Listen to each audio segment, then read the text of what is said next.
Showtime. What up, though? Oh, yeah. What's popping? What's happening? What's going on? You're back in the lab with your favorite neighbor, your man, Mark Nash. He is I am he. Another great episode of Breaking Beats. How y'all feel? What's the damn deal? Feel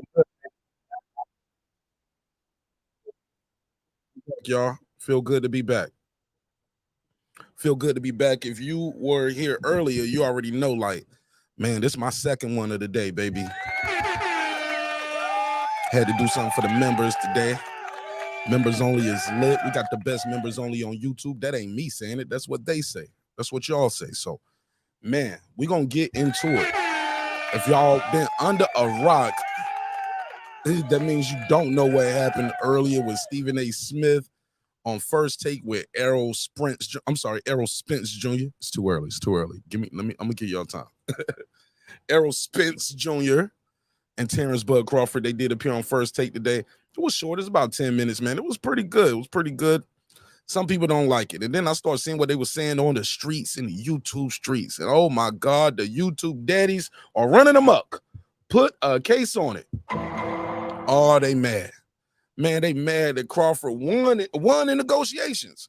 And let's not mistake it for what it is. Terence Crawford did win in these negotiations. Nan and a boo-boo. Oh, you mad? Why you mad, though? I thought you wanted to fight. You've been robbed. Okay. Guess y'all didn't want to fight. Look, it's easier to run with your narratives than that your boy ain't got to step in there on July 29th. Oh, I'm just getting started. Ladies and gentlemen, I'm just getting started, and you gonna love it. We got a good show planned for y'all this evening.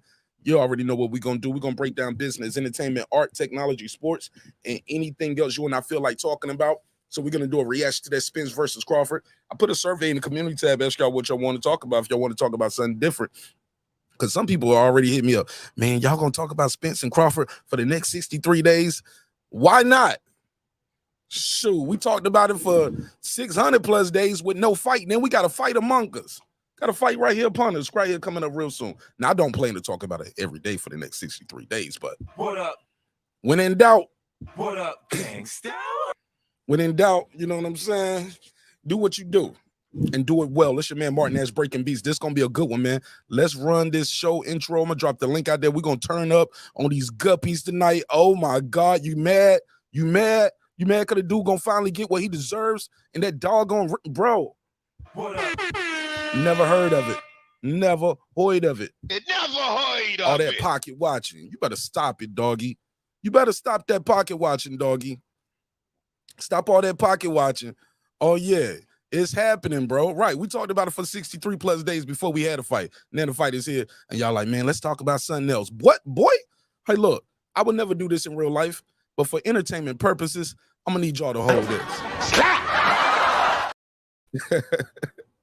Yeah, man. But yeah, I got a good show planned for y'all this evening, and you gonna love it. It's your man Martin Nash Breaking Beats. Let's run this intro. Let's let this room get time to acclimate. Let me share this link out. Let everybody know we live.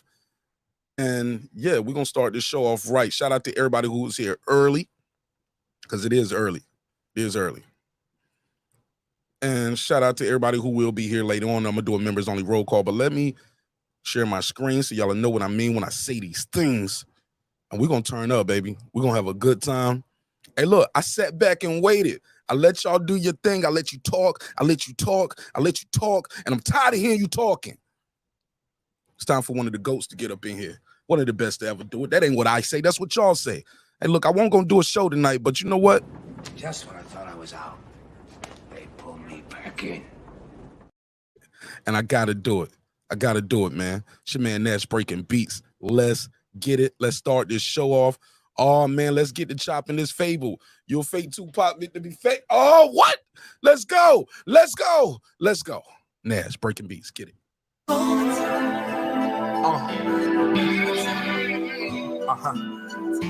was always told a true champion can be outpowered. They can lose the battle with speed. They can lose the battle of youth. Father time waits for no man, but they'll never be outsmarted. They'll find a way to win. Take the titles and the rings, accolades and the chains. Let's compare bar for bar, beat for beat with no names. It seems they selling their soul just to go gold.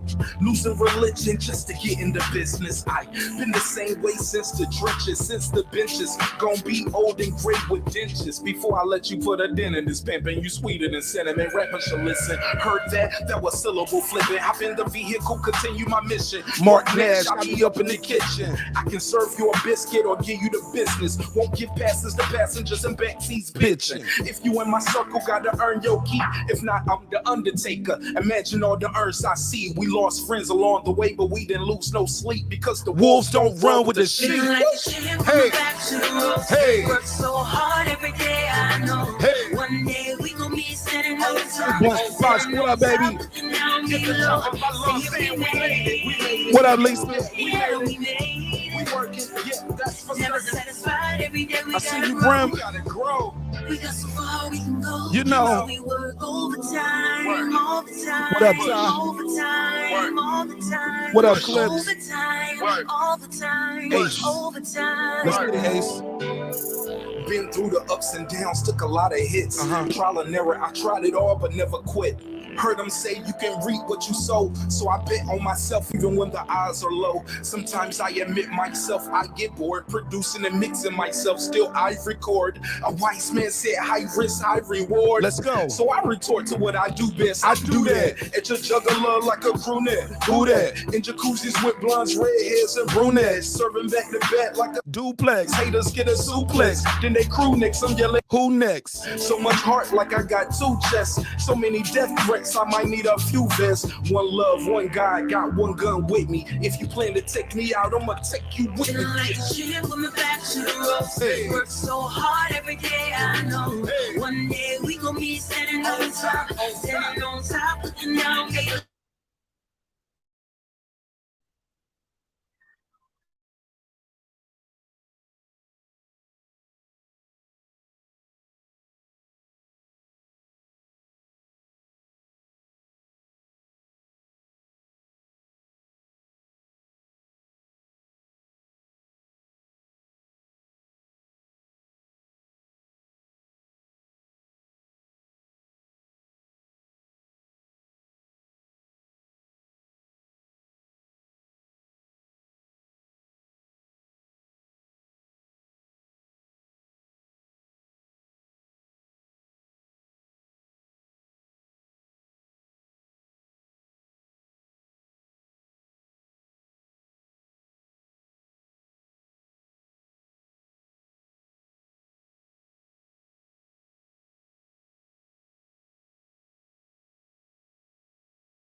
Yeah, my shit just stopped. Hold on. My shit just stopped playing. Let me rewind that just a little bit. Let me rewind this a little bit. Hold on. I got to let my bars finish. Got two chests, so many death threats, I might need a few vests. One love, one God, got one gun with me. If you plan to take me out, I'ma take you with me. Feeling like a shit with my back to the ropes. Hey. Work so hard every day, I know. Hey. One day we gon' be standing on top. Standing on top, looking down, yeah. Saying we made it. Yeah, we made it. We working, yeah, that's for Never certain. satisfied every day, we gotta grow. We gotta grow. We got so far we can go. You know. So we work overtime, Work. all the time, Push. overtime, Work. all the time, Push. overtime, Work. all the time, Push. overtime. Mark, I got a question for you. What is it gonna take for you to take that leap of faith and really go out and get your dreams and your goals and everything you have out there that's waiting for you? Look, you're on the right path because you're working right now and your competition sleep. Your competition's still out celebrating their last victory while you in the gym because you know the fairy tale's over. You're not gonna go out and buy a candy bar with a golden ticket in it and now you own Snickers, M&M, and Mars. It's not gonna happen, man. You gotta work and believe in yourself. Listen, you can't talk to people about $1 million deals, 6-figure deals, 5-figure deals, and you ain't even invested $100 into yourself. I believe we all are blessed with unique skills, talents, and gifts. I challenge each and every one of you to find yours. Shit with my back to the ropes. Hey. Work so hard every day, I know. Hey. One day we gon' be standing on top, standing on top, looking lay low, singing we made it. Never satisfied, every day we gotta grow. We got so far we can go, so we work overtime, all the time, overtime, all the time, overtime, all the time, overtime.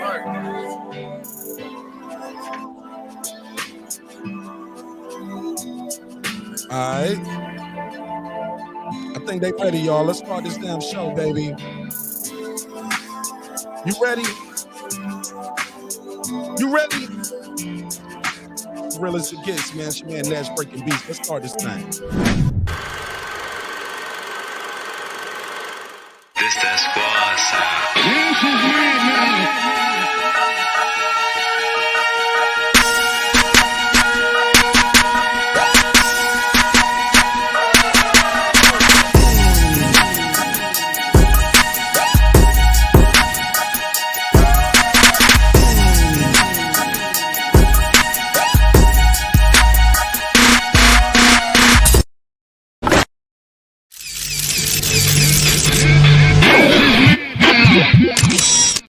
Yeah. What up? Back it, bro.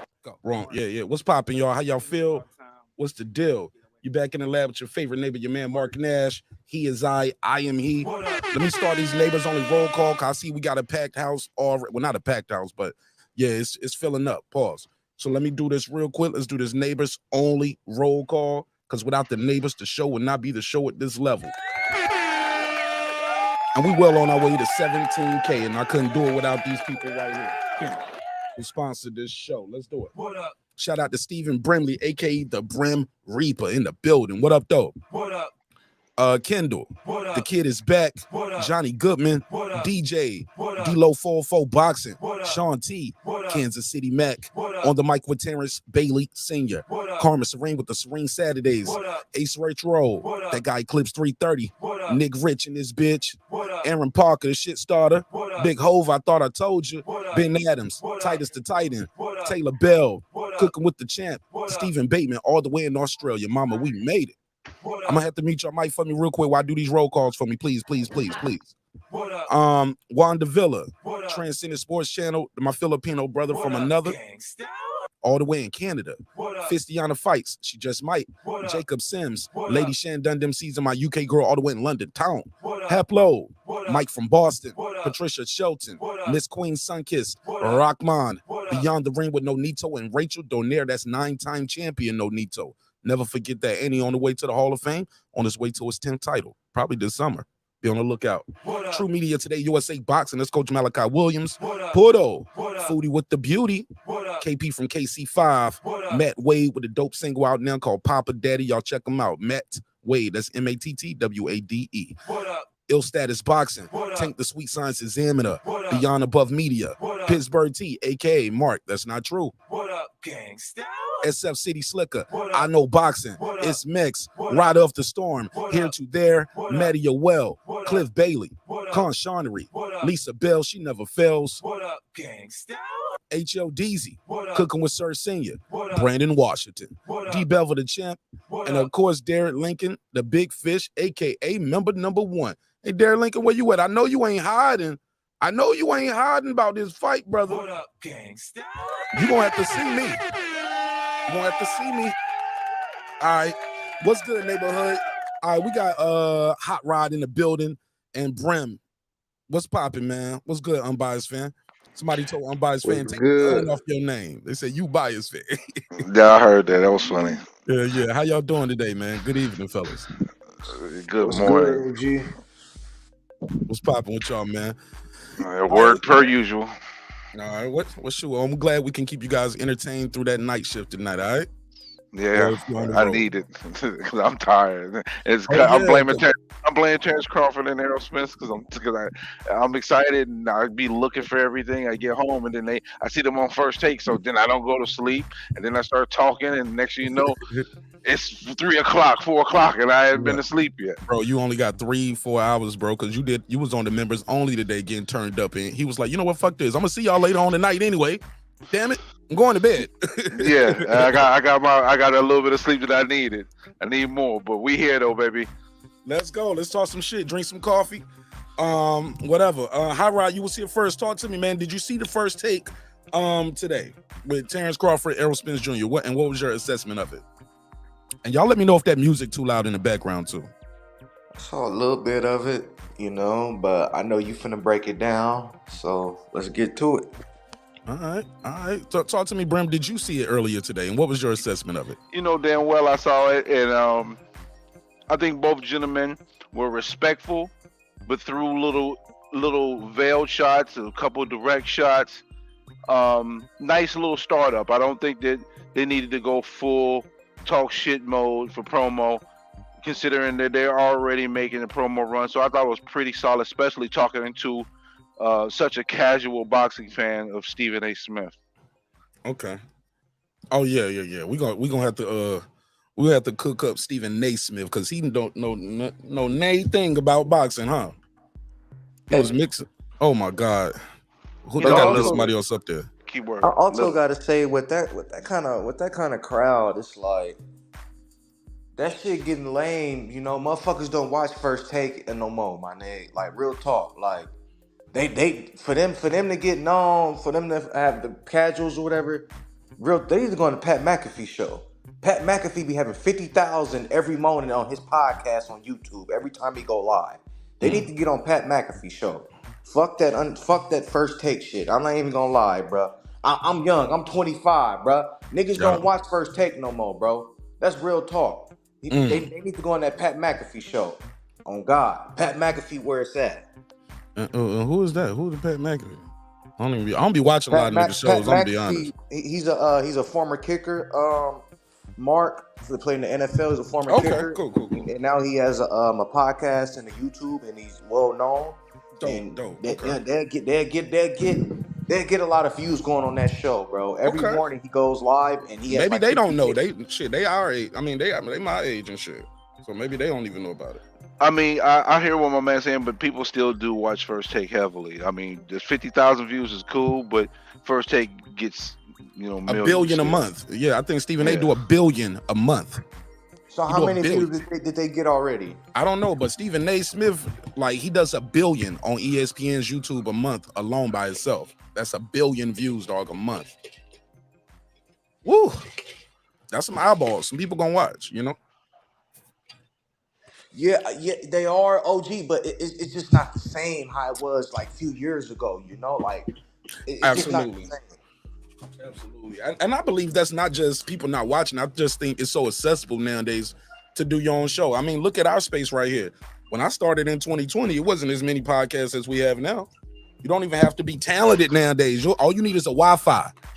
You don't need no production, no graphics. You don't even need good audio. Listen to what Brim doing in the background. You know what I'm saying? Like this space right here is just a crowded lane. That's why you have to separate yourself from other individuals with your talent, your production. And Stephen A. Smith, he got a lot of that going on. So, but that's neither here nor there. Shout out to Davis 95 in the building. He said it's a fish fry.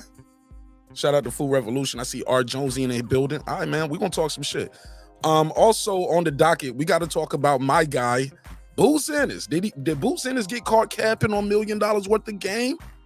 They put him on the spot, put him on the phone with Bud, and hey, look, he was looking a little shaky, baby. Boots was looking like flip-flops. I don't know. Do we gotta put a case on Boots? Absolutely. Shaking Boots.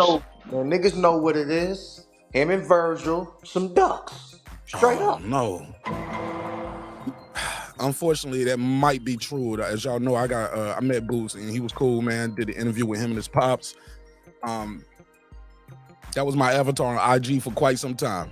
When that nigga got out that WBO and took that IBF route, I took him off my IG, bro. I was like, bro, you can't be my avatar moving like this, fam. You cannot be the avatar moving like this. Looks like $1 million worth of game. Got another Terence Crawford clip just posted up about 49 minutes ago. Y'all seen this? No, but we're ready. Let's share the screen real quick. And then we'll go into this first take breakdown. We'll break down this first take thing, but let's play this. Shout out to everybody who's here. Smash the like button if you're new to the neighborhood. Shout out to all my neighbors. You got much flavor. All right, let's get it. Give me that shit. Left hand and on. This motherfucker Sitting on you. Listen, he's right out of here. Back up. Sitting on you. We at. Come here. Get us. He's shoving cow in Omaha. Sitting on you. He's shoving cow. Yeah. Hoof picking cows and shit. Hey, look. You see? Yeah, you know that fake ass Michael Jordan shit. Your mama. Got him up. Look at him. Yeah. Don't injure him. Don't injure him. Hey, look. Here we go. Here we go. Watch that table. Watch that table. We don't need you to get injured. It's a big fight. Oh, yeah, that shit was pop. Easy. That shit was pop. But I hit with that. I'm too strong for you, dude. All right, so they having fun. Yeah. All right, so they hear Paul's playing with an imaginary ball. All right, whatever. Never heard of it, nigga. Never heard of it. I'm cool on that. I thought we had some more smoke going on right there. All right, whatever. All right. That was kind of, yeah. That was not what I thought it was going to be. So put a case on me. I did not preview that clip. All right. Let's get, we'll talk more about this. Oh, y'all want to get into this Stephen A. Smith breakdown first, or y'all want to talk about Boots and get the Boots thing out the way?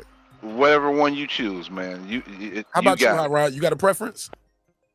It don't matter, OG. All right. Well, since we already queued up right here, let's play this Boots in his clip right here. Let's see this first, and then we'll get to the lead story tonight.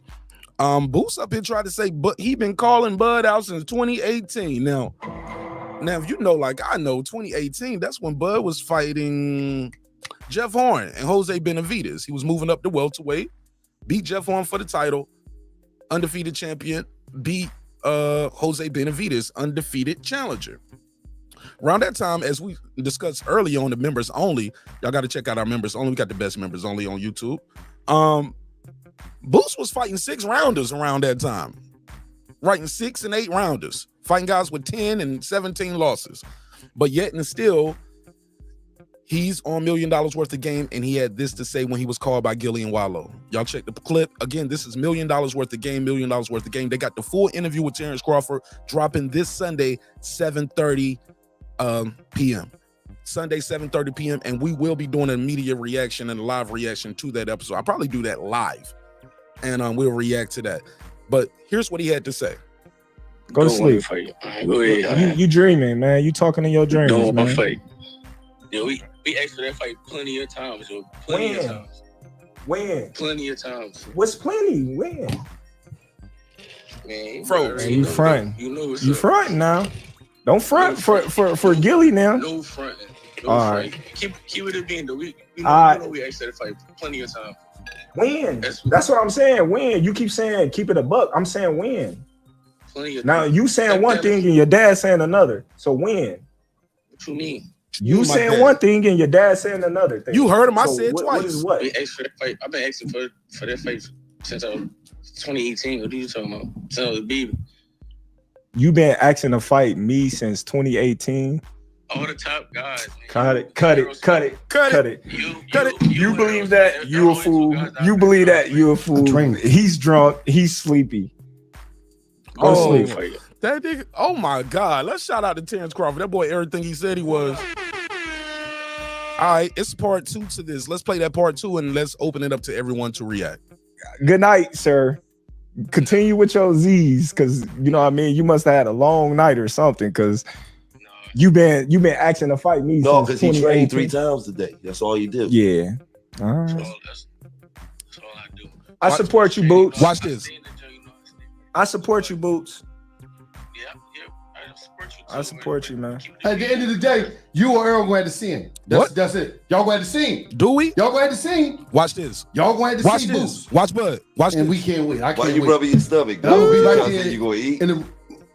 What? Hey, Boots, love you, Def. No, they gotta see Boots. Y'all gotta see my y'all gotta see my fight. It's gonna happen. Hey, I support Boots. Good night, sir. Bud start rubbing his tummy as if to say Boots Ennis is food Ennis. Is he food Ennis? Let's open it up to the panel. Hot Rod is here. Unbiased Fan is here as well. Talk to me, fellas. What do you guys make of what happened right there with Terence Crawford? And food Ennis is what he's calling him right now. Well, I guess I called him that. Rubbing his belly. Is Boots food for Terence Crawford and Errol Spence? Also, what do you make of it? Who ducked who when it comes to Spence? I'm sorry, when it comes to Boots and Terence Crawford. What do you guys make of that? Go. I guess I'll go ahead and go first. Shoot. One, Bud looked like a dad talking to his son. That's one. Boots is capping. And if he was looking for Bud so hard, then he would have stayed at WBO and became the mandatory instead of switching up and going the IBF route. So, starter, cap. All right. Hot Rod, talk to me, man. This nigga Boots been popping his voice like Charlo, but don't want to fight. Nigga, you had a chance. You think Crawford would have fought Evanesia? No, we would have gladly fought you. We would have gladly fought you. But for some odd reason, you got out of the WBO, went to the IBF. So to me, Mark, Boots ducked. Virgil ducked. Both of them young guns ducked. Them niggas ain't want to smoke with the grandpa. Grandpa was gonna whoop their ass with the strap, send them home with some homework to do, send them back to the lab, work on their skills. They didn't want the challenge. They didn't want the challenge. Now I'm hearing Boots from the fight Via. Oh, he gonna beat him. Look at the style matchup. Hold on. Who? Hold on. He about to fight who? Via. Hold on. Who? I ain't heard of him. He just got through beating what's his name? You can't be fighting him saying you wanted to fight Terence Crawford in 2018. That's what I'm saying, OG. That's what I'm saying. Put the Boosie face on the screen for him. Oh my God, put that little Boosie face on the screen. Boy, if you don't get you nodding off with that one. That's definitely a step down in competition, ladies and gentlemen. That's a big drop. No, it's a step up for him, though. That's the crazy thing. It's a step up for him, considering who he fought so far. All right. I don't know what we're going to do with that one. I don't see you ducking the guy because, the guy ducking you. He's the champion. He couldn't even put a date on it. And when he said, you was trying to fight me when? You wanted to fight me when? I thought he was going to say 6 months ago, maybe last year. Bro, you took it back to 2018 when you was fighting 6-rounders. And then he even clarified. He said, all the top guys. I want to fight all the top guys.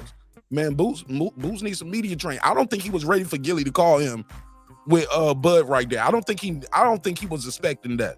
And it didn't go the way he expected. Even when Bud was like, don't be fronting for Gilly and Wallow, it's almost like the OG would say, don't be fronting for Gilly Wallow and get your ass whooped. You know what I'm saying? That's what it sounds like supposed to follow the rest of that sentence. If you know, you know. But I'm hyped, man. I'm hyped about this one. Y'all got anything else for this, man? Anybody here in the chat? Let me see what they're saying. Y'all got anything else? How you ducking a dude in 2018 who's a world champion and you fighting 6-rounders, dog? Now, granted, Boots did fight 5 times that year, and by the end of the year, he was up to 10-rounders. But, bro, you ain't even know what position to challenge the champ in 2018. What? I never heard of it. Not fighting 6-rounders.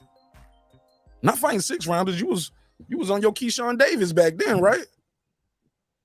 Okay. It is what it is. It's gonna be what it's gonna be. Food. Y'all got anything else on this one, man? Because I like Boots Ennis, and I think he's a great talent. And I don't believe he's quote unquote food. I like Terence Crawford's confidence, but let's be clear.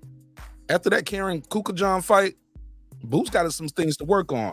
Lord, that Tim Bradley drop. He got to fix them hoes, man. What up? Hello, where we got it at?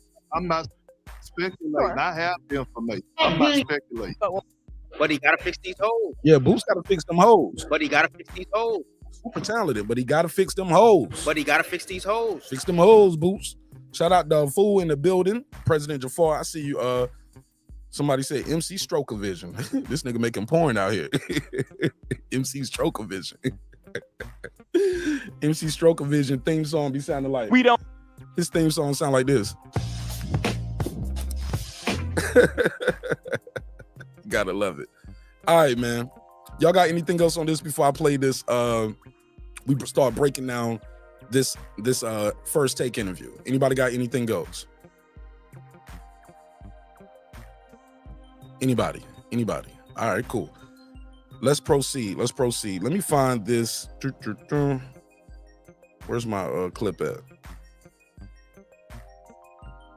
Bear with me. Let me scroll through. Let me find that first take interview that we was breaking down earlier. Oh, it's on my post page. It's on my community tab. Yo, you know, Disney gave me a strike earlier for that members only, bro. So I had to go through and do an edit on that members only we did. So they said I showed too much of their footage, man.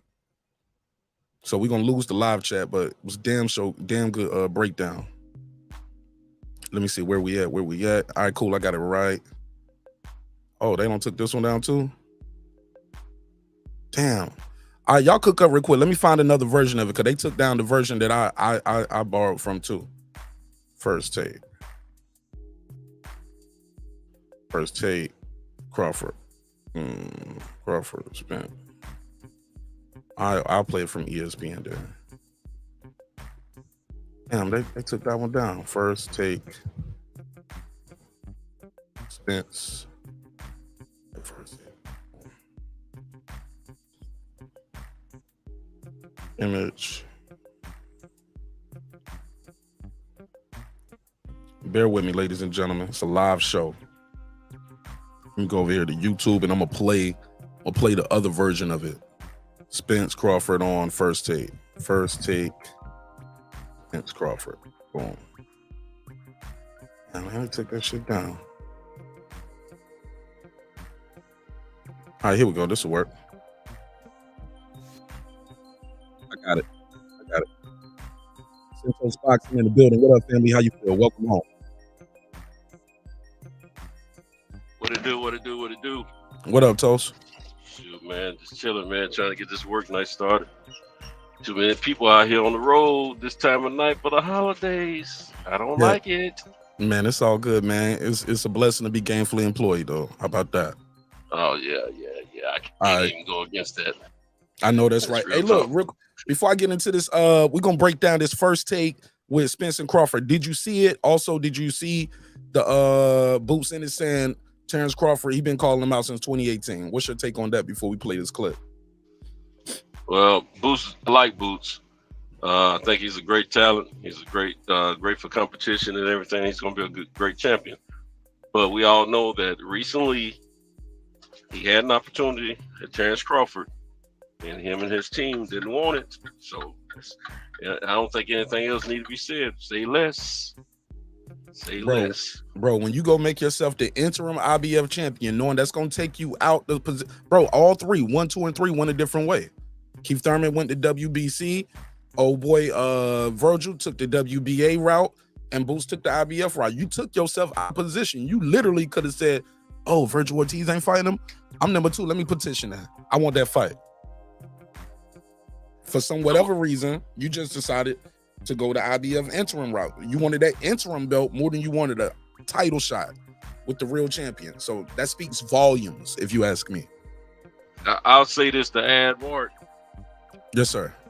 I'm not upset with Boots and his team not taking that fight because I was in DC January the 7th when he fought his last fight. Karen Kukajan? Yeah, whatever name, however you spell. Hey, either that dude is really good or Boots just ain't ready. So which one? You know what I'm saying? And I both things really could be go true. with the latter. Yeah, both things could be true, Boots, though. I think Boots needs to, tune up a little bit more. Tune his stereo a little bit more before he wants to turn it on and play it for everyone to hear. That's what I believe from what I saw. All right, well, that said, let's play this first clip, and I'll pause it in between the statements and let you guys all go around and respond to it. This is not a real long interview, but y'all know we're going to stretch it out like MC Strokevision. All right, let's get it. For this right now, joining me now are two of the best fighters on the planet Earth. Welterweight champions Terence Crawford and Errol Spence Jr. They've announced that they'll fight one another for the undisputed welterweight crown July 29th in Las Vegas. Errol Spence Jr., Terence Crawford, welcome to First Take. Errol, let's start with you here. I mean, what the hell took this fight? What the hell took so long? Yeah, talk to the A side. Ask him what the hell took so long. So long to happen. We've been waiting. Terence Crawford was about to smile. He you can see it too. He kind of, bite his lip a little bit, not to smile. years for this. How excited are you about it, and why did it take so long, Errol? Errol. I mean, great things take time. Oh my! I mean, we both was going through 5 years. That's waiting from a newborn baby to go to kindergarten. Okay. Errol. I mean, great things take time. I mean, we both was going through, negotiations and things, but we here now. So all this stuff in the past, just the present, we here, we fighting each other. May the best man win. I feel like this is the best fight, welterweight fight of the last probably 40 years. This is the fight of the decade. The best versus the best. Terence Crawford. Okay, let's stop right there. What is y'all take to that? He didn't want to talk about that. What took so long? It's like he was like, "Well, great things take a long time, and I don't really want to talk about that. That don't matter." We was going through bro. No, that's not what happened. Y'all weren't in negotiations for 5 years. Hot Rod, you want to jump in on this? Unbiased fan, Brim Reaper. Also, Centos, anybody want to respond to what Errol Spence said? If not, I can go and play the next clip. I'll say, he took the politically correct path of answering that question. And, I'm sure early on, first of all, Earl is no punk. Nobody's punk. I don't feel that either one of these guys are ducks. And I don't feel that either one of these guys are afraid of each other. But I do feel that back when Terence was first calling for this fight back in 2018, that I think Errol and his team didn't think it was serious enough at that time to take the fight. There wasn't enough money involved. It wasn't meaningful enough at the time, so they kind of looked over. They didn't think they didn't know how Terence was going to do as a welterweight. It was early, in his route to welterweight. So what? I think. Oh my God! Nah, just getting up in there. No, real talk. No. You probably being real. That's your opinion, but let me counter you. Let me finish though. Then yes, sir. At the time when he was asked for this fight, Terence hadn't proven himself at welterweight yet. He hadn't, he was just really coming up, and he had a title, sir. In there. He Yeah, had a but I'm title. saying, I understand that, but that was one fight. So what? Ugas had hold on. Ugas. Okay, let me counter, man. Ugas had the belt, one fight, and you fought him, right? But look, you got to remember, Ugas has been fighting welterweight for a while. It don't matter. He won't no champion. But listen to me though, bro. I'm listening. I just ain't buying it, sir. I'm not discounting Terence. I'm a Terence Crawford fan. I went to Nebraska to see the man fight. It's all good. So I'm not discounting Terence Crawford. I always thought he was the real deal. I'm not challenging your fan is, sir. Okay, like Devin Haney right now. We don't know how Devin's going to do at 140. We figure he'll fare good, but we don't know. Especially when you got lions up there like Regis Prograis and Can't compare, sir. You cannot compare Devin Haney to. Listen to me. I'm listening. I can't wait to the end, Santos. I can't wait. I got to reply to that. He ain't no Devin Haney. He was coming off undisputed. That was his second division. He moved up to his third division. They said get a belt first. He got the belt, and then they say I'm going across the street. That's what happened, bro. I'm saying with other people up there outside of Errol Spence at welterweight, you had Sean Spencer. Sean Porter. I'm about to say Sean Spencer. Hey, you know what? I got a partner of mine that moved to Atlanta. His name's Sean Spencer. But anyway, he talking about Sean you right Porter. now. He said, "Santos, get off that bullshit." Yeah, Sean Porter, and then you got you had Keith Thurman and a few others with names up there. We didn't know how he was going to fare. We didn't know he was going to be knocking everybody out up to this point. So at the same time, I think realistically they didn't know what they had in Terence Crawford. They tried to discount him. They've been trying to discount him even when he started knocking everybody out. They kept trying to sun him about his competition, which we all know he's real. So now they know, they knew a few years ago. Now everybody knows what it is to know. And it's on and popping. But yeah, they tried to sun him for a little while, then try to make the fight at first. He was too dangerous looking once he got started. But before he got started, they didn't know. That's where I feel. That's my opinion. All right. And what I'm trying to say is, if he got that belt and you can beat him, go and beat him and take that belt. What was the point of saying get a belt first if the guy get a belt and then you say I'm taking the easy route? That's all I'm trying to say, bro. Well, I'm gonna say this. Go ahead, bro. He took the easy, and he didn't say I'm taking the easy route far as fights easier to make. He said, why don't take the easy route and go knock out Sean Porter? He didn't say it's an easier fight to make negotiations. That's something that his fanboy said to protect him. Nah, he said I'm gonna go knock out Sean Porter, and he didn't. He didn't. Well, I'm going. I agree with you. I know when he said that, but that was after Terence had a few welterweight bouts under his belt. Under his resume. You know, Right. what I'm talking, I'm reaching back to the early part of his welterweight I'm talking about when they met up face to face. Yeah, I know about that. I mean, you're 100% right on that. He did tell me, he did say, let me go the easy route first, get some more money made, basically is what he was saying, and get my abilities up a little bit stronger, and then when you'll go at it, because I know you're the strongest competition I have right now. He didn't say all those words I'm saying, but that's basically what it simplifies to. Fair enough. Let's play this Terence Crawford clip. How do you feel about the fact that the fight is finally here? We know. Let's fast forward. Oh, it was cool. Has it been to win? I know you've been wanting this career with about it's finally. Terence Crawford, how do you feel about the fact that the fight is finally here? We know how great you are, 39-0 in your career with about 30 KOs. We know how elite you are. We know how elite Errol is. We know you've been wanting this for a long time, Terence. How difficult has it been to wait for this fight, and how are you feeling now that it's here? Oh, it was being very difficult. Ooh, stop right there. He said, it was very difficult. They were being very difficult. Long time, Terence. How difficult has it been to wait for this fight, and how are you feeling now that it's here? Oh, it was being very difficult, as you know. It's been frustrating, but I'm excited. I'm happy. You know, the fans is happy. Everybody's happy. You know, we here now. You know, and I'm gonna show the world why I'm the best fighter on the planet. And everybody need to tune in July 29th to watch me, Errol Spence, go out there and put on a tremendous show. All right. Anybody want to respond? And the phone lines are open as well, ladies and gentlemen. 404-692-1766. 404-692-1766. Call me now. I'll put you right in the mix and let you voice your opinion on these topics as well. And the link is pinned at the top by the survey. The survey is at the top as well. Centos, you want to respond to that? Brim, are you still there? Hot Rod, are you still there? Yes, go for sir. it. All right, let me go to Hot Rod first then, Toast. If you don't mind. Go ahead, Hot Rod, since he's been dormant for a minute. Go ahead. Shit. I really don't got no take on that. Okay, fair enough. Shout out to Haplo in the building. Crucial 13, what up? All right, go ahead, Toast. He said he ain't got no take on it. Bud said they were being he said it's been extremely difficult to make this fight. Very difficult.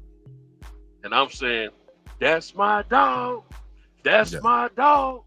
I know Terence is gonna stand. He's gonna stand on all 10 of his toes, man, and tell you what's really real. And that's one thing I love about that brother. He's real to the core. And he ain't gonna take the politically correct route or none of that bullcrap. He's gonna lay it out there without being too disrespectful. You know what I'm saying? But he keeping it real, man. And that's what's up. And I'm glad that the entire boxing fan who ever had the ear or eyes in the ears to see or hear this interview. I hadn't listened to it yet till now. I heard about it, but I hadn't listened to it. And I'm glad to know that he stood on all 10 and let it be known that, hey, it's been difficult. Now you got these guys face to face, well, sort of like face to face, but they're present at the same time giving this interview. And hey, let the cards be face up. You know what I'm saying? Let's talk about it. Yes, sir. Brim, talk to me. What's your take on it? Extremely difficult. Very difficult. All right, we'll come back to Brim. Let's keep it moving. Errol Spence, a lot of people look at you and they've said you've been the natural welterweight. As a matter of fact, people have wondered whether or not you was going up to junior middleweight on several occasions because you were considered the bigger guy. No, we've been saying that because that's what was going on. My man said making this weight ain't easy and it ain't fun. He's complaining about the weight. That story was put out there. I think that was done by the team and the company too, just to test the waters and see what people were thinking when it comes to the fight. When they start saying, hey, he might fight Keith Thurman. Even Keith Thurman said we was trying to put the political squeeze on him back in December. You know, it was a time where they said, well, I'm fighting before the end of the year with or without Terence Crawford. Those things were being said. Then it was like, okay, I'm gonna fight Keith Thurman at 54, but I'm still gonna. Then we saw Mauricio Suleiman talking about it like, oh shit, this is a thing. People are talking to Mauricio about this. Oh no, the fans were not feeling that. I, for one, was heavy on the on my soapbox saying, it never heard of it. How you the mandatory fighting for at 147, fighting him at 154, and Mauricio saying, well, we'll determine after the fight if it fulfills the mandatory. So if Spence wins that fight, well, Keith Thurman, that was your mandatory shot. If he loses, Keith Thurman got to fight him again to get the title shot at 147? It sounds like some foolery with the jewelry. And I got to put a case on that. But let's play some more. I'll let the rest of that play all the way out. Wondered whether or not you was going up to junior middleweight on several occasions because you were considered the bigger guy. They've been waiting for this fight for a long time, but they felt, at least at some point years ago, that Terence might have been a little bit smaller or too small for you because he was coming up from the junior welterweight division. Want to know your thoughts about what you think of Terence Crawford and why and how do you think you're going to win this fight? With a hope and a prayer and a shot.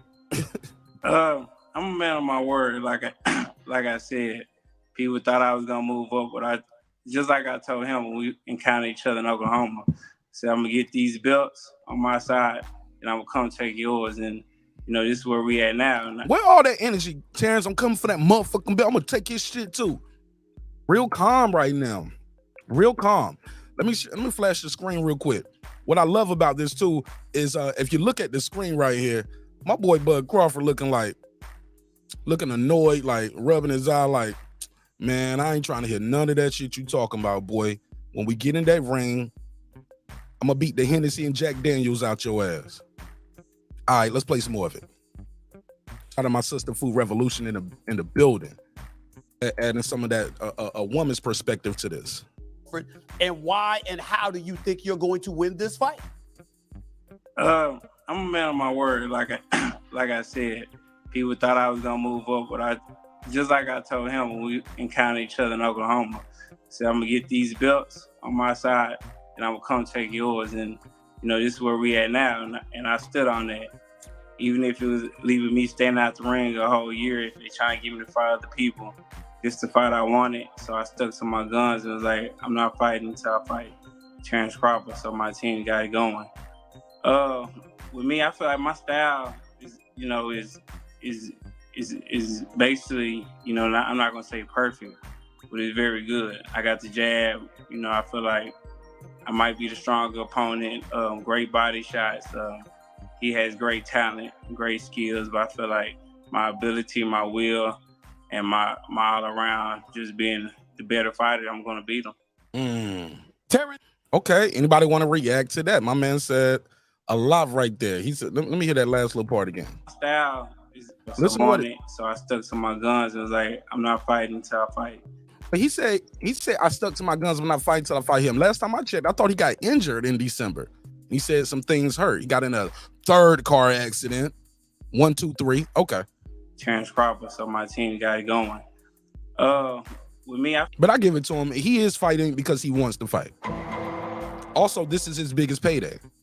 He ain't gonna get this money fighting Keith Thurman, and no. I feel like my style is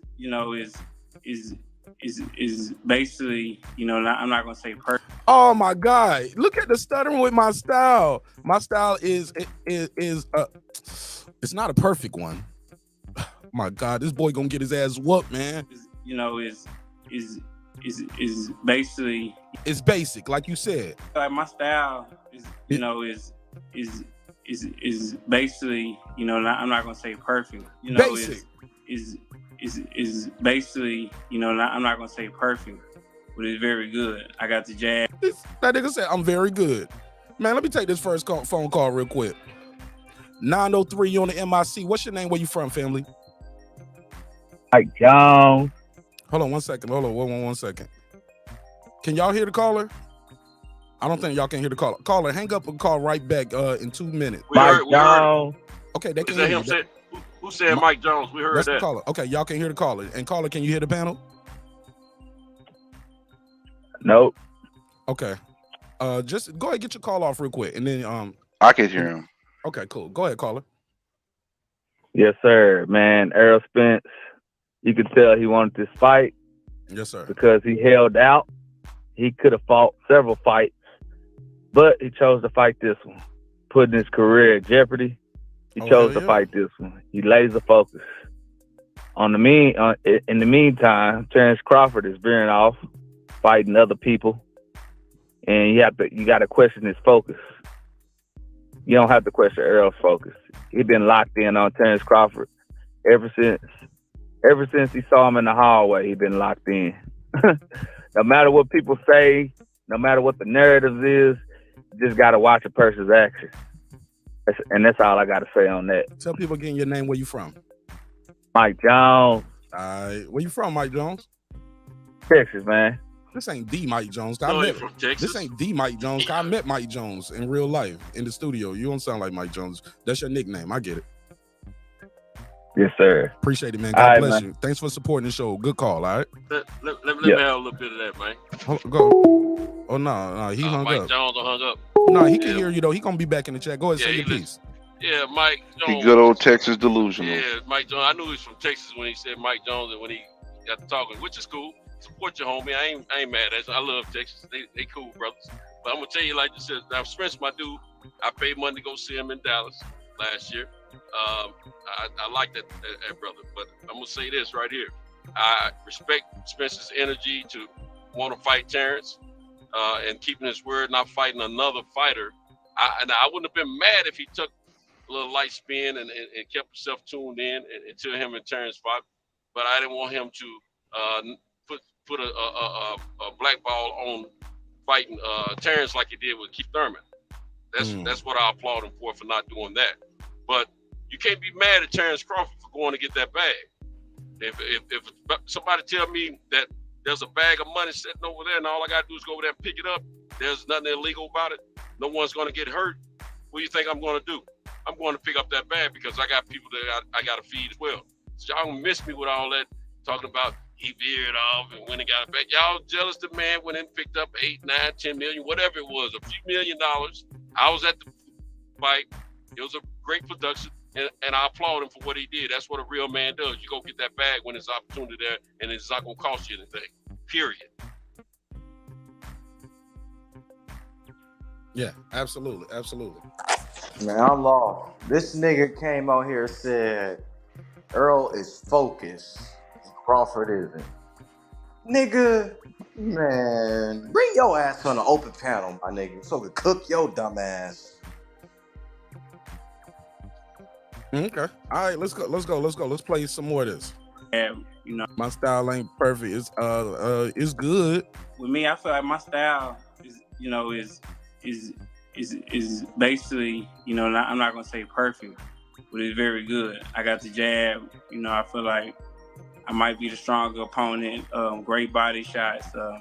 He has great talent, great skills, but I feel like my ability, my will, and my all around just being the better fighter, I'm gonna beat him. Terence, he just finished saying that he wanted to be a man of his word. Anybody want to respond to that? Yeah, I do. Go ahead, Foodie. Does he know that Terence Bud Crawford is a wrestler? So your what you think is an asset is maybe maybe your downfall. Yeah, it might be a detriment. Yeah, might be a liability. Exactly. So I don't know what the fuck he's talking about. He didn't sound very confident when he made that statement right there. Nigga might be drunk now. Put a case on it. Fuck it. No. I just said in the comments. I said they both look healthy. I like Errol with the little hair, the little doo-wop, going on. It looks better with hair than he did, but that's a whole nother, Terence Crawford need a haircut. I'm sorry. Well, he ain't on the he's in grind mode. Terence Crawford looks semi-homeless right now. That nigga was Terence Crawford look like he outside the Quick Trip in Atlanta asking for change right now. Talking about I'll fix your brakes real quick. Hey nephew. I hear your brakes squeaking. Let me fix your brakes real quick. I'm like, nigga, I just came to get some Cheetos. Like, Like, No, like in LA, they come be and get like, some break hey, work at the gas station. in LA, you stop at the stoplight, they be like, can I clean your windshield? I'm like, no, nigga, I don't want that. No, shit. man, you can stand on the other side of the street. Let me know if Yeah. any cops coming. That's all You you can can stay do. away from my car. Is what you can do. Yeah. Fuck out of here. Never heard of it. Never heard of it. I don't even trust them Atlanta water boys running up to my car. Man, you want some water? Man, you want to get shot? Boy, if you don't get your little ass away from my car, little G. Oh, they don't do that out here in LA. Nuh-uh. Nah, ain't no run up on my car, something no bottle of water. I got a car. I can drive. Hey, look, nigga, I got a car. I can drive to the store. Bloop, bloop, bloop, bloop. Oh, yeah, you got to talk to them. Oh, you talk about my other shit. You got to talk to them guppies in fish language. Boop, boop, boop, boop, boop, boop, boop, boop. Run your better ass yet, clean over. Hey, look, this how you talk to Errol Spence fans. Cheers. Hey, look, they talking clinks and boop boops. Yeah, take a toast. They talking ice in a cup shaking up. Drunk ass niggas. Oh, y'all gonna be mad for the next 62 days. Y'all think this is mean. Y'all ain't seen nothing yet. I'm sorry, bro. We gotta hype the fight up. We gotta talk about the fight, and it ain't gonna all be nice. And ain't none of this calling that man a slave. So if y'all mad at anything I'm saying, go holler at them people that call that man Top Rank Toby or Toby Top Rank, whatever the goofy shit is. They created this monster. All right? Exactly. So Like unless they you talk got a about- problem with somebody calling Terence Crawford a slave, don't say shit to me about calling this other boy a drunk. On record, he's admitted to being a drunk. Period. And all that duck language because Errol Spence is facing his highest payday right now because Bud Crawford believed in himself and held out. And he passed that on to his brother. So ain't no animosity between them two. It's all these fucking YouTubers that are on that bullshit. Byron Bradley, you more than welcome to call in and cake for your favorite fighter, or you can call in and voice your opinion. You know what I'm saying? Are you gonna be in the chat? You gonna be a chat room goon, or you gonna face the music? Hey, look, it take a lot of courage to click that link, Playboy. Let's see if you're a coward or not. That he promised you before he moved on from the welterweight division, if that were to ever occur, that he was gonna get those 3 belts and come and then take yours. First, how I do ain't you feel promised him. I promised the thing. I promised. I like that. Errol Spence said, I ain't promised this nigga a goddamn thing. Errol Spence I like that shit too. He's like, hold up, I ain't promised him shit. Right. I promised my I'm fans. talking to the fans, exactly. Yeah, I don't fuck with this nigga, and he don't fuck with me. I like that. Keep that same energy. I like that. Let's go, big fish, big tuna, koi fish, dolphin meat. Man, we gonna make a dolphin meat sandwich with this man July 29th. Let's go. Moved on from the welterweight division, if that were to ever occur, that he was gonna get those 3 belts and come and then take yours. First, how I do ain't you feel promised him. I promised the thing. I promised. my bad. You promised the fans. How do you feel about him having made that promise and lived up to that promise? And what do you think you're gonna do to Errol Spence Jr. July 29th? Well, I love it. I love it. You know what I mean? Like I said, you know, I've been wanting this fight. Everybody been knowing I've been wanting this fight. He said he was gonna take the easy route and go, you know, handle what he had to handle. And he did that. So now, you know, he gotta live up to his word and coming to take this belt. You know, the last one is always the hardest one. And I assure you, it won't be like none of the other fights. You know, he believe in his style. I believe in my style. You know, it's gonna be a great fight. I can't wait. I'm so excited. I can't wait. Terence Crawford just so relaxed, bro. He just so relaxed right here in this interview. Even the Terence Crawford detractors gotta admit he won this first round of this press conference with the little subtle shots, the direct shots. Their only complaint is, well, with Terence Crawford just more comfortable. You know, he an ESPN boy. Man, he fighting on Showtime, dog. And he left ESPN unceremoniously as well. Told Bob at the damn post-fight press conference, you couldn't do shit for me then, can't do shit for me later. And I'm suing your bitch ass. You know what I'm saying? Pardon my French, y'all. I'm in Friends. This is an adult show. Do not play this for your coworkers. Do not play this for the kids, all right? And if you faint at the heart, this ain't the show for you. You click the dislike, keep it moving. But I'm going to talk my talk, and we going to talk our talk. And as soon as y'all hear some of these guppies get up here, y'all going to hear the you're going to hear the guppy language too, and they're going to talk their talk. And it's all love. It's an open channel, open panel, open dialogue. As long as we keep it somewhat respectful, just a little bit respectful, we can come back and do it again. My boy Todd with the super chat, he said, almost broke that promise, but Canelo declined PBC. Talk about it, bro. Boy was talking about, I can fight Canelo. I got options. On the big fish, koi fish, dolphin meat, kissy fish. Yeah, we back on it. I'll give you the $2. You give him the $2. All right, pay him the $2. Yeah. Oh, pay him $2. Shout out to Todd with the super chat. Yeah, man, he was talking about I can fight Canelo and shit. Come on, fam. All right, anybody want to respond to what Bud said? He said, man, I'm excited. I'm overwhelmed. Like I said, you know. And he said, hey, look, you said you was taking the easy route before. The last one is always the hardest. This ain't gonna be like nothing you ever experienced. Talk to me about that, Foodie. That is the truth. That is the motherfucking truth. Just like we were talking about before with nutrition. That last 10 pounds is the hardest. You know, the first cup, that shit is the hardest. So he gonna see what it is when he get into the ring. And everybody already know what it is. Even the Spence fans know. They trying their best. They trying their best to, you know, cheerlead for him and shit, but that shit ain't really working very well. All right, Centos, talk to me. Unbiased fan, Hot Rod. Make sure I get me a aerosexual up here. I need somebody to ride for that boy. Ride for your boy, but don't ride the dick. Pause. All right? You can ride for him, but we gonna keep it a buck. I'm not playing with none of y'all right here tonight. We keeping it authentic. We gonna keep it raw. It's Friday. You ain't got shit to do. Might as well get high. Listen to Martin Nash, or if you at work, you know what I'm saying? Might as well finish that shift. Listen to Martin Nash breaking beats, and we gonna talk some talk.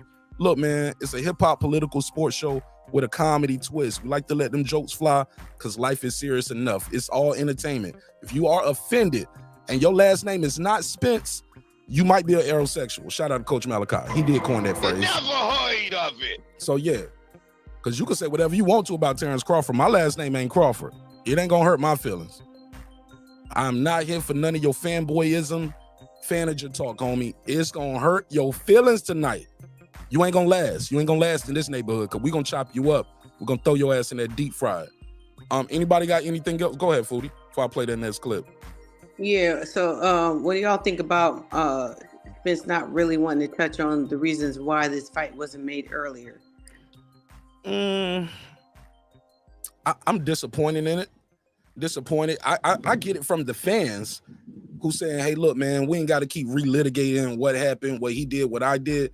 But I wanted that to happen. Maybe they're gonna revisit it at the press conference.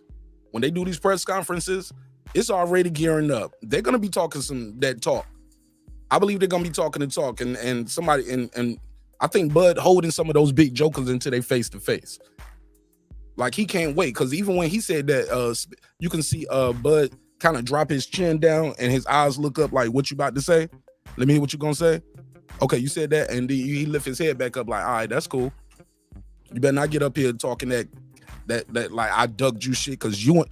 Hey, look, in the words of the immortal legend, iconic rapper Tupac, you can tell them folks who roll with you, you can tell them whatever you want, but you and I know what's going on. Right. Come on, fam. Come on, fam. Go ahead. Somebody said they was trying to jump in. Go ahead, Cinto. Okay, Cinto said he got to slide out. He said, I'll be right back. Hot Rod, unbiased fan. Anybody want to respond to that clip from Terence Bud Crawford? I know some of y'all was on members only, and we kind of did this already earlier today, but I told y'all, you know what I'm saying, it was a little preview. It wasn't the show. I was just EQing it this morning, baby. That wasn't the show. I was just EQing it. 1, 2, and I won't stop abusing it. It's about to be ugly for y'all fish boys. It's over. These niggas scared. They thought the fight was gonna happen. They was happy. They was celebrating. They was drinking all the vodka in the club. What Spence drink? What, rum, tequila? They was drinking whatever Errol Spence drink. You drinking that hen dog. The niggas was Captain Planet with the drinks. What I tell him, Foodie?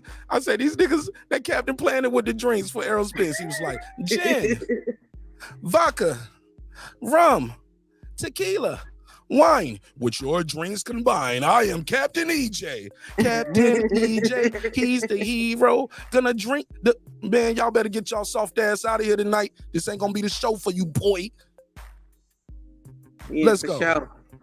So, I've been wanting this fight. Everybody been knowing I've been wanting this fight. He said he was gonna take the easy route and go, handle what he had to handle, and he did that. So now, he got to live up to his word and come in to take this belt. The last one is always the hardest one, and I assure you, it won't be like none of the other fights. He believe in his style. I believe in my style. It's gonna be a great fight. I can't wait. I'm so excited. I can't wait. Terence, yeah, because Terence look closer to weight than EJ. I ain't even gonna hold y'all. EJ does look good, but that face ain't sunken in like he normally is when he get on that scale, and he still got some work to do. But I ain't gonna lie, he don't look like he's doing 100% fat camp. You know what I'm saying? But he do got some meat on the bone right there. Yeah, the fish got some fins on his face right here. All right, let's. Anybody want to respond to that before I play this next clip? Cool. Yeah. A lot of us. I'm sorry. Go ahead, Foodie. I'm sorry. No, he can say what he want to say, but he don't really look very confident in that clip you just put up there on the screen, does he? The whole interview, look, even the face, he look worried. That nigga look like he looking at a bear. I'm worried. Yeah. Y'all better check that boy diaper. I'm just telling you, man. He might have a little ooey. Yeah. Okay. Yeah. You don't look too confident to me a lot of times, man. Them eyebrows doing that look right there all the time. That discouraged look. All right, but that's my opinion. You can call in and voice your opinion, or you can click the link. We got it pinned at the top. Like I said, it's a hip-hop political sports show with a comedy twist. Look, I'm talking my shit, but I'm gonna be cool, man. I'm gonna let y'all get your bars off. If you call in and voice your opinion, it's all love, all right? Or maybe it's not. Whatever. We've been talking about Errol for years because obviously he's undefeated and he's a champion. He's got 3 belts. We know how great he is. Even though we all recognize that you are great, there have been times when you and I have run across one another, when I've seen you talking to other people, and you seem to wear this belief on your shoulders, on your sleeves, that cats don't believe in me as much as they should. Do you feel this fight is like career defining for you? You've got to win this fight in spectacular fashion for you to get the respect you believe that you deserve? Well, it's always like that. Every fight is like that for me. Every fight is meaningful. Every fight is, I need to win this fight. And I'm, 100% certain Errol feel the same. So, there's a lot riding on this fight. This is the biggest fight in boxing in decades, So, of course, I want to go out there and put on a tremendous show and win in spectacular fashion. I'm feeling good. I'm feeling strong. I'm ready to go next week if it was need be, but at the same time, everything, has its time. Let me hear that again. The show and on this fight, this is the biggest fight in boxing in decades, So, of course, I want to go out there and put on a tremendous show and win in spectacular fashion. I'm feeling good. I'm feeling strong. I'm ready to go next week if it was need be, but at the same time, everything, has its time. The sun shine on everybody, and, the sun gonna shine on me July 29th. Great promotion. Hey, yo, they said the boy couldn't sell a fight, right?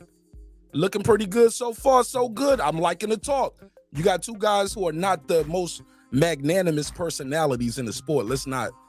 Look at me with my Stephen A. big words. Y'all see your boy? I told y'all, look, I can talk some shit like that, but I can also do that other thing too. You know what I'm saying? They don't have the most dynamic personalities. That's what they've always been accused of, right? But they are talking the talk. July 29th, they must both get in the ring and talk that talk. Hot Rod, Food Revolution, Unbiased Fan. Terence Crawford said something interesting there, and I want to tackle that issue. He said this is the biggest fight in boxing in decades. So let's just put 2 on that. Glorified 20 years. So 20 years ago was 2003. Is this the biggest fight in boxing since 2003? Or do we got to put a case on Terence Bud Crawford? In in the welterweight division, I believe that they're going to be up there, depending on how they both perform in the ring on that night. You know, because I think that this is going to be a much more spectacular fight than the Pacquiao Mayweather fight, which was a snooze fucking fest. And it was way marinated. And a lot of people are saying that this is way over marinated. And you know, parts of me are like, yeah, but I'm hyped now. Like I'm ready to see the shit now that it's really, you know, in the works. And they're doing their fucking press conferences and all that, or they're doing the press. They're doing the pressers now. So yeah, there's a big possibility that he's telling the truth. Go ahead. Who else want to tackle that? Terence Crawford said this is the biggest fight in boxing since 2003. Well, he said in decades. I just stopped it at 2 decades. Brent, Hot Rod, anybody there? All right, cool. All right, go ahead, Santos.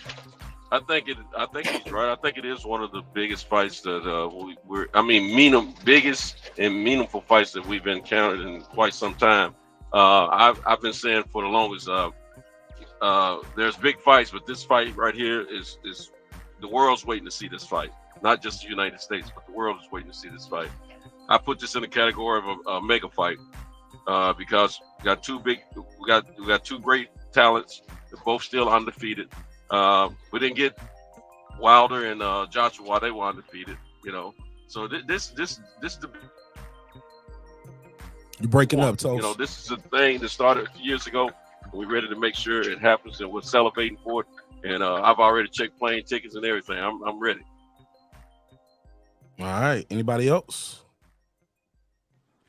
I'm doing my very best to make sure that I get out there for this fight. I mean, this shit is going to be all the way live. This is going to be history in the making for sure. Okay, and cool. Let's add the word epic in that too. I just realized I didn't say that, and I didn't hear my girl say that. But we're gonna put epic. This is gonna be an epic fight, man. Definitely a fight of epic proportions. I couldn't agree more. Hot Rod, unbiased fan. I'm trying to get y'all involved in the conversation. I don't want to leave y'all out. All right, go ahead, Hot Rod. I see you ready. Or is that unbiased? Probably me. Just so you know, I'm gonna be here with you, and I'm listening the whole time. But I may have moments where I'm in and out because I'm down a person to work, so I'm gonna have to answer phones. No problem. I just want to make sure I give you an opportunity to get your bars off, my brother. That's it. I definitely appreciate it. But again, Spence had moments where he said things confidently, and he had moments where I'd be like, maybe he's wavering a little bit. But I mean, I'm not gonna overanalyze it because one, I think both of them still had sleepy in their eyeballs when they did this. So. Terence is definitely showing a certain amount of cocky confidence, and to me it translates that he feels like he has full control over this fight and he's going to dominate. And I do believe Spence feels like he has a chance to make it happen, but I do feel like Bud is a little bit more confident. But I'm not going to overread into it because at the end of the day, they got to execute in the ring. Fair enough. Hot Rod, talk to me. What you think about what my man said right there? Like, yo, I wish the fight was tomorrow. Spence talking about, I don't have the perfect style, but I got it. My style is very good. Has his time. Hey, look, he said, look, everybody had that time. The sun shine on everybody. He said, yo, it's gonna be different. The sun shining on me. Said, I'm ready to go next week. I wish it was next week. Go ahead, Hot Rod, talk to me. It will all come into fruition. This nigga been stalling. Hey, it will all come into fruition, man. It would all come into fruition. He gonna beat the shit out of him so bad, we won't even see a rematch. That's how bad this ass whooping gonna be. Ain't nobody gonna want to buy it. That's true. You couldn't pay the goats on his ranch to come watch this fight after what Bud do. You ain't gonna be able to pay them damn goats to come watch this fight. I'm sorry. You Bud don't do no rematches. You know why? Because the fights don't ever be close. It ain't even close. It's hard to get a rematch after getting knocked out unless you got that in your contract and you say, I'm gonna exercise it. But even then, they might have to step that shit down from the T-Mobile to the MGM Grand. Because them people might not want to come see that shit twice. Like, man, he gonna beat him again. You see what he did? or they're gonna make these excuses. I'm gonna say that for the second part after we finish this interview. No, I agree. The built-in 100%. excuses. I'm gonna tell you the built-in excuses. Yeah, go ahead, Foodie. I'm sorry. No, I agree. Like last night, I was thinking, oh yeah, there might be a second one in a trilogy. Now after closer analysis and thinking about it, I'm like, nah, this motherfucker, Bud is gonna beat his ass so bad that there will be no question about it. It's not gonna be close like the fight that we saw last weekend. Not even close.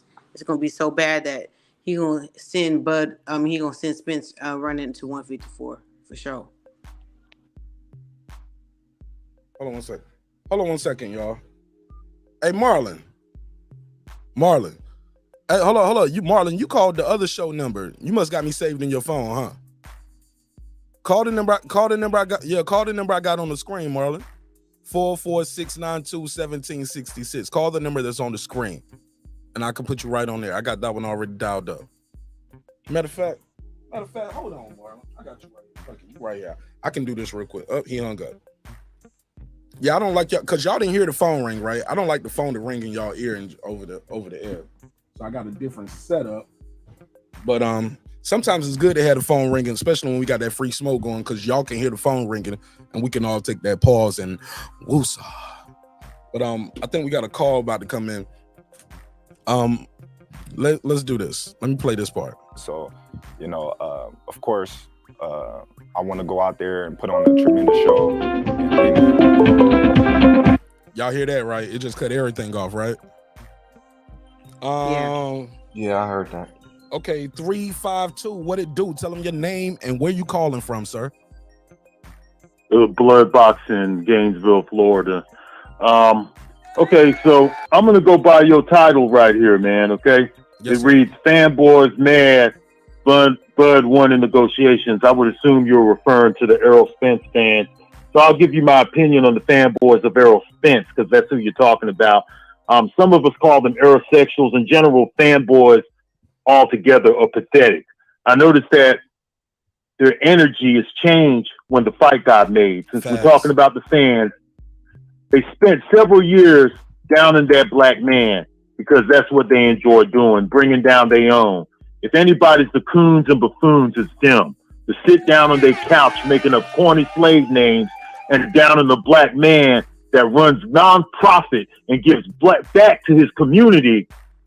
Now they can't point fingers like the hypocrites they are and accuse Crawford of ducking and throwing out corny plantation names. These clowns have nothing to expand on. That's because they're not boxing fans. They was never boxing fans. They're dumb robots that enjoy riding bandwagons. They're into celebrity worship, fanboyism, buck dancing, bojangling, and contributing to the herd mentality. And you better believe they're a herd. One of these clowns said that we need to apologize to Spence. But not one time did this buffoon mention apologizing to Crawford for being disrespectful to him and his family. These broke-ass niggas wanted to inform a talented prize fighter about his own self-worth and couldn't bust a grape in a fruit fight. You know what happens to the herd. The herd gets led to the slaughterhouse. Laugh now, laugh later, nigga. Thank you a lot, Mark Nash. You got a great show. Peace out. Salute the Blood Boxing. Hey, was that Blood Boxing? Yeah, that was Blood Yeah, Boxing. that's Blood, man. That nigga know his Hey, shit shout for out real. to Blood, man. Hey, I'm a big fan. I always Shout out have to been. Blood. Ooh, you talking about a mic drop? I'm telling you, it ain't no fun with the rabbit got the gun in. Blood been hearing the same shit I've been hearing all since his fight was first getting when the news started breaking. People was like, it's fake news. Then Bud announced it, where you get that $1 million worth of game clip. That was like, that ain't nothing, saying it's happening next. Then you get the photo. Well, Spence ain't said nothing. Then you get the clips of the interview dropping. Then and they was like, Spence still ain't announced it. Then you see, hold on, let me do the timeline. Then you see Spence make the announcement. Then you get people, now they shaking in their boots. Now they start getting nervous. Then his what else happened? I'm missing something in the sequential order right here. Something else happened. No, like how he was. Now he was. It's on BoxRec now. Now it's on BoxRec. Cause them niggas live off BoxRec now. That's all they boxing knowledge come off of BoxRec. Cause they weren't around back then. They weren't watching boxing back then. All their boxing knowledge comes off BoxRec. That's why it's so easily for them to dismiss certain fighters and their accomplishments because they weren't outside back then. Some of these dudes didn't start watching boxing to quarantine, or Manny Pacquiao and Floyd, because I remember watching boxing before then. And I remember this space was just different. And I was just watching back then. But I remember all these dudes, man. And yeah, but this fight right here, they used to love Terence Crawford, bro. They used to love Terence Crawford until he became competition for Errol Spence. And that's when the dudes start hitting you with all the goofy shit. Total disrespect. So no, I will not get off his drunk ass tonight. Oh yes, we gonna clown, we gonna roast. Baby, you wanna go to Dubai? All that goofy shit, nigga. The yellow beezy shit. I'm never taking it down. Fuck out of here. Fuck out of here. You tell them niggas to take their shit down first. The fuck out of here. I wanna hear that. I don't wanna hear that, man. Cut all that soft shit out. Oh, y'all mad because somebody else can do it too. Y'all ain't the only game in town where you can just push those narratives. So yeah, allow me to reintroduce myself. It's Nash, nigga. Bro, what's wrong with this nigga, bro? Straight up. My brother, man. Hey, man. Hey, Yeah, it's on, man. Hey, look, and if you offended and I stepped on your toes, just curl them up next time. You know what I'm saying? Hit dogs holler. If it don't apply, let it fly. But hit dogs holler. But I'm just saying that shit is crazy, bro. That the people who condone that shit be over here telling me, Mark Nash, leave him alone. Talking to me in guppy talk. Boop, boop, boop, boop, boop, boop, boop, boop, boop. Nigga, I don't understand that shit. That boy getting cooked. July 29th. All of that shit for these last years led up to this moment. Everything comes to the head, bro. And we gonna pop this nigga zit on 29th, bro. We gonna pop this nigga zit, yo. What? I'm sorry, my bad, bro. I'm in my zone, my bad. Yes, sir. My brother's on the panel. My brother's on the panel. Yeah, I was trying to introduce him. Go ahead, Santos. What was you trying to say before I go to him? Nah, I was just saying you on one tonight, bro. What I'm on? I'm on the truth. No, it's all good. We having a good conversation. We having a good conversation. Hey, look here, I need this. Yeah. So Hey, look, I'm all in. bro, look, let me tell y'all something. We talked about this fight for over 600 days. This fight is less than 63 days away. What y'all think we about to talk about? What? They drew the line a long time ago. This shit divided this community so toxic, bro. So toxic, like Blood Boxing was saying earlier, man. That shit is toxic, bro. So when it's up, and your boy getting his ass whooped. July 29th. Unless he get in another car accident. Fuck it. I don't know. Maybe. Crash test dummy. Nigga, it's up. Now, can the boy fight? Is he good? Does he have a chance? Yeah. Do I see it happening? No, I would not hold my breath for it.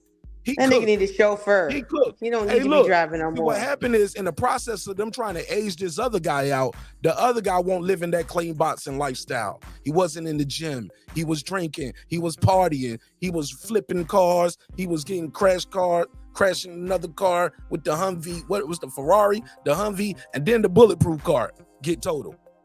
Now that one wasn't his fault. Allegedly, that wasn't his fault.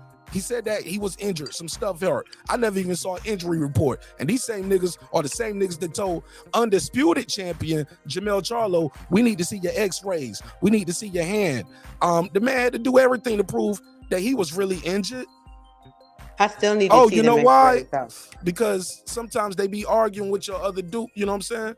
Them dudes go against certain dudes in your community, in your clique. So then you gotta tear them down. I don't like everything the Charlos do. But Jamel is undisputed. He had to prove that his hand was injured. Y'all thought he was ducking Tim Tszyu? Boy. It never heard of it. But he showed this shit. Errol Spence didn't have to tell y'all what leg was injured. What was wrong with the leg? Was it the tibula, the fibula? Was it the knee bone connected to the thigh bone, the hip bone? Like what is hurting? Is it the ankle? Is it spinal? I mean, is it spinal? What a vertebrae or what portion? Spinal. Like what was injured? Was it swelling? Was it a fracture? Was it bruised? We don't know nothing about what his injury was. And y'all didn't care because y'all didn't push that narrative. Y'all didn't push the narrative of written and oral account of what happened. No narratives from you guys with that. Isn't Y'all it just went out- ironic that shit happened on the same night that Bud was fighting on You can't make that shit up. Black Prime? And the same day he released that ironic. T-shirt. He dropped that new T-shirt, trolling like Yep. he trying to fight Bud, and Bud hiding behind the door with the spook behind the door eyes. Like, I don't even think niggas even understand the symbolism of some of the images they put out sometimes. But I think, but maybe they don't know.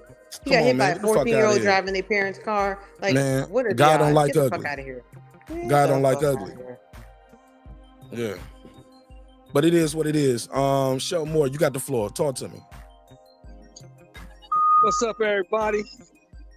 Just out here getting this money right quick, but I just wanted to say, man, that I'm just glad that it finally came out that this dude stood on the square, got the 50-50 that he felt he deserved. You know what I'm saying? And we got to fight. That's what it was all about. Keep pushing the narrative that he agreed to everything. He agreed to everything. Well, obviously not. But you see, once you gave him what he wanted, you gave him the 50-50, you gave him the guarantee, fight on.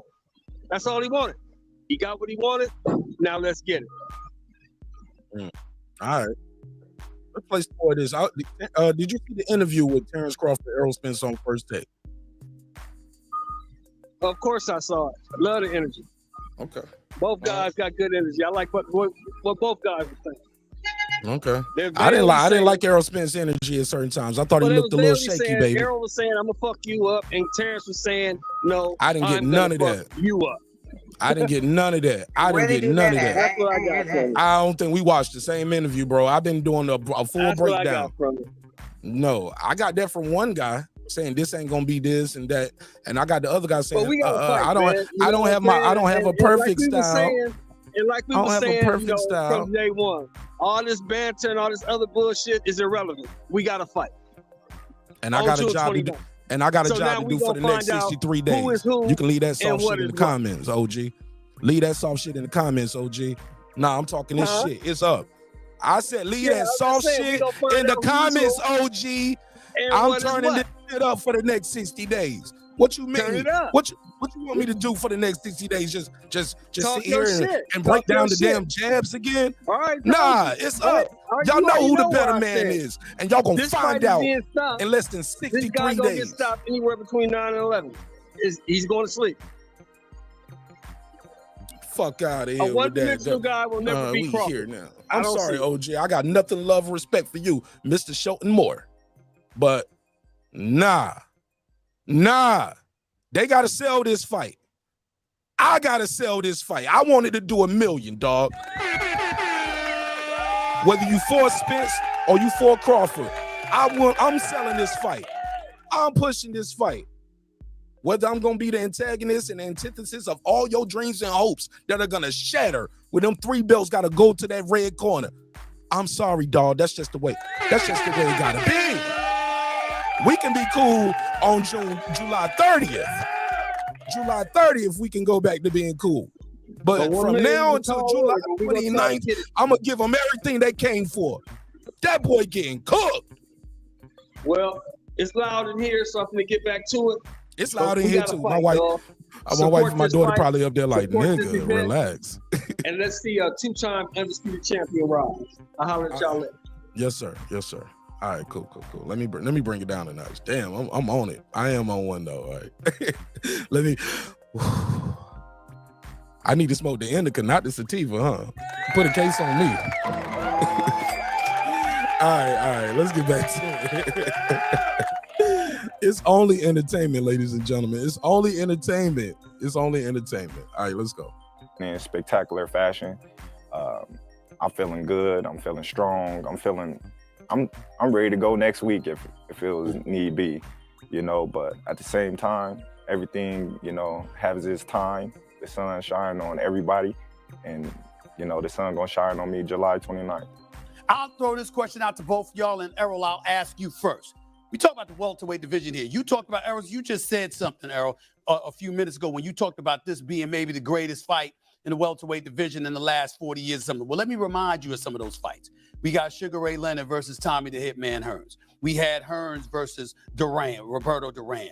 We had somebody, even though Pepino Cuevas ain't on that level, he was still good and he was a champion until Hearns put him to sleep in 2 rounds. We saw Alexis Aguero versus Aaron Pryor. We've seen a whole bunch of great welterweight fights. And this fight up there with all of them. Definitely. When people talk about this fight, they're going to say Sugar Ray Leonard, Tommy Hearns. They're going to say Alexis Aguero, all that. This fight up there with all of them. Where I was going was, it is right now on paper. But when you get in that ring, 2 undefeated fighters that's capable of knocking you out are going up against one another. So give us a taste of what we should expect to see July 29th based on the history that I just threw your way. I mean, the proof is in the pudding. You see Terence Crawford, you see his body of work. You see my body of work when I get in the ring. Yeah, everybody already know. As soon as I get in the ring, I'm stepping. And I expect him to step too. We're going to put on a great show and a great performance. All right. Thanks for watching ESPN on YouTube. All right. Somebody needs to tell Stephen A. Smith to turn his goofy down. Like, you sound goofy That's hilarious. talking about boxing. Like, you need to let somebody else do it better, because you making your brand go down. You sound stupid. The questions that you're asking were decent, but the delivery was whack. So yeah, it could have been better. It was a 7-minute interview, but who knows? I don't know how it was edited. Maybe it was other stuff. I don't know. That was very quick. Like, well, I got 5 questions for y'all real quick. Pick up the phone. I got 5 questions. All right, let's do it. You know what I'm saying? 'Cause that's all he did. Shit, Tank and Ryan got more time than them. yeah, but the youngins, and they were going back and forth. Like, youngins go back and forth off and a lot of what Ryan was saying was kind of corny. And same with Tank. Like, Tank, you can get under his skin easy, so that makes easy banter. But with these dudes, they're just on a different level. They grown. You in your 30s and shit. You don't be going back and forth like them youngins. Is it possible Terrence jumped the gun with the promotion from when it was like he just put it out there? Like, and it took Spence didn't like, it was out there, these $1 million worth of game clip, this damn photo, because that story broke and then this photo came out mid-show. I don't know. You get what I'm saying? No, the difference is that Crawford is self-made and he got a different budget. He working with a different budget than Spence is working with. You got to ask Al what he can and cannot do. Spence ain't got to do that. Hold on 1 second. 330, you got the flow. Tell them your name, where you from, family. Yes, you already know what it is. This is the Hot Chief, Smoke Fatwood, a.k.a., that guy Eclipse 330. Oh, my God, what's going on, neighbors?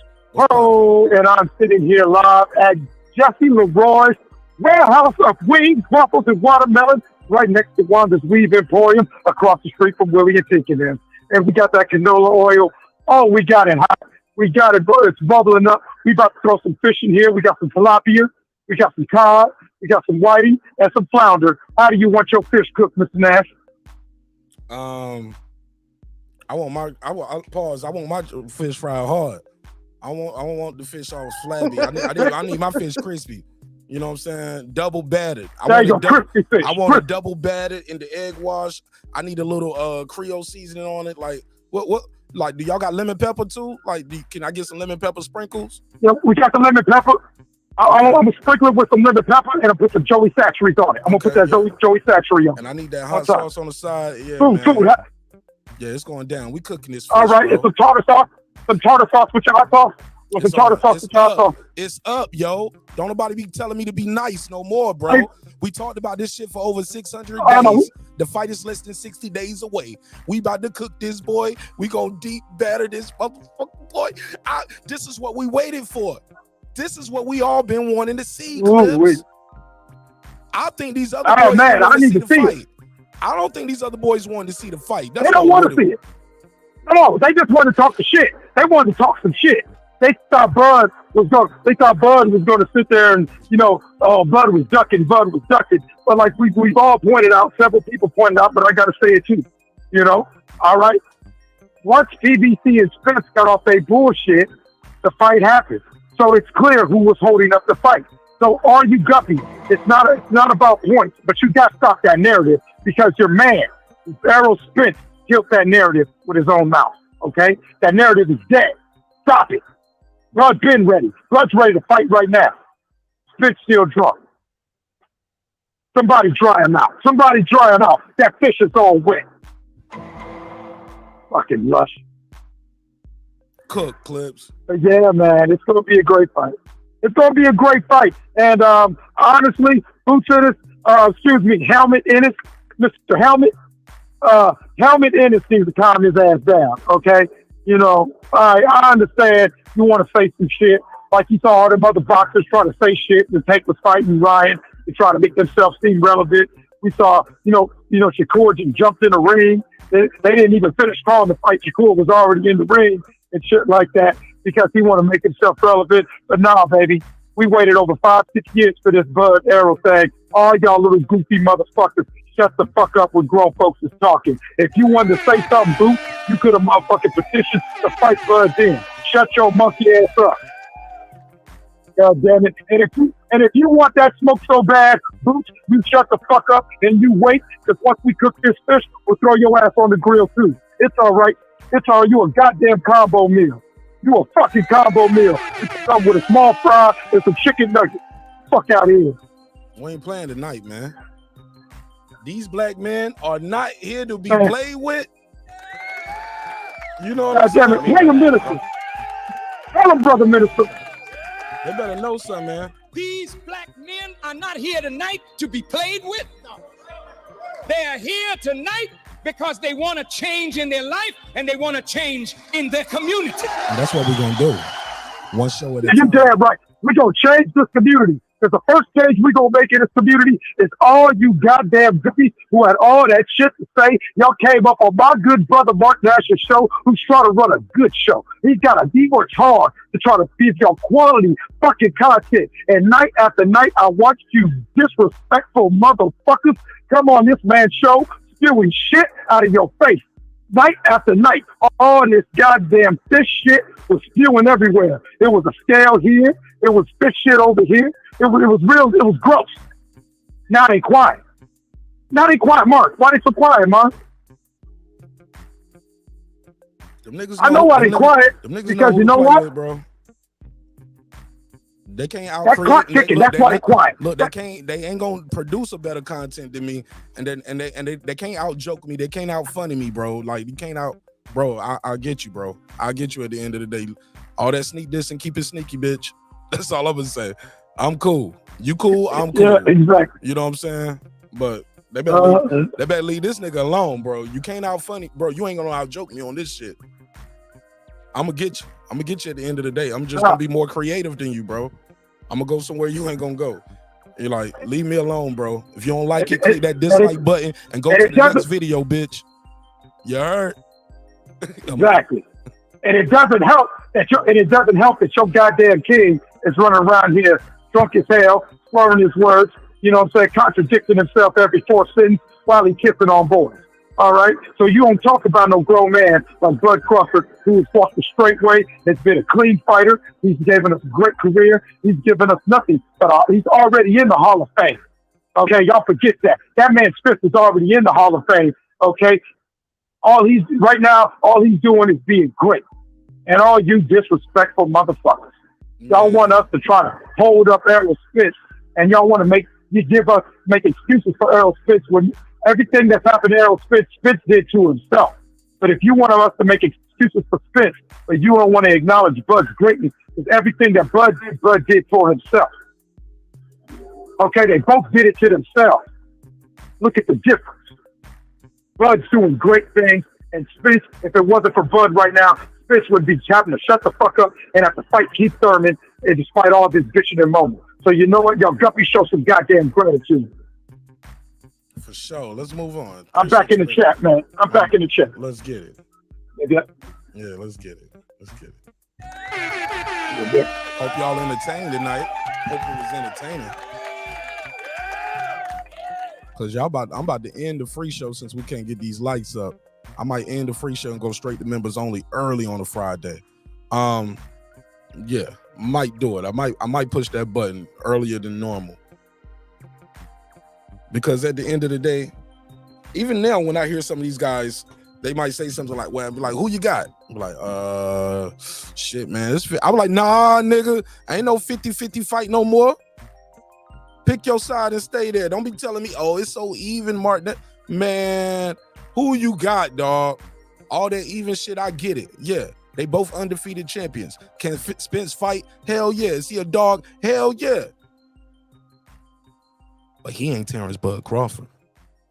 He ain't never seen a Terence Bud Crawford in his life. He never took the belt from an undefeated champion. All them champions got their ass whooped. 4 lost Ugas. Fucking old boy coming off his face reconstruction, Kell Brook. Less than a year later, he going down 2 divisions with a half a broken face. Looking Cyclops in that bitch. Of course you're gonna beat him. You're supposed to, first of all, he was gonna beat him anyway. I ain't gonna lie. I had Errol Spence beating him, but after seeing how well Kell Brook performed, I was like, damn, man, you should have fought him. You should have fought him, bro. I hate he took that Triple G bag like that. You know what I'm saying? It's like he sold his O. You know what I'm saying? But we see it where guys go up and wait, get their ass kicked, and go back, and you know, it is what it is. That's the business of boxing. But this fight is going to be electric. We will see a coronation. It's going to be a coronation of a new pound for pound king. We can get that Canelo shit out of here. That's for caskets, homie. Because he going to get his ass whooped if he try to fight Bivol again. That shit for caskets. You're going to see a 2-division 4-belt champion in the 4-belt era. This is going to be amazing. You got to buy this fight. Even now I hear so-called fans telling me, I'm not going to buy the fight, Martin Ash. It took them too long. You know what my response to that foodie, Hot Rod, Centos, unbiased fan, you know what my response to it is? Bitch, you weren't going to buy the fight in the first place. You always was going to steal the fight. Exactly. You always was going to steal it. You was never going to support the event. But you like the commentary more. You like to be a part of the problem. And when it's time to fight, you don't even want to pay for the fight. I do not rock with you. I don't merely rock with none of y'all niggas. Get off my block with that. Get off my block with that. The fight, and you ain't gonna support the fight. But you the same dudes that bought Tank and Ryan. But then you didn't buy Haney versus Loma. That fight didn't take too long. That fight actually had substance. You said Ryan couldn't fight. Tank a knockout, or it's supposed to be easy, but you bought that one. But you didn't support the Haney versus Loma fight when you got. But you say Haney's pillow fisted. Loma's the next Ali. Haney is Chinny. All that Haney Chinny shit is for caskets. Never heard of it. Never heard of it. Y'all did nothing with that. What happened to that narrative? Where your YouTube daddy at now? Your favorite YouTube daddy won't even talk about that part. He was Chinny. Pillow fist. Man, that pillow fist had Loma's skin looking like cold grits. All lumpy. All lumpy, cold grits on your face. You know what I'm saying? Oatmeal, cold oatmeal, lumpy as fuck. Like somebody Stop the cap, Mark. Stop the cap. Stop Get out of the here. cap. Nah, ain't no capping. Nah, get the fuck out of here. Ain't with no that capping. bullshit. Loma had hickeys all over his face. He had hickeys all over First his of all, face. Loma won a fight. Don't make me put Where he that boy won face every on the round, and he screen had. now. You know we kept Listen, the Loma file. had a fight where he won 117 to 109, and his face looked worse than it was in that fight. It was The Haney 117, fight. So that's 109 on all 3 cards. He was a clear dominant. No. I What think- was all 3 cards? See, that's what happened when you guys spit those narratives out. You know It's not a narrative, bro. It's not a narrative. His face bruise is easy. He had a fight that he completely dominated, and his face was bruised up. That's not a narrative. He won on all 3 cards dominantly by. It was like 117-09, 116, 111, and 118. It was lopsided, and his face was bruised up. He just happened to be a guy where his face bruise is easy. Okay. So running with that is a narrative. I'm just giving you the Fair facts enough. of what transpired on that. That's not a narrative, homie. I'm It's just not. saying. All right, fair enough. I'm just saying. You can that say ain't- Haney won and you can roll with that and you get hyped up about it, but don't stop the cap. Stop the cap. All right, let me tell you something, my dog, and I'm gonna keep it real with you. This ain't what a champion look like. This is what the champion looked like after the fight. Talk that shit. I am. Talk that shit. You got it. Because on the flip side of that guy that pieced him up and his face was bad, won't that guy face bad too? Yeah. Okay. Y'all got to tell the whole story. Loma was fucked up, and that guy was fucked up even more. This guy face don't look like that guy face, First right? of all, or Loma's. Well, you better get off that gas. Let's be real. During the fight, Haney's nose was really inflamed and he was bleeding out his nose. So they cleaned it up good. Listen, Haney's tough, man. I'm not gonna shade it, but you being, I'm gonna use my infamous word, disingenuous right now. But it's not disingenuous when you can't even really see what actual shots that Loma was throwing that he actually landed. I can see them all. Oh hell no, nah, bro. That's crazy. Nah, that's crazy. That's crazy. Y'all not finna sit here and lie. I'm changing your name, Foodie. I'm calling you Starving Revolution right now. Nah. So Haney wasn't getting his head popped back all night. What the in which round? Man, in which round? Everybody from round 1 through 12. From round 1 through 12. No. Everybody who's saying Loma won the fight. Crazy, bro. Everybody that says Loma won the fight is focusing on rounds 10 and rounds 11. 1 through 12. He beat the shit out of them. 1 through 12. He beat the shit out of them. Just not those two rounds. Listen, I give Haney credit for being tough as nails and fighting a different fight, and he got the victory. But I'm not gonna sit here and pretend that I looked at that fight and said Haney was dominant, and Haney in any capacity, I felt like he actually won the fight. No one said dominance. No one said he was dominating the fight. But Loma was dominating at some point. But Loma was dominating at some point at a point of the fight, and so you can't deny that. No, he wasn't. Haney was not. Never dominant. was. Never was dominant. Haney was never dominant. How can you be dominant with no fucking power? What the? No, you can never be a dominating fighter, bro. You ain't got no power. Does on the screen say that he was not? He has no power. The man has no power. I'm not going to even use the word power. The nigga has no power. His face is like Arby's. He won close rounds. He won some close rounds, but he never had dominant rounds. Because a man's face has some bruises, that means he lost a fight. No, I'm not saying that. You're saying that it was a 50-50 fight. It was a close fight. So you guys are talking about domination. It doesn't matter about domination. At a point in the fight, he was winning the fight. He won, and Loma lost. He was gifted. He was gifted a win, no doubt. How was he gifted a win? Because the scorecards were not. I disagree with the scorecards. What you guys don't want to admit is that Haney had nothing to do with what the fucking judges decided. I actually said that. That's why I said I'm not. It's not a slight to Haney directly. I've been said that. I've made that abundantly clear that when I'm saying I felt like Loma won the fight and such and so forth, it's not a slight to Haney because the judges gave him the victory. He was in the ring fighting and he did his best, and he showed me some things that he had not done before. But at the end of the day, I don't feel like he won the fight. And, we all have our different opinions on that, and it's all good. But I'm not going to sit here and cat form and act like he was dominant and he showed me something that let me know that he can beat Shakur Tank. No, I'm going to keep it a beam. Right. I'm going to take slight at his skills. Motherfuckers were saying he was Floyd Mayweather, he was this, he was that. Well, you fought an old man, and it was a close fight. So what you showed me don't resemble what anything of what a Devin Haney fan is saying about Devin Haney's skills. So I'm gonna take slight at his skills, and I'm gonna say his skills ain't what y'all say it is, and I'm gonna leave it at that. Right. Okay. Sure. I mean, if he owed, that's Loma's fault because he got that franchise belt, so he didn't have to beat that fight. So that's his fault. He could have fought. He owed, and he still almost won, brother. Well, a prime Loma would have knocked his ass out. Prime Loma would have knocked his ass out, homie. Okay, so can I reply to that? You feel like that. So why didn't he take the fight 4 years ago then? No, not even that. Like, all I'm trying to say what did his jitter batter just say, What did his jitter batter just say? Hold on. I want to answer to your first question first, because that's the second question. Your first question was your first statement was a prime Loma would have knocked him out. Some would say a Devin Haney who wasn't weight drained, who was more comfortable at the weight, could have did better against this Loma.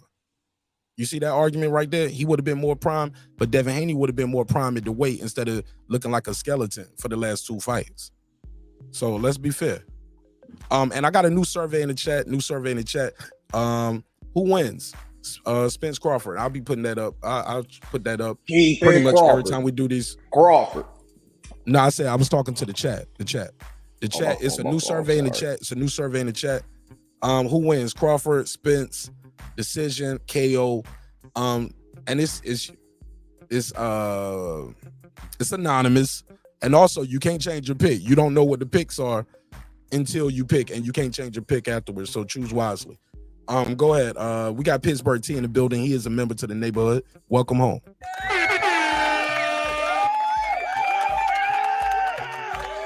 Talk to me, T. Yeah, Mark. Yeah, man, this whole Loma stuff, this got to stop. That man lost, that's the end of that, man. And that's the end. He wasn't even, look, these people who got such a problem with the fight, over a majority of these fools ain't buy the fight because the sales of the pay-per-view was so fucking low. I don't see how all these people got so much to say about the fight and it didn't sell. So how could it sell, but all these people watch the shit? It just don't make no sense. That's applicable to some people, but I paid my money and watched the fight. So but what you're saying is a legitimate point because it did not do the numbers that it should have done. But well, he's not talking to us, so it don't even matter because if you bought the fight like you said, and I know I bought the fight, but we do gotta understand that a fight selling. I spent my money, but I supported the fight. That's a blanket statement. Yeah, that's a blanket statement. You put that blanket on yourself. You put it on yourself. I said people that got so much to say about it. There's plenty of people who actually don't buy those fights, man. That they saying that, and then it's funny how people spin it and say, "Oh, you just a." They try to do the name call and disregard people, but like we just got to start calling people out that. Like, it's one thing when you see a fight and you see it one way, that's cool. But you can't not support the fighters and then have everything to say about it. Now you a manager, you a promoter, you all this shit, but you won't even fucking buy the fight. This ain't to nobody specific. Those people who doing that, they know who the fuck they is. And then they disregard people's opinion. Come on now. To me, that's not a boxing fan, OG. Like, it shouldn't matter. It shouldn't matter who the fuck the name is. If you like the sport, you should watch the sport.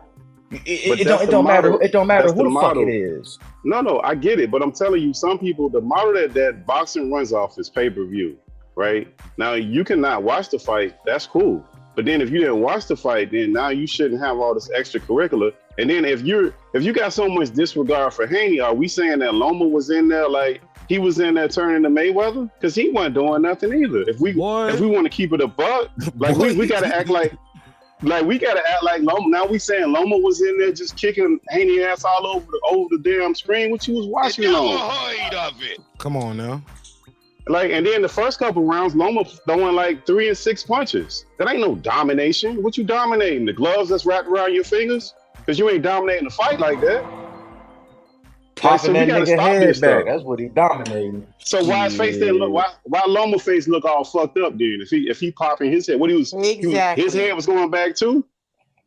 Genetics, brother. Some people get bruised easier. Stop it. That means you getting hit though. You got to get hit though. Somebody touching you. He got a little kid. You think his little kid bruising him? Are you gonna bruise him like that? Cause I ain't gonna bruise him like that. Haney was able to do that, but let me put this on the screen because I think this is very important. He was, and he still lost. Nigga, right. Loma did more. What the fuck? It is what it is. That ain't what the You're judges right. say. It is what it is. We disagree, and that's fine. In the words of the late great Notorious B.I.G., you've been wrong. If that's how you feel, it is what it is. Shit. This dude was not in there putting on no like Pittsburgh T said. It wasn't no Mayweather-esque performance. But look at peep this though. This is what Pittsburgh T was talking about. Brim, my good brother Brim Reaper in the building. Sento Sincere Food Revolution, Hot Rod, and of course Pittsburgh T. Shout out to everybody in the chat. Make sure you smash that like button on the way in the room, even if you just stay for a second. Appreciate it. Haney versus Lomachenko, 7 days away. This is a week away from the fight. I'm just trying to see the interest level for the fight. This is coming after I heard a show where these dudes were sitting around talking about 7 hours. It's like a 7-hour live stream. And I asked the question, who's buying the fight? And people was like, how do I? Like, it was all kind of weirdo energy. Like, and Like, well, and then it was just like, well, I'm not gonna tell nobody what to do and how to spend their money. I was like, but y'all been sitting here talking about the fight for 7 and 8 hours. Half of your argument is about why Tank is a pay-per-view star. Ryan is a star. This right here is a fight that stars could be born.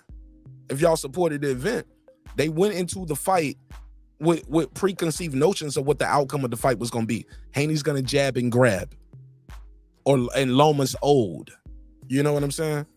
That they already had their outcome, or now one of these guys are knockout artists. This fight gonna be boring. This was a good fight. It was an exciting fight. It was a close fight, and Loma almost won. But in the words of Brandy, almost doesn't count. It don't mean nothing. Sorry. So it is what it is. So I put this survey out, as you guys can see on the screen, for the people who are driving and just listening to the show.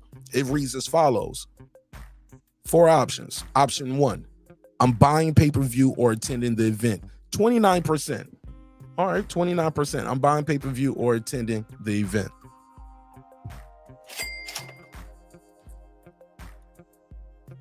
Choice 2, I'm streaming it. It's not worth $59.99. 45%. This is a poll of 170 people. When you watch Family Feud, they use 100.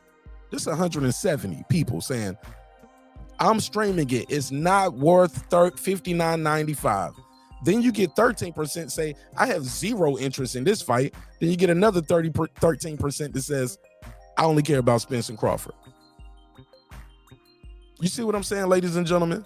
That's what Pittsburgh T is talking about when he so eloquently put it.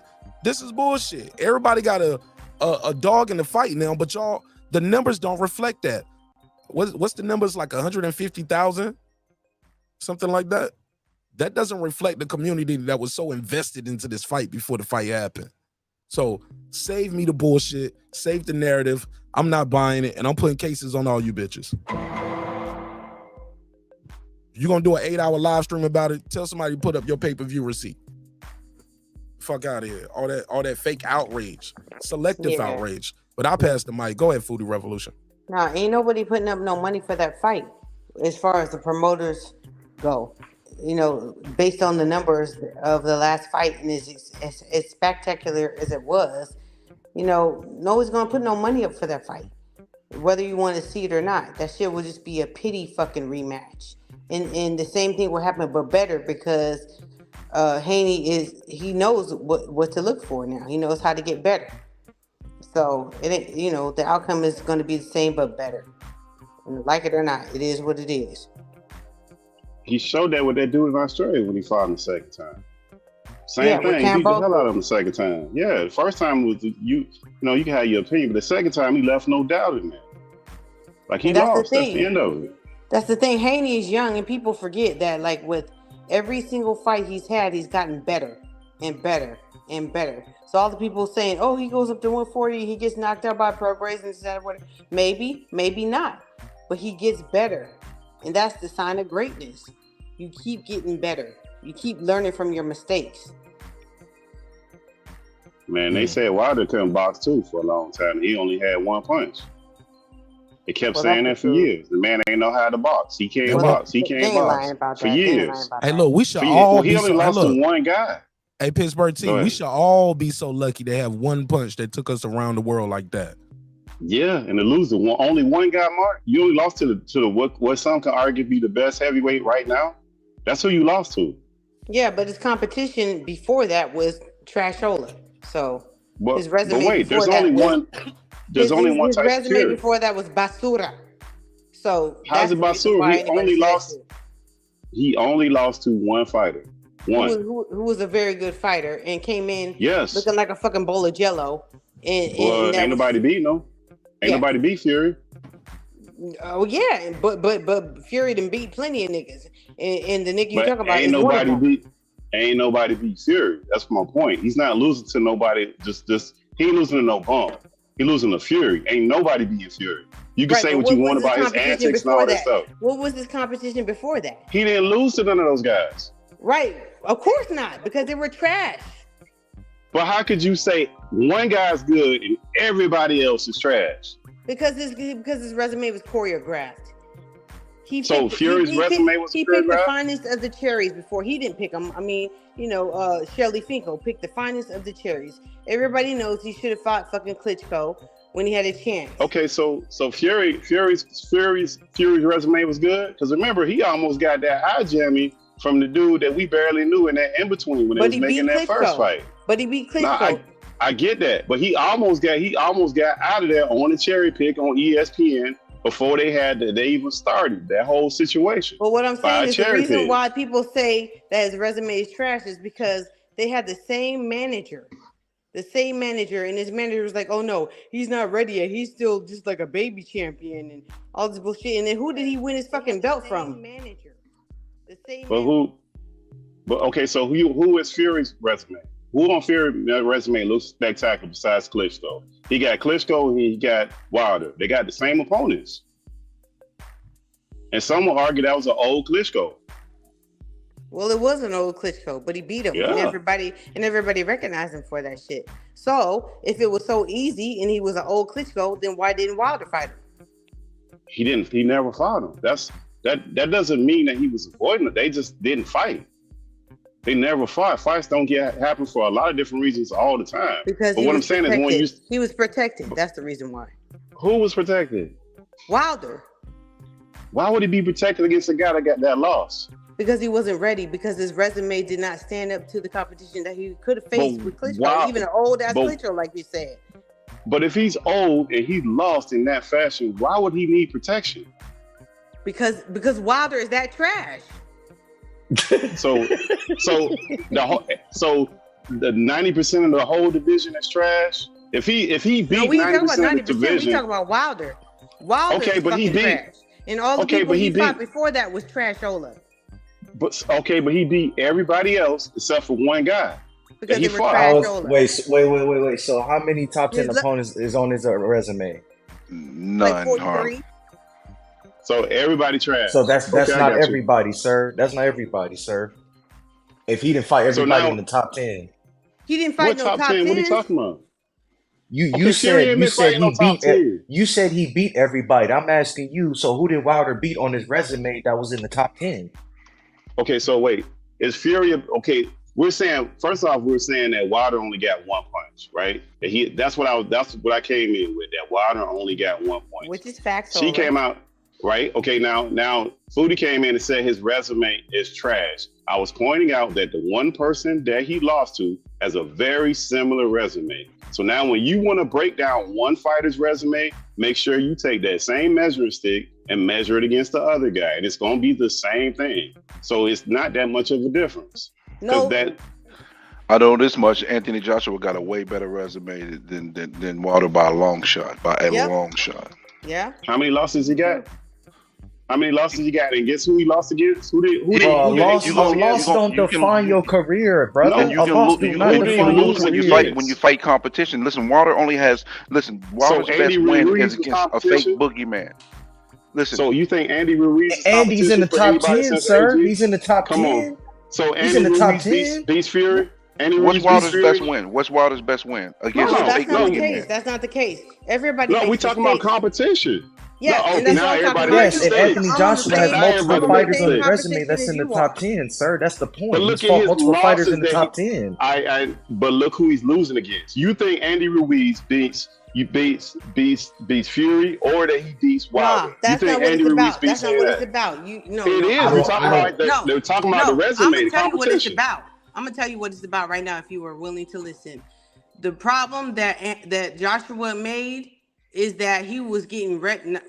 There are two mistakes. He was getting ready to fight someone else, and then Andy Ruiz stepped in.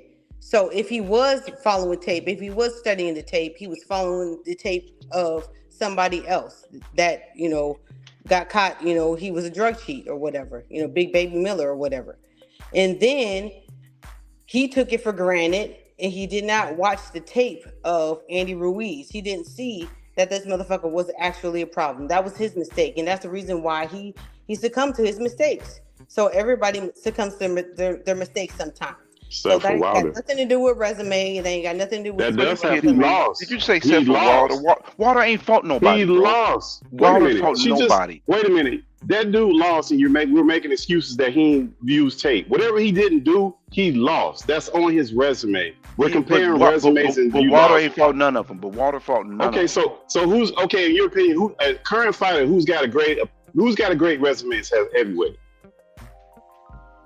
Anthony Joshua got a better resume than Wilder.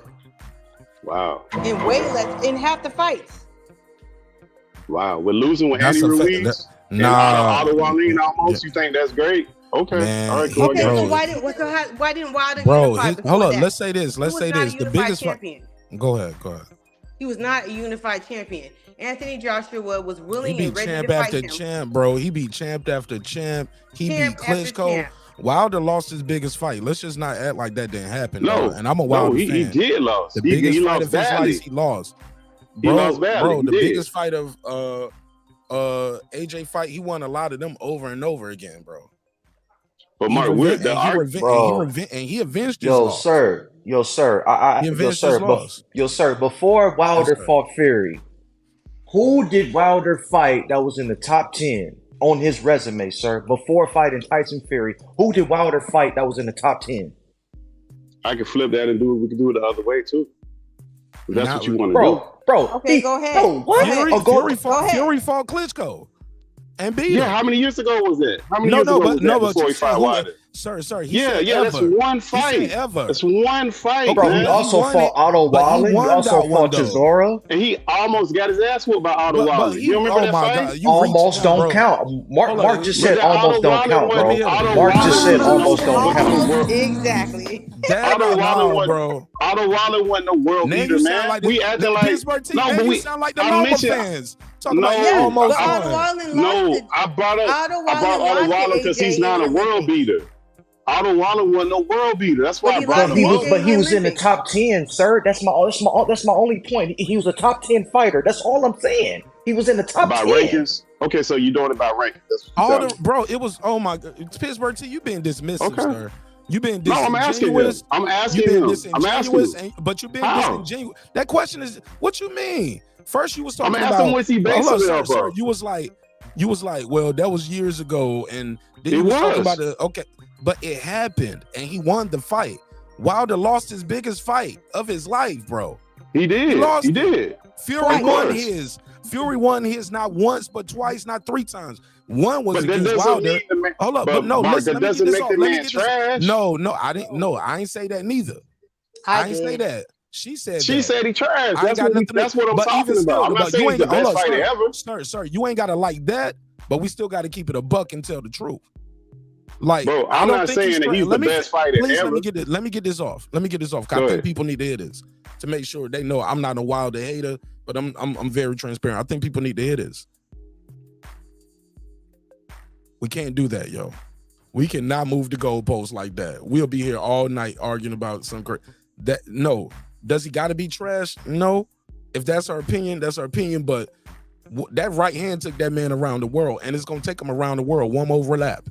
If what we hearing is true, he about to get one more chance to touch them bases. You get what I'm saying? You can't do that if you trash. If it was that trash, Dominique Brazil would have been able to do it.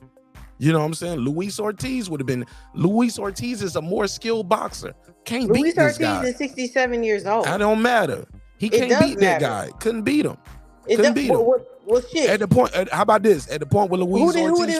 How about this, did man? Luis Let me- Ortiz fight? At that point, What Luis belt did he Ortiz. hold? That's what I'm trying to tell you. Nobody had beat him neither, though. He was still undefeated. So, Well, what does it his takes him- resume look like? it is what it is. Look like? I know it was more than one person. I know he had a lot of fights, and they heavyweights, and in heavyweights, one punch Same can with change it all. Wilder. One punch can change it all. One punch can change it all. And that's all I want to make clear. Like, it is what it is. Like, we can't, like, how it go?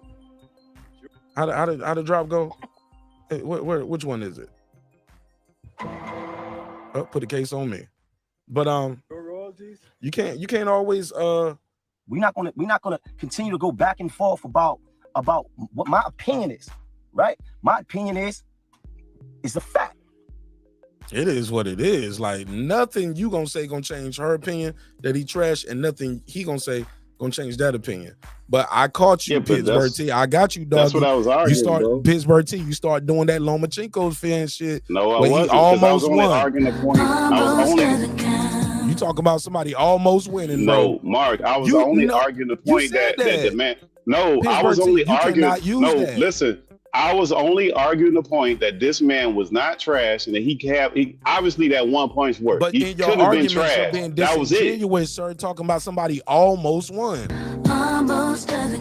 What are we talking about? Otto Wally, that's what he almost lost to. Otto I don't Wally. care. When we But- talk about why would talking you about this even man bring is that- trash, and he But because almost you're saying doesn't it. count. No, you're saying one person is saying that this man is trash, and Fury went 12 got the eye jamming to Otto Wally, man. Like, no, come on, that stop one it. person is me, and you brought up But all you, of but, you Wale. but you skipped over. But when I say Klitschko, you was like, what top 10 he fought? Klitschko, you was like, well, that was years ago. I wasn't But- arguing that Fury but was he trash. won I that was saying fight. that. I was never saying that. I was never saying that Fury was trash. and I if you never fought- said that. Okay, but you been dismissive about that Klitschko win. And No, he That's fought happened. Klitschko. He And fought about Klitschko. AJ, but He even did. AJ fought Klitschko. AJ beat him. He And how many- won it. And What? look at Ray J's resume and look at his losses that he had and look at if we're looking at resumes, look who he lost to, bro. Bro, he lost. Who he lose to? Bro, he lost to Andy Ruiz. One fight, one night, heavyweight division. Anything can happen. He avenged that loss, and he lost to Usyk, who some people say is one of the best that they've seen in a long time. And that's Like, all his losses. what's wrong? What's wrong with losing to Usyk? Man, that dude Anybody lost can to get Andy knocked out. Ruiz. Anybody Okay, can yeah, knock out in anybody can. heavyweights, bro. Anybody can. Hey, look, Hassan Yeah. Rockman knocked out Lennox Lewis, all-time great. So who's being dismissive now, Mark? What you you being mean? dismissive now? You I'm saying talking about anybody one can person- lose? The dude lost. In comparing heavyweight, the levels of I'm competition. talking about in the heavyweight division, more than anything in boxing, anybody can lose it. But you talking about a heavyweight getting knocked out, bro, and then you get your belt back. You keep saying who did he lose to? Like he lost to a bunch of bums. He lost to Andy Ruiz and Usyk. So That's it. Andy Ruiz is a world beater too. That's what I'm saying. one- Like, what we so doing? That's one person. Who else Otto beat him? Wally was a. Yeah, that's what I'm saying. Like when you start AJ looking didn't at, he looked. lose to He didn't Otto look Wally. good. Right. No, But no. he didn't Otto lose. Wally was Tyson He didn't Fury. lose. Otto He didn't Wally lose. was Tyson Fury. Going back to the almost, he lost to Andy. He lost to Usyk. That's it. Right. Okay, so No, Pittsburgh no. T. So why you keep bringing up an almost that don't count? I You can't bring get up one an out. almost, bro. I can't bring nothing up. Y'all ain't gonna let me get Bro, the point but out. you My can't point bring up was an almost. You no. Can't bring up nothing if you ain't gonna let me talk. Bring up the losses. Like, don't bring up a almost, bro. Like, what are you doing? Don't even bring up You the ain't- losses, bring up the unifications, because all I've been talking about is the resumes. I'm talking about the resumes. So Anthony Joshua was a unified champion. Wilder had that fucking WBC belt for fucking 10 years before he lost to Fury, a pillow-fisted fighter, right? That's what y'all was calling him, pillow-fisted. I didn't call him that, and I never called the man trash. I never Well, called the Wilder majority trash. of his fans. You I'm not calling him talking about the trash? majority of his fans are talking Yeah, about. you call him his trash. That man ain't trash. That's all I'm saying. They're talking about the resume. The referee had a long count and all this bullshit. You know what I'm saying? I wasn't with none of that stuff. That man lost. I ain't gonna lie, that was kind of a That was- those counts were different. It But was, he kind still of a- lost. And, Yeah, and but even that's the how referee. Jack Reese has always done it, though. He ain't done it no different than any other. I did a side by side one time where he did where you saw him doing the count for somebody else, and versus that count, his count wasn't the same. You know what I'm saying? But he did say, but he's on record as saying he did that for the. He did say I did it for the spirit of the sport. He got beat very definitively. So Even then, when Fury stood up, Fury used his shoulders, and he told Fury to step to the side, and he said he did that for the spirit of the sport. That's what he that's said. fine. Okay, but they did run it back though, right? Hell yeah. And then what happened? He lost. Twice. Yeah, he lost. That's what happened. People said he got robbed the second fight. It was egg weights and all that other shit. I ain't Right, get into yeah. that. Man, that was nonsense. They were talking about I the didn't really rock costume with and that all shit. this other stuff. Yeah, that I was believe other that nonsense. costume might have been something. I ain't gonna lie. Man. That shit looked heavy. That shit shit was did look heavy. heavy. I was there. That shit That was shit- heavy. Hey, look, and keep in mind, Fury got carried to the ring. He saved his legs. He got carried there. Wilder But Mark, how walked you that come out with long that? ass walk. How you come out with that when Black suit. History? How you come out that when Black History Month get done like that? Come on, right. But all I'm saying is that Wilder had a long time that he could have fought other champions and he could have unified, but he did not. And then when you're talking about resumes, Anthony Joshua I thought he did. froze under the moment, y'all. I ain't even gonna lie. I always thought he froze under that moment. Like the way his eyes looked, they was like, well, it was the infrareds that he had on the thing. When I saw his eyes, I was like, yo, he don't look. As soon as the fight started, I said, yo, he about to lose. My boy Charles looked at me. He said, "Don't say that." Why did you say that? I was like, bro, I think he about to lose. He's why I said I don't like the way he look. People who were there, they were like, "What's going on? What's going on?" I said, "Your boy is losing. That's what's going on." Bro, he don't even look the same, bro. I was like, bro, he looks can't fight on the back nervous. foot. That's what's going on. I was like, this nigga look nervous as fuck. No back foot, no lateral movement, no nothing, no combinations, no nothing. I thought he looked nervous. I thought the moment was too much for him right then. He couldn't recover. And once it had it happen that first time, I think that shit just stayed in his head, and that shit bothered him. Cause if all that shit was true, man, like, why did you change the weight? Like, he changed his weight. You know what I'm saying? He put on all that weight. Yeah, he put on too much. Yeah. Yeah, I wasn't rocking with none of that stuff that happened during those fights, but that man was not trash. Like some of the stuff that he was saying in his camp, I ain't buying to none of that crap. Because to me, I'm with you, Mark. You felt like you was cheated. You wouldn't change anything because I felt like I was cheated. I'm just gonna go right back in here and get my get back because I know you cheated me. I'm gonna get your ass back. I ain't got to change my. I got to do nothing dramatic like that. No one said he wasn't a dog. You know what I'm saying? But dogs lose. Somebody got to be the winner and somebody got to be the loser. So when you're looking at Wilder's resume, who else did he fight that who could have got him prepared for getting in the ring with somebody who was as good as Fury? But there's nobody like Fury. So, I mean, just like there's nobody like Wilder either. There ain't nobody with Wilder fought. It's the same thing. Fury. There's no duplicating that guy. You can't duplicate Fury. You guys talking about Wilder. I'm sorry. Go ahead. You guys, talking about him not, unified. You got to go back and check all that stuff out. It's not that he didn't want to. He definitely wanted to. But Parker backed out of fighting him, which I feel like Ruiz beat Parker. But what about Charles Martin? They sent Charles Martin across the street for the bag. Yeah, they went over there. He went over there to get the bag, and he wouldn't fight Wilder because he laid down for that shit. He laid down for that. Yeah, because he wasn't going to get $8 million over here. So I don't, you can't be mad at Charles for going over there getting that $8 million. But at the same time, and you can't blame Wilder for that neither. But you can't credit. You can't blame Wilder neither for that. But you can't blame him all. What I'm saying is, you got to give AJ and Matchroom Eddie Hearn credit for saying, look, we gonna get this guy whatever he want because you about to be a star. You can beat this guy and let's give him whatever he want. But 43 fights in. Hey, look, we gonna spend this 43 fights in. Hey, look, I'm about to call you Lisa Bell. Hey, Food Revolution, like, we gonna give you this $8 million. We gonna give him this 8 because we gonna make 80 off of you later once you unify, bro. Both give him of those guys 8 to got make the 80. biggest payday they ever had when they fought Joshua. So they did what they had to do. Of course, Parker, he let it be known that he wasn't trying to fight Wilder. Now, and the Russian, he failed a drug test when Wilder went over to Russia to fight him. Yeah. So it's not like Wilder. But he could have fought Dillian White. Why not fight Dillian White? He could have fought Dillian White. But he needed to fight him for it. He didn't have a because belt. Dillian White, the Russian didn't have a belt neither. By the time him and Dylan White fight, they didn't have. No. But Dillian White was his man. Dylan White was number one. Listen, he had a but belt. he was number one, sir. Listen, man, he had a I'm belt. listening. When Wilder was trying to Number fight him. one. Number one, because he fought other guys talking that weren't about number one. I'm addressing what my girl was saying. No, about but him you not just being said something, unified. and I'm addressing that.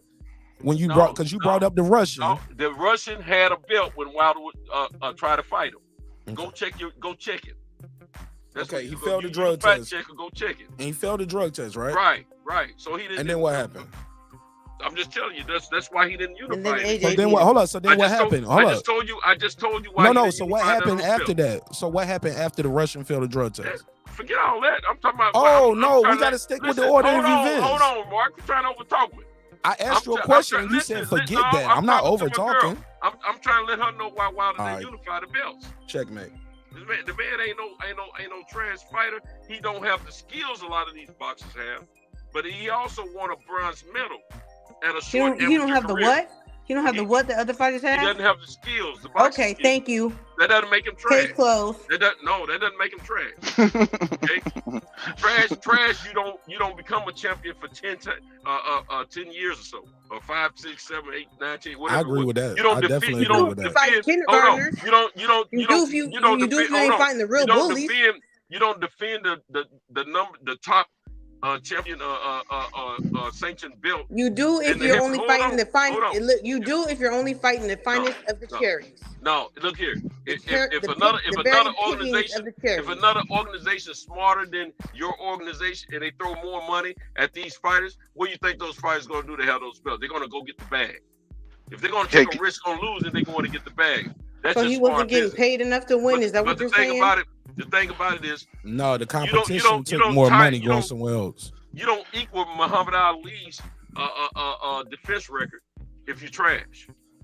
You don't knock most everybody out that you've competed against if you're trash. You don't knock everyone down 100% that you fought if you're trash. Yeah, but you're also not skilled. You're also not skilled. He lost to one man.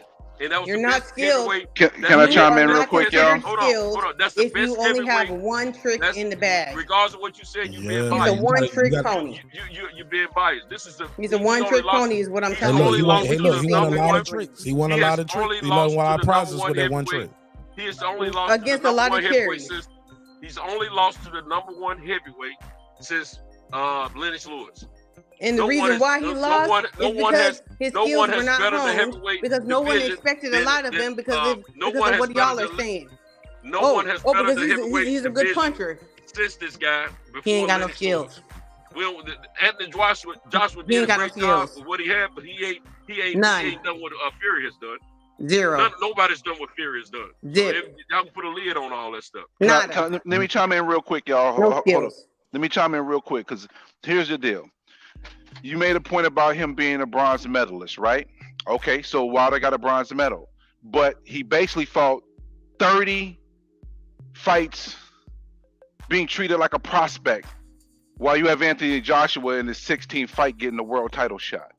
Then, when you look at the dynamics of Wilder having an opportunity to fight Anthony Joshua, there was $100 million on the table. He don't fuck with Eddie Hearn, so it was directly from the zone, $100 million. And this is why I had an issue with PPC, because Al Heyman was looking out for the networks more than his fighter, because it would have been in his. Okay, let me finish. It would have been in this. It would have been in Wilder's best interest to do that $100 million to have those 3 fights. Because he made less money than, but Wilder already admitted it. Okay, so I mean, you can say it's not true, but Wilder already said it. But Wilder would have made more money and possibly would have been undisputed if he had went ahead and took that deal, because Al Heyman and PBC was more interested in looking out for the interests of the network instead of looking out for the best interest of the fighter. Because basically Fury became a cherry pick going wrong, because he was sitting on his butt almost 400 pounds in the press, and he brought him back out, got a draw, and then got his ass whooped. And he made money, but he didn't make $100 million off of those fights, and he would have made $100 million with those 3 fights. That's absolutely true. It's a fact. I'm sorry, it's undisputable fact. I can get you evidence that shows it a fact. You can't bring me no evidence to show it's documented. Not. It's documented already. First of all, when they were trying to make that fight, you don't remember when the one side wanted proof of funds? First they said they didn't have the money when they were trying to make that fight. Then the other side, which was not Wilder, wanted proof of funds. They didn't believe they had the money. So that narrative that you're spinning is not even true. Not a narrative. Wilder already admitted it. Wilder already admitted it later on. Wilder already admitted it later on, bro. So it don't matter what you say. That proof of funds, that's cool at the time. But Wilder already admitted it. He's already proof of funds is cool at the time. Because Wilder has already admitted what transpired. He's already admitted it. So you rolling with that aspect based on that time when the circumstances was going on at that time. But now we're sitting in the current. Wilder has already told us. Wilder already told us that he basically should have taken that deal. He's already put it out there. So what you're saying Basically, now ain't no is based on basically. it's basically No, you're basing it off your a narrative narrative. that was at No, the your time. It's not a narrative, narrative. It's not a narrative. Wilder already admitted it. How can it be a brother. narrative Just because if you Wilder Wilder specifically was you talking already yell don't said about it? make the it right. money. He was talking about the money He aspect wasn't of talking it. about that They one didn't fight. have Joshua. They didn't guarantee that he would get Joshua after those 3 or 4 fights. But he It No, said wasn't he a that one they didn't. fight. did Hold though. on, it wasn't a one Joshua fight was the deal. second and third fight. It was a 3-fight No, deal. it One wasn't. fight. No, it Yes, it was. wasn't. No, It it was a wasn't. Yes, three. it Yes, it was. It was. was a Joshua 3-fight was not. On deal, the and zone. It it wasn't was a guaranteed one-fight. that he But was gonna Matter get of fact, Joshua. don't forget that the head of the zone came out and apologized to Wilder for not bringing the deal to him correctly. Don't forget about that. Exactly. Well, it doesn't matter if he And brought then the and then news the idea that you incorrectly. know, But the fact and then is the that idea there that you was guys proof of thinking that funds. you There know. was proof of funds. There Right, was but proof that of wasn't funds. coming from Wilder's side. That was not coming from Wilder's side that wanted proof of funds. That's what you like. The proof of funds was not coming from Wilder. It was coming from the other side that they were saying Okay. that Wilder's Okay, but camp can you didn't prove have that the there money. wasn't? Can you prove that there wasn't? Can anyone on this panel prove that there wasn't? He A proof of did, and funds. he got quiet. He did it. The proof of That's funds the was point. there.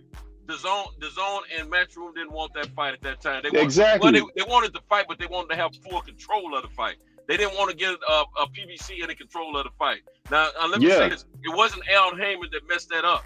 Al Heyman wasn't controlling Wilder's career at that time. He was with Shelly Finkel then. Shelly Finkel did mess up a few things. He messed up the Klitschko fight for Wilder. So don't forget about all that.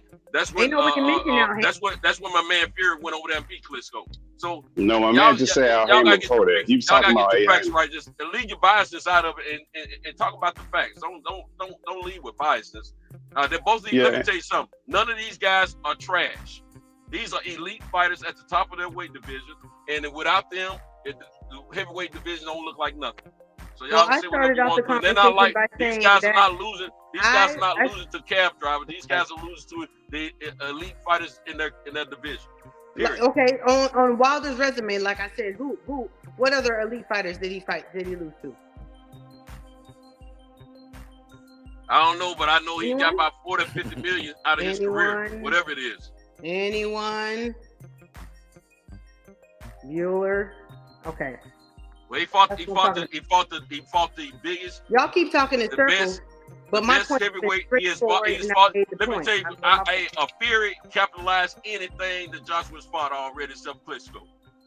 And then another thing. Why do so many people think they know what? I ain't never heard Al Heyman speak. So how do we know what the hell Al Heyman got on? With all due respect, that was a bad example, Santos, because he lost to Fury, and AJ beat Klitschko. I know he lost, but he fought him 3 times, and then no one else stepped up to fight and he him. win none of them. But AJ beat Klitschko though. AJ did beat Klitschko. Yeah, he beat him. I ain't taking that from him. I'm not gonna take. Look, I'm not gonna take anything for any of them. But then he don't went try to belt act like chasing. Fury is a easy trick pony. He's not. Fury is definitely and always have been a threat for anybody. Yeah, he's so much of a threat that he won't fight Usyk. I ain't getting into all that. Usyk don't have nothing. We don't know that. We don't know that. I think that fight gonna happen. I think that fight gonna happen, y'all. I ain't gonna lie, low key. You talking about fighting Joshua next? He talking about fighting McCormick next. He talking about fighting we don't know. Usyk next. He might fight him and still fight Usyk in December.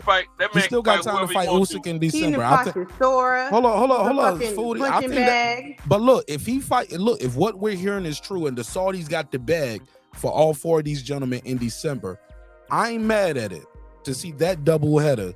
Pause to see Wilder, AJ, and I heard even if Fury and Wilder, I'm sorry, if Usyk and Fury is not happening, they are still willing to put up the money for a super fight at the heavyweight division. Wilder, nobody AJ. want to see nothing but the undisputed. No, I'm sorry, I disagree. No. Foodie, you can't say nobody. Foodie, I'm sorry. Hold up, Foodie. Hold up, let me say this. Foodie, you can't say nobody because Tank and Ryan did over 1 million buys, and that's in America. So people will pay for something other than undisputed. And very like a month later, you get an undisputed that do 150, about 10% of what we hearing Tank and Ryan did. So yes, people will pay for Wilder and AJ. Let's not forget, AJ is still a star, yo. He's still a big draw. He's a star. He's a global star. And Deontay Wilder is building up to that too, for better or for worse. Even with the loss with Fury, he still has a lot of fans out there globally. Like he looked like he had a nice warm welcome when I saw him in Saudi Arabia. So I'm gonna be honest. And look, if AJ and Wilder happens, that fight has lost its luster. But I will still support that event, and I'm still excited about that event. That event is actually more intriguing now that both guys have a little rust on it. I hate it's not for Undisputed, but thank God that's not happening with Spence and Crawford. Hey, you know what Mark, I'm saying? we gotta make sure we let these folks know that Y'all see, I tried to bring it back full circle. You see what I tried to do there? Go ahead. Most of the biggest fights that we've seen in the history of boxing have not been undisputed. So people got on this undisputed kick here lately. They killing me with that. All that bull crap started with Wilder and Joshua. No, it started with Terence Crawford once he got that undisputed. Hold up. Once Terence Crawford got that undisputed, and everybody saw the clout he got off of that shit, everybody wanted to get undisputed. I understand what you're saying, but the beefing is what I'm talking about between fans. All that bull crap started then. And y'all getting caught up in undisputed too much. It ain't all about undisputed. It's great to have, but it ain't all about undisputed. It's about it is, man. That's super supremacy, bro. We're talking about big fights as far as like competition wise. Man, you can have a big fight with Jake Paul. Well, let me ask you something. What's that Canelo versus Jake Paul would be a big fight. What the fuck? I'm talking about competition, more. I ain't talking about this. That bull all right. We talking about the competition would be the hold on. So let's go back. Let's go back to what you just said. So if it ain't about undisputed, you say you the baddest. You got 3 belts. I say I'm the baddest. I got 1 belt. Yeah, we got to unify. Unifications matter. Undisputed does matter. So which side is it, Santos? Is it about just selling big numbers, or is it about being the best and the baddest in the fucking division? I'm a fight fan, Mark. I'm a fight fan. I'm you double talking me though, my G. No, I'm not. Because I'm here to bring it to you. I'm a fight fan. Been a fight fan for over 50 years. I'm looking at the competition. When Frazier and Ali fought the first time, was it unified? I mean, was it undisputed? No. Foodie told me to beam her back in. Click the link. It's pink. Hold on 1 second. Foodie, click the link. It's pinned at the top. But I'll drop the link again right here in the chat. For the people who don't know, it's pinned at the top. Go ahead. Go ahead, King. You got it. Yeah. When those fights were not always undisputed fights. Those big fights back then. They didn't have as many sanctioning bodies, of course, which is a lot of bull crap nowadays. But at the same time, what I'm saying is it doesn't always take the biggest competitive fight doesn't have to be an undisputed fight to be a great fight. I agree That's with what I'm that. talking about. The fight we had last weekend, that was undisputed. That was a great fight. It was two competitive fight, but it wasn't the biggest fight. Actually, it should have been though. It should have been, but it wasn't. It's not that because of casuals. Wait, hold on. Let me Casuals that wasn't a part of it. Let me and it's finish. a lot of fake outrage. Go ahead, bro. Let me finish. The reason it wasn't the biggest fight because a lot of people feel that Tank Davis is still the king of that division. That's why it wasn't a big fight. Even though Devin has the belts, I give him all the credit. He earned it. He earned it. Let me tell you, I ain't taking nothing from him. But people said just like back in the day when Ali didn't have the belts, the people still consider him the champion, even though Frazier was running things when the folks that kept Ali from fighting. So they wanted to see that fight. Those two. So it ain't all about the politics of the boxing industry. It's about what's the most competitive fights. And the fight we got coming up July the 29th is the most competitive fight we're going to have this year. First two, and the Tank and Ryan fight, second or third to this fight here. It was a good fight, but it was the second or third to this fight that's coming up. And there were no belts on the line. Who cares? Who cares? We're talking about competitive fights. Who cares about the belts? Well, clearly a lot of people do. Not true boxing fans, though. No, that's the quite opposite. The casuals didn't give a fuck about it, but the true boxing fans do. You got it backwards. Casuals is what sold that fight, Ryan and Garcia. And they didn't give a fuck about the belt. Ryan and Davis. Obviously. That was a big They didn't care about being on the line. True boxing fans care about the competitive part of the fight. They ain't caring about the belts. No, true boxing fans, like you just said, aren't the ones who bought that fight. You know, Mayweather was never undisputed, right? And he always had big fights. Never undisputed. Never undisputed. But Ryan Garcia and Tank are not Mayweather. My point exactly. It was still No, a big fight because it was no, competitive. what you're doing is moving the had goalpost. No, I'm not. You had two knockout artists there that were undefeated. Because who was talking about Mayweather? I'm talking about Mayweather. I'm trying to tell you that you don't have to have undisputed on the line for it to be a significant fight. Yeah, but you're talking about two completely different eras. No, it don't matter. Different We're eras. talking about boxing. We're talking about boxing. Fans Yeah, want to see different eras. competitive fights. You're talking about different eras in boxing. Different fan bases in boxing. You're starting to sound like a casual to me. I'm gonna stop talking to you. No personal attacks. Keep it on the boxers. No personal attacks. Well, that's fine. Yeah, you can feel however you want to feel. If But you tapped they're two out, different eras. If you tapped out, you tapped out. But once we start going there, you lost, brother. Respectfully, Santos, you lost. You know what I'm saying? It don't matter to me. It never heard of it. Once we start doing there, once we like, well, you know what? You a casual. Like You know what that I'm saying? all night tonight to me. I mean, well, that's her opinion. Is her I just opinion, felt like but saying it at that moment. I'm yeah, going back on saying it. But I'm just fair telling enough.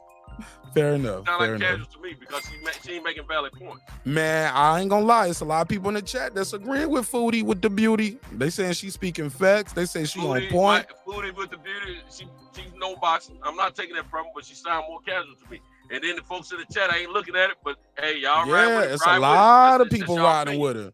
They say lot- she a making lot a of- lot of good. a lot of people Nobody don't would know say about it. Lisa Just like Bells my is boy a casual. said. Is Lisa Bells a casual? Like a lot of people say. Not You even heard me close. though, right? Shit about But you heard boxing. me though. A lot You of heard people me don't though, know shit right? about boxing. Lisa Bells ain't no casual, and she says Foodie speaking facts. I'm just saying.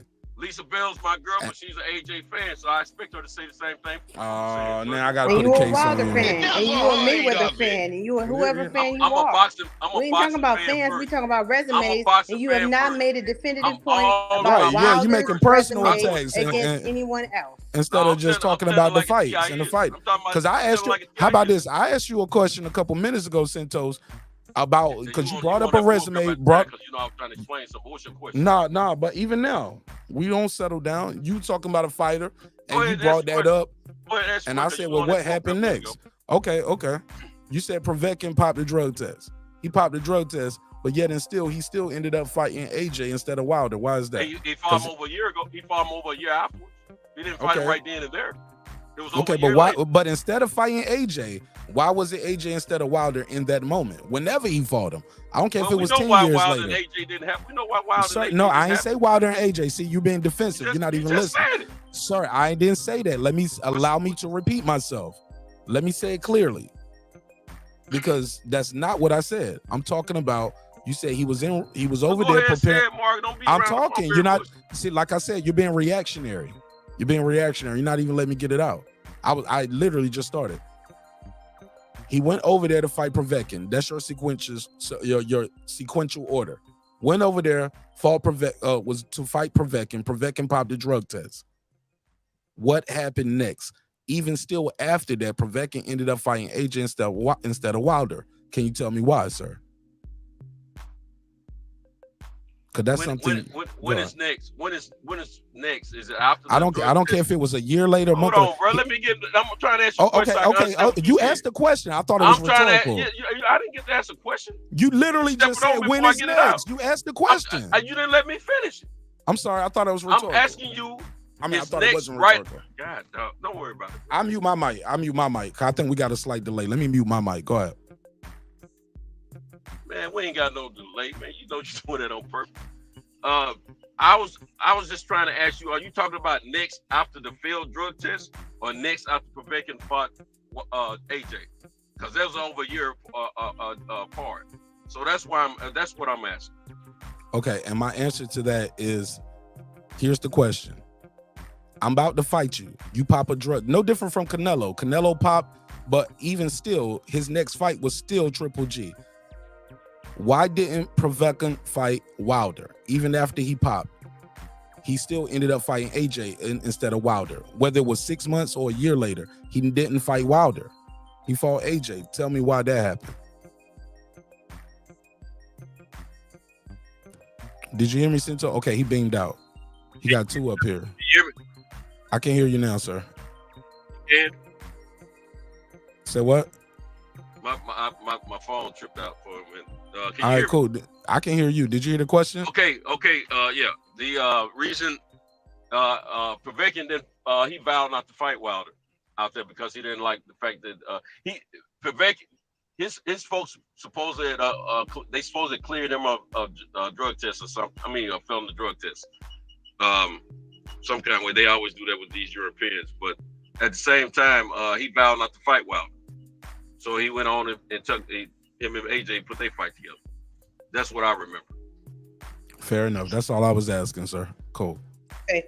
So who did Wilder fight in between? Who did he fight? If he didn't fight Povetkin, who was it? Refresh my memory. Honestly, I had to go back and look to see who he fought. I know he was the It champion. wasn't Dylan White, right? No, he didn't fight.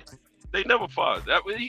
Right. That was, but wasn't Dylan White number 1 for the WBC championship? Do you really think Dylan White's that great? Do you really think he's that great? Seriously. I ain't say nothing about that. I'm asking you a question. Give me an answer. You asked why Wilder didn't fight Dylan White. I mean, why? Well, who did he fight? You don't know who he fought. fought. So what I'm saying is, like I said, going back to his resume, who else could he possibly? Who did he fight? And then Dillian White failed multiple drug tests. Then Dillian White failed multiple drug tests. No. So like, no, he didn't do multiple. Oh, she said no. He was accused of failing the A sample, and then he sued the WBC so that they could look at the B sample, and he won. I got a call. He had more than once. I got a That call. man pissed. That's all. They ain't sue nobody. Hold on, y'all. Let me take this call real quick. I think they say Ja Morant. 817. You got the weapon. What's your name? Where you from, family?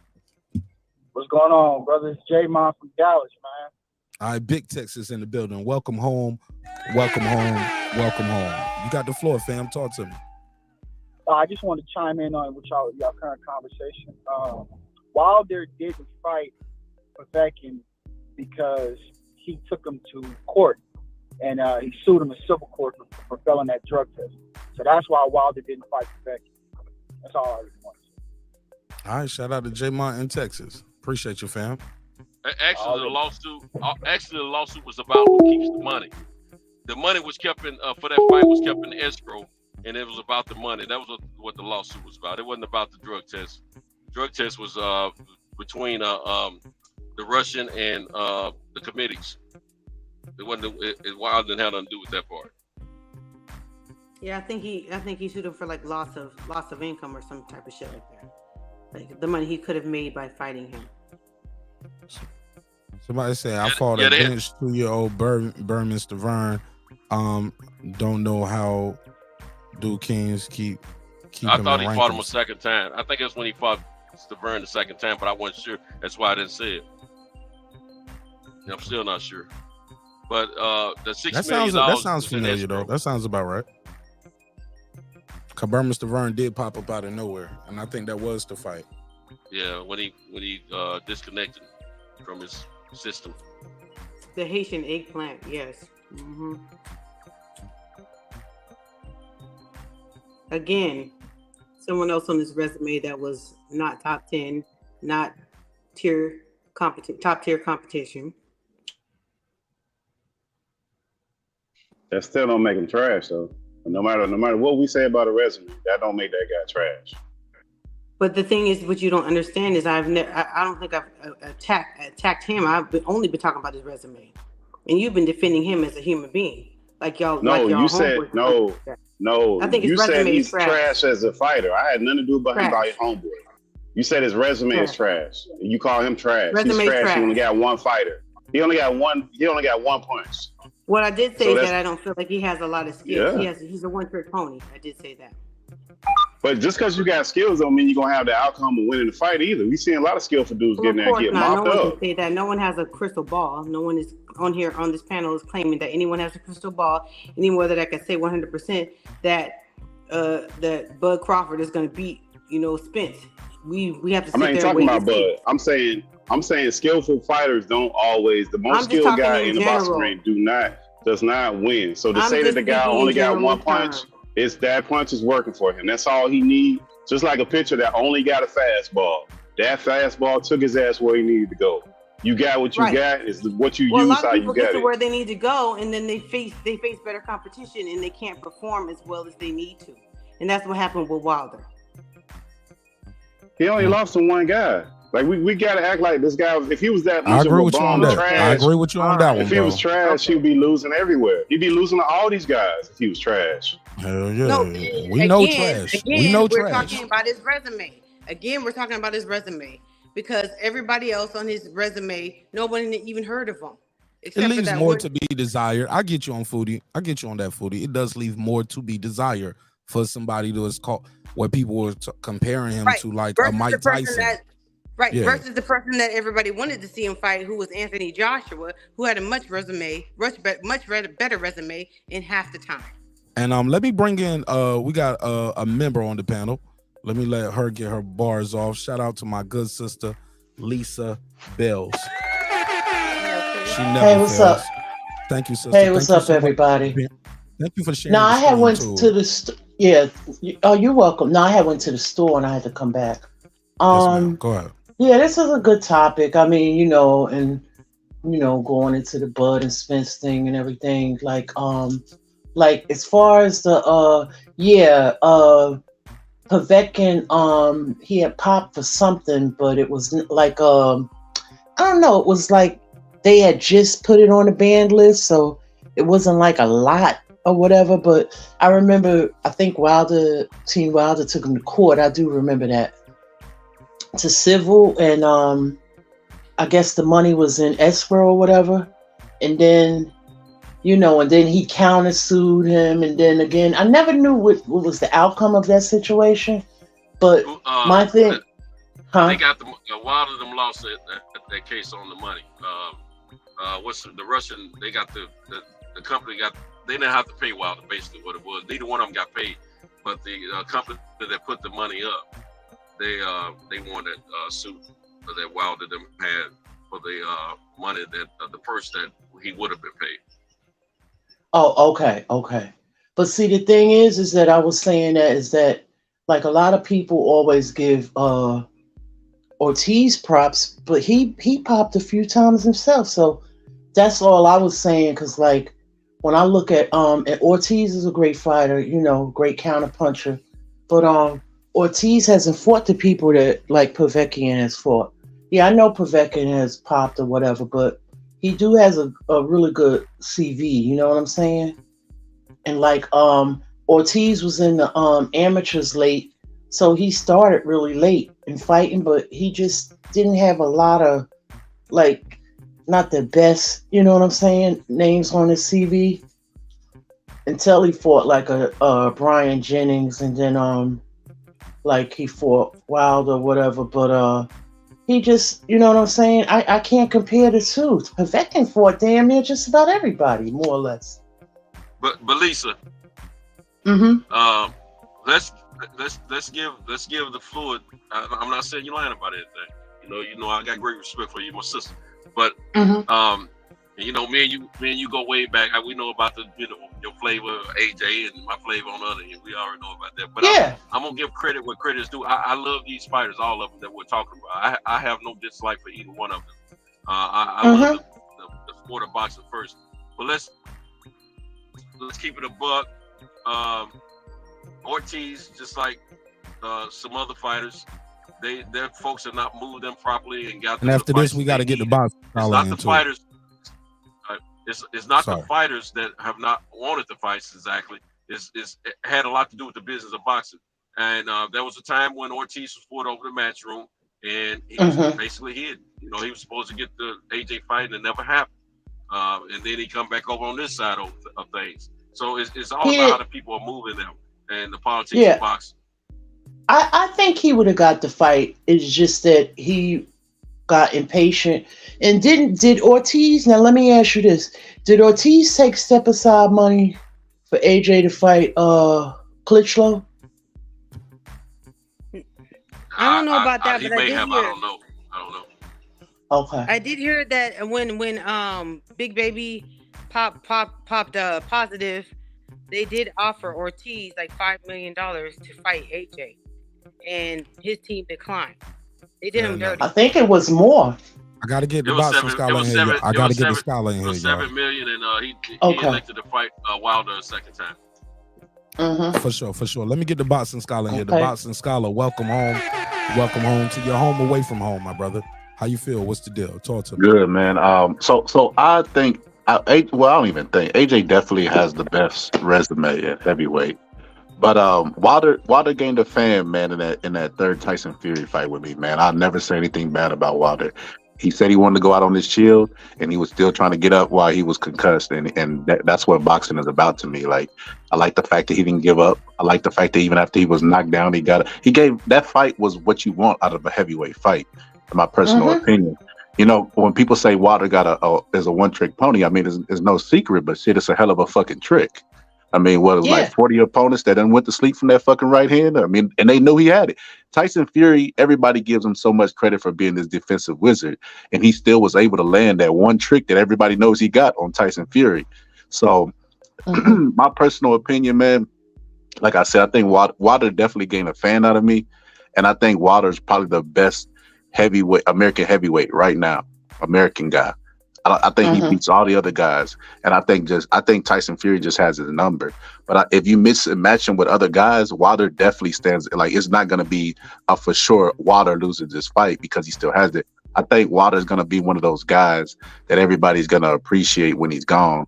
But I'm gonna try to give Wilder his flowers while he's here, because the man did what he said he was going to do, what he wanted to do. Everybody criticized him for the Breland comments, but shit, that man went out on the shield, and like I said, he gained a fan. Well, I feel that way about AJ. A lot of people give him a lot of flack. They won't respect him until he's probably gone. You know what I mean? He showed a lot of heart in a lot of fights, especially with the Klitschko fight. You know what I mean? He showed a lot of heart and whatever, and he got back up and did what he had to do and became the victor. And that's when the heavyweight division came back to me. It was that fight. I agree, Lisa. You know what, Lisa?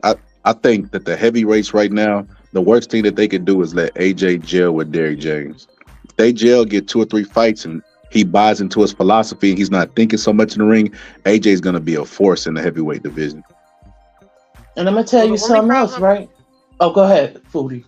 No, I'm saying, you know, I'm an AJ fan just simply because of what he's accomplished so far, and that he really did bring the division back. Because when you say that Wilder is the best, American heavyweight fan, I mean heavyweight Lisa, that we have. Mute it for me, Lisa. Go ahead. Yeah, when you say Wilder is the best heavyweight that we have right here in America, unfortunately, we're not like we were in our heyday with Tyson and Ali and Spinks and all of them. Like, we don't really have that many other people, so we do have to put, if you want to look for just an American champion, you kind of got to put all your eggs in that basket, because that's all there is. But as far as AJ gelling with Derrick, the thing about that is that I remember after AJ lost to Ruiz, he did say, and not a lot of people picked this up, he said that there was something kind of medically wrong, and that they got it checked out, and that he'll talk about it in his book later when he retires. So I'm still waiting to see what that's about. I don't know if that's an excuse or whatever, but there's obviously something psychologically disconnected with AJ, and it doesn't matter who you fight or who you train with. If you can't, overcome that shit, you still gonna continue to fight the way he did in his last fight with me. All right, let me do this super chat real quick, y'all. Shout out to Big Hover 09. He said, make sure y'all smash that motherfucking like button. I appreciate that, my brother, in a major way. Let's give him a drop, ladies and gentlemen. Around here, we call this a 10. A 10, a 10, a 10, a fucking 10. One more time. A 10, a 10, a 10, a fucking 10. All right, go ahead. Now, can I say this? Oh, go ahead. I just want to say something real quick. I want to give a shout out to Mark Nash, even though he don't give me a little run for my money tonight. I love you, my brother. You got my number. You my cuss brother. me out tomorrow. My brother, you know what it is, man. No, I ain't gonna cuss you out ever, brother. You my brother. This is boxing, man. It ain't a personal thing for me. Yeah, it's all entertainment, man. It's all entertainment. I don't wanna give you a shout out how you manage your show, man. I won't call it the names. You cool with some of the ones I'm talking about right now. But there's a lot of platforms out here that like to bite on other platform style and do it. They'll critique them. I mean, they'll talk about the other platform, but then they'll bite their style. And them kind of folks like that phony to me, and I don't fool with phony folks. I commend you because since day one, whenever people do super chats, you got your own little drops. I don't know if anybody doing that. And anybody doing it now, they had to get it from you. And I just want to say, man, I commend you on that. Prior to 2020, nobody was doing that prior to 2020. Yep. Right. I'm gonna say this real quick, and I'm gonna shut down for a minute. Let y'all get it. This is who I am, folks. I love boxing. I don't want to condemn no fighter that has done something that I myself hasn't tried to do. Let alone a lot of other folks, millions of other folks. These guys are putting their life on the line. These elite fighters are the best of the best, no matter what their boxing style may or may not be. And I'm gonna give credit to all of them. These guys are not losing to bums, the ones we're talking about right now. One hasn't lost to anyone. The rest of them hasn't lost to any bums, in my opinion. So I'm gonna give them credit. And I still feel that the biggest heavyweight fight we'll see in the last 10, 15 years will be AJ and Wilder. With or without the belts, it's still a huge fight. And I've been to Wilder's fight since his last fight. I went to his last fight. He still sell tickets. AJ, we know, still sell tickets. That's going to be a huge fight worldwide. Period. No belts need to be on the line. We just need a great fight. That's what I want to say about that. I couldn't agree more. I'm still excited for that AJ and Wilder fight. And I'm gonna be honest. I don't know who's gonna win that fight. That fight is intriguing to me. It's exciting, and they can still get my money for that fight. They can still get my money for that fight. I'm sorry. I'm still gonna support that event in a major way. In a major way. In a major way. But I ain't gonna lie, a lot of y'all, man, like I wasn't into I never believed none of that fan talk that I used to hear about the contract. I remember watching the Boxing Voice. I'll do that shout out because shout out to Nick. He always been good to me, always paid me on time whenever we did some business together as far as graphics and things like that. He was more than fair. So I will give him that shout out. But I do remember it was a time when he had Wilder on the show. And Shelly Finkel, and I guess he just called Eddie on the spot. You know what I'm saying? Yeah, and that Eddie was great. I remember that. Yo, I was like, yo, is this happening? Boxing Voice. Yeah, we bro, thought I was watching that show live when it happened as somebody, just I'm like y'all at the time. I'm in the chat, driving, going to work. Listen, I'm like, yo, this shit is happening. And he was like, well, I'm gonna be in New York tomorrow, Eddie. We can talk. And Eddie seemed a little uncomfortable in that Shelly Finkel conversation. That's just me. But I get it. That's not how fights are made. Fights aren't made on YouTube. But they was trying to make that shit right then. I was like, yo, it was great entertainment. I think they had Eddie Hearn first, and Wilder called up, or they called Wilder. Okay, something like that. Yeah, I might get the order wrong. Yeah. Yeah, and then I know Eddie said something to Wilder about he talked to Shelly Finkel, and Shelly Finkel. And then Wilder called Shelly. Wilder called him Shelly. Yeah. Called him up and got everybody on the spot. It was beautiful, man. Yeah, it was beautiful, man. Now, you talk about days, man, bro. If you was there, man, that shit was beautiful. It happened in real time, and we thought we was really about to get close to that fight. That fight still ain't happened, bro. Nope. Shit. Now I got a YouTube channel, and I be calling people on the spot sometimes. And it might not happen if Fury and AJ fight first, like Fury is talking about today. He sent out an offer to AJ. I don't believe that. I just think I hope AJ fucking disregards it. Yeah. Fury is capped right now. He's going around just doing a whole bunch of stuff this week. I've been seeing it. But I was gonna say, I do remember that show because I listened to it too. That was wild. I remember. But I want to say this though. You know, like the same way like the community always has backed Bud and everything because of the disrespect he has received.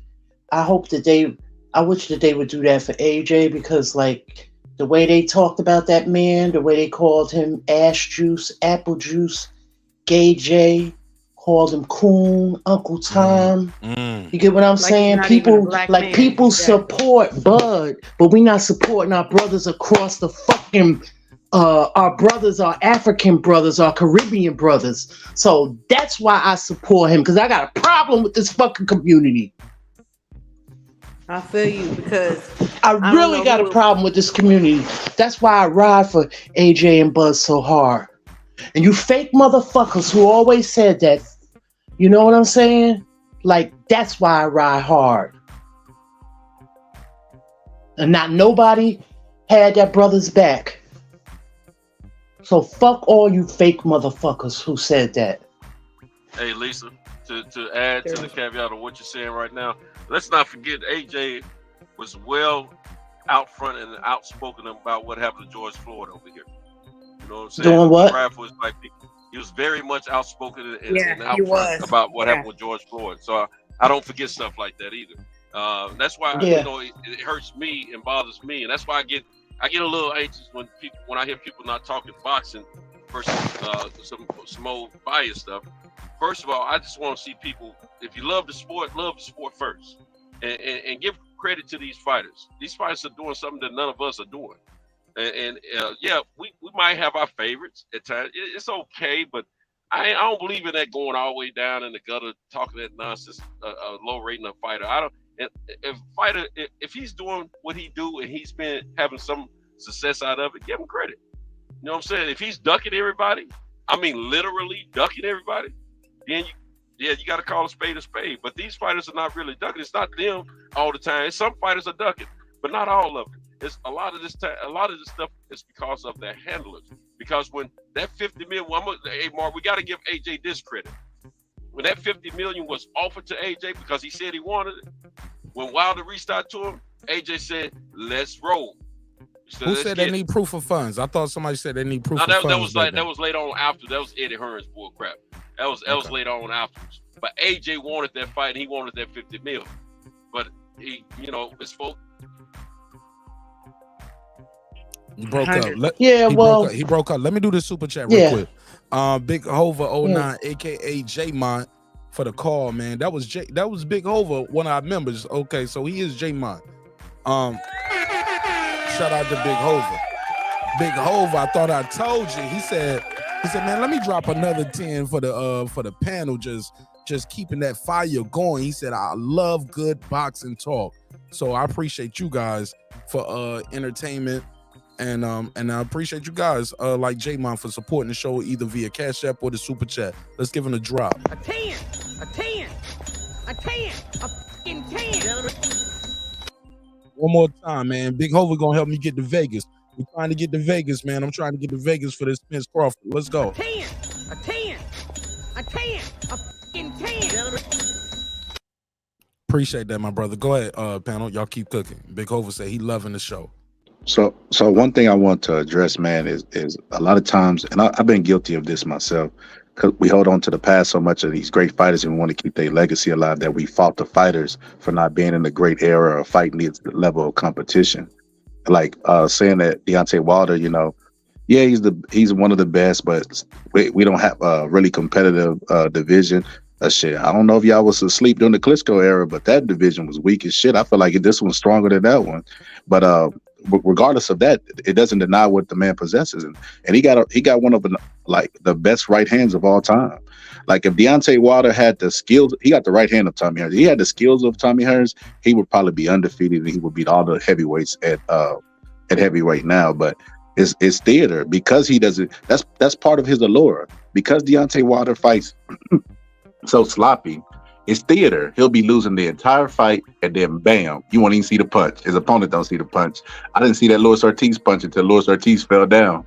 So I know Luis Ortiz didn't see it, but that's part of his lore. Like I said, I'm gonna give Deontay Wilder his flowers, man. That man's good, and I think he's the best chance of an American winning a belt right now. Well, of course, because there's no one else. Yeah, I agree. So he should be faulted for that?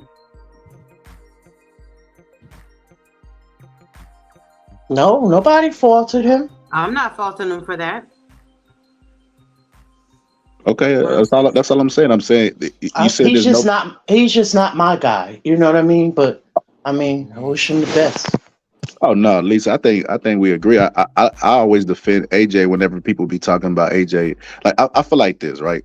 If AJ has something going on mentally, I mean, it's been there his entire career when he beat Klitschko and got him off the ground. So I mean, I'm not a psychologist or anything, but I know this. Derrick James has a good style for AJ, and AJ. One of the most underrated things about AJ is he's a good pupil. A lot of these fighters don't listen; they drifting off in the corner. AJ's locked in, and he's asking his corner, "What do I do?" And Derrick James is good at making adjustments. If they give that relationship time to gel, the heavyweights are gonna have hell on their hands. And I'm telling you this first on Mark Nash channel. I think that's a very strong possibility, and you're right. AJ is a very good pupil.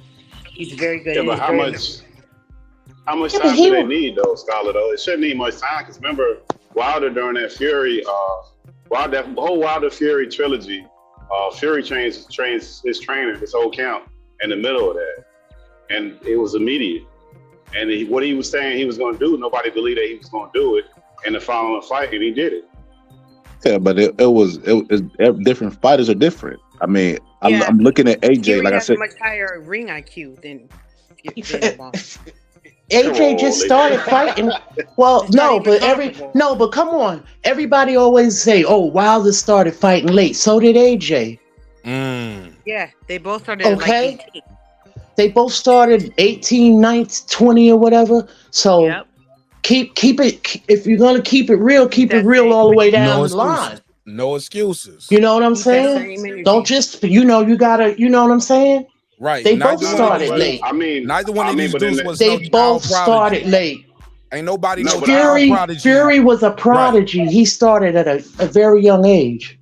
Nah, I ain't gonna say he's no prodigy neither. Like he won't out here winning all these damn nationals and gold medals. Nah, and but golden he's been gloves fighting and- since he was like 6, 7 years old. Is what we're saying. Yeah, he come from a fighting family. Yeah. Fighting family. And I the agree with that. philosophy was I agree with different. Sugar Hill just taught him how to sit down on his punches.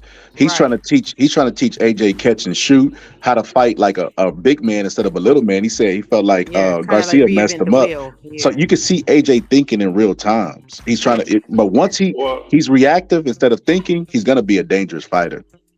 No, but what I'm saying, Scholar, do now, do you think, my question to you and for Lisa would be like, do y'all think, like, I'm saying that we see some heavyweight do it in real time from one fight to the next. You think that's too extreme, or did you need that he needs to get more fights than that one?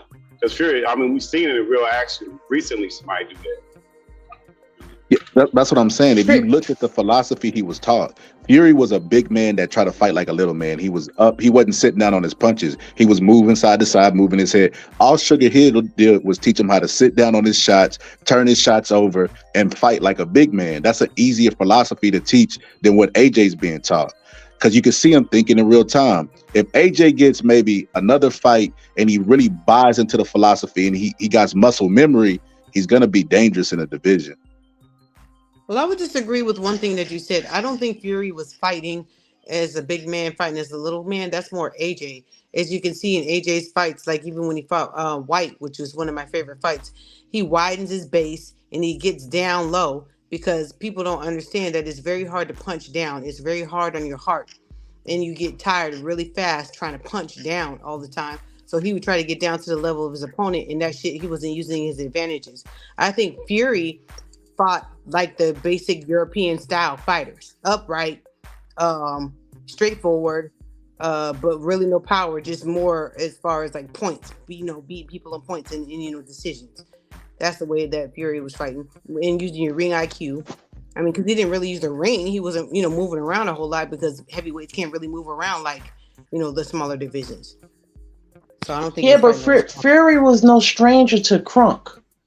He was with them before. His cousin was a Crunk fighter, Andy Lee. I don't know what that has to do with his style. I don't know No, how but much what they. I'm saying is he has been over there, so he has trained with them over there. And so is Usyk.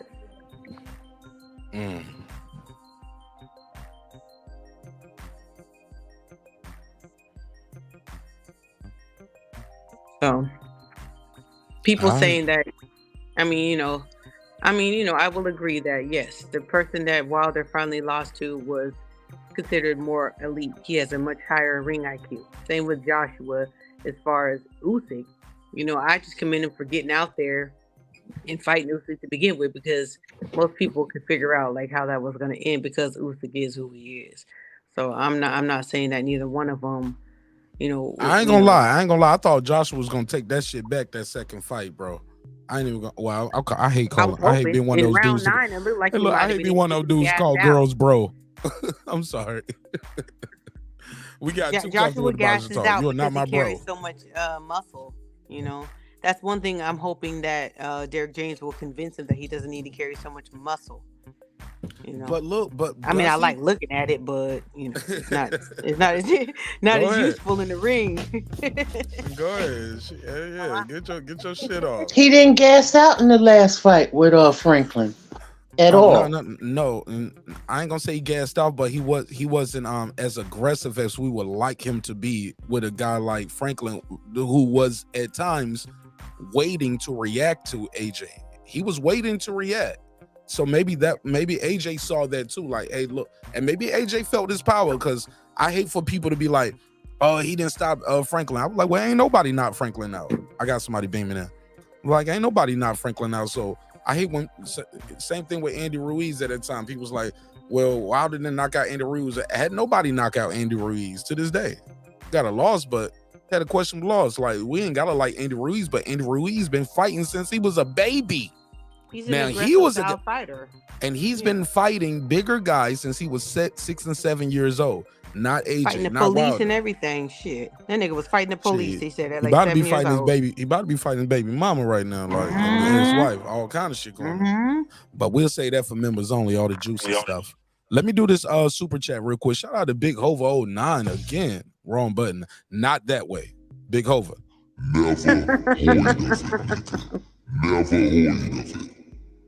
Oh, they can't wait for me to hit the wrong button over here or say something. Hey, look, when you do a live show for hours and 3-4 hours, like 4 or 5 times a week, man, 3-4 times, man, you're gonna put your foot in your mouth sometimes.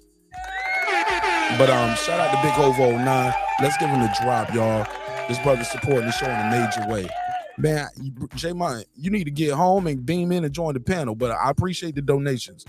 And thank you for helping me get to the Spence and Crawford mega fight. Thank you for donating to the show, because that's what this money is going towards. I'm trying to get there, baby. I got the flight. I just need somewhere to stay. I got the flight. Need somewhere to stay, and I need this flight. I need this ticket. I need y'all help with that. Help me out. I got 5 on it. He said it's also about opponents. All capital letters. He said AJ changing up against a flushed out boxer like Usyk is a lot harder to do than Wilder changing up against a puncher. Hold up. So now Fury's a puncher? Y'all called him Hold up. Called him pillow fist before. So now I'm confused. I don't know. Am I reading this super chat wrong? Let me read it again now. Let me get it together. I got 5 on. Okay. It's also about opponents. Somebody got too much background in the background. Somebody got too much background in the back. Yeah, somebody washing dishes or something. It's about opponents too. AJ changing up against a flushed out boxer like Usyk is a lot harder to do than Wilder changing up against a puncher. I don't know if I'm reading that wrong. J-Mon, call back in. Phone number at the top of the screen right there in the bright gold letters. 404-692-1766. 404-692-1766. Call in. I agree with that. I need some clarity. Maybe I'm reading that wrong. I agree with that. What does he mean by flushed out? The other way around, Mark. He might have went Wilder or Fury when he switched up to face Wilder instead of the opposite way around. But Fury is a puncher too. It makes sense both ways. Okay. Nah, cause Fury was called Pillow Fist. I don't before give he a fuck knocked out what they was Wilder. calling. They wasn't taking none of them punches. I agree with that, but shout out to TabTechUnlockSim.com, TabTechUnlockSim.com. Unlock your next device today. Thank you so much, TabTech, for everything you do behind the scenes and in front of the scenes to keep this show going. Go ahead. So you can't call Pillow Fist a puncher now, right? See, Wait, by the what does time he mean by flushed out? What does he mean by that? if he's Right. talking about Fury, by the time it's no coincidence that ever since Fury got with Sugar Hill, he's got all knockouts. He taught him the correct and proper way to punch and turn his shots over and land accurate punches and sit down on his shots. So now he's punching at full force. So Fury is a puncher now. I mean, he can knock out anybody if he hit him at the right time. He's just a big guy. What does flushed You out didn't mean? knock out Chisora. But what does flushed out mean? Maybe that has a negative connotation. Because when I hear flushed out, I think that's down the drain, is done and over with. That's what I'm thinking. So that's why I maybe asked for we're reading that clarification. I wrong. don't get it. Yeah. He said, I don't understand the. He said how he's- meant Fury changing up against the puncher, like Wilder. Okay, so Wilder's the puncher. Man, call in. Maybe he had too J-Mon, many drinky drinks. No, I'm calling you back. J-Mon, answer that phone. We the only show calling you back. I'm calling you back, nigga.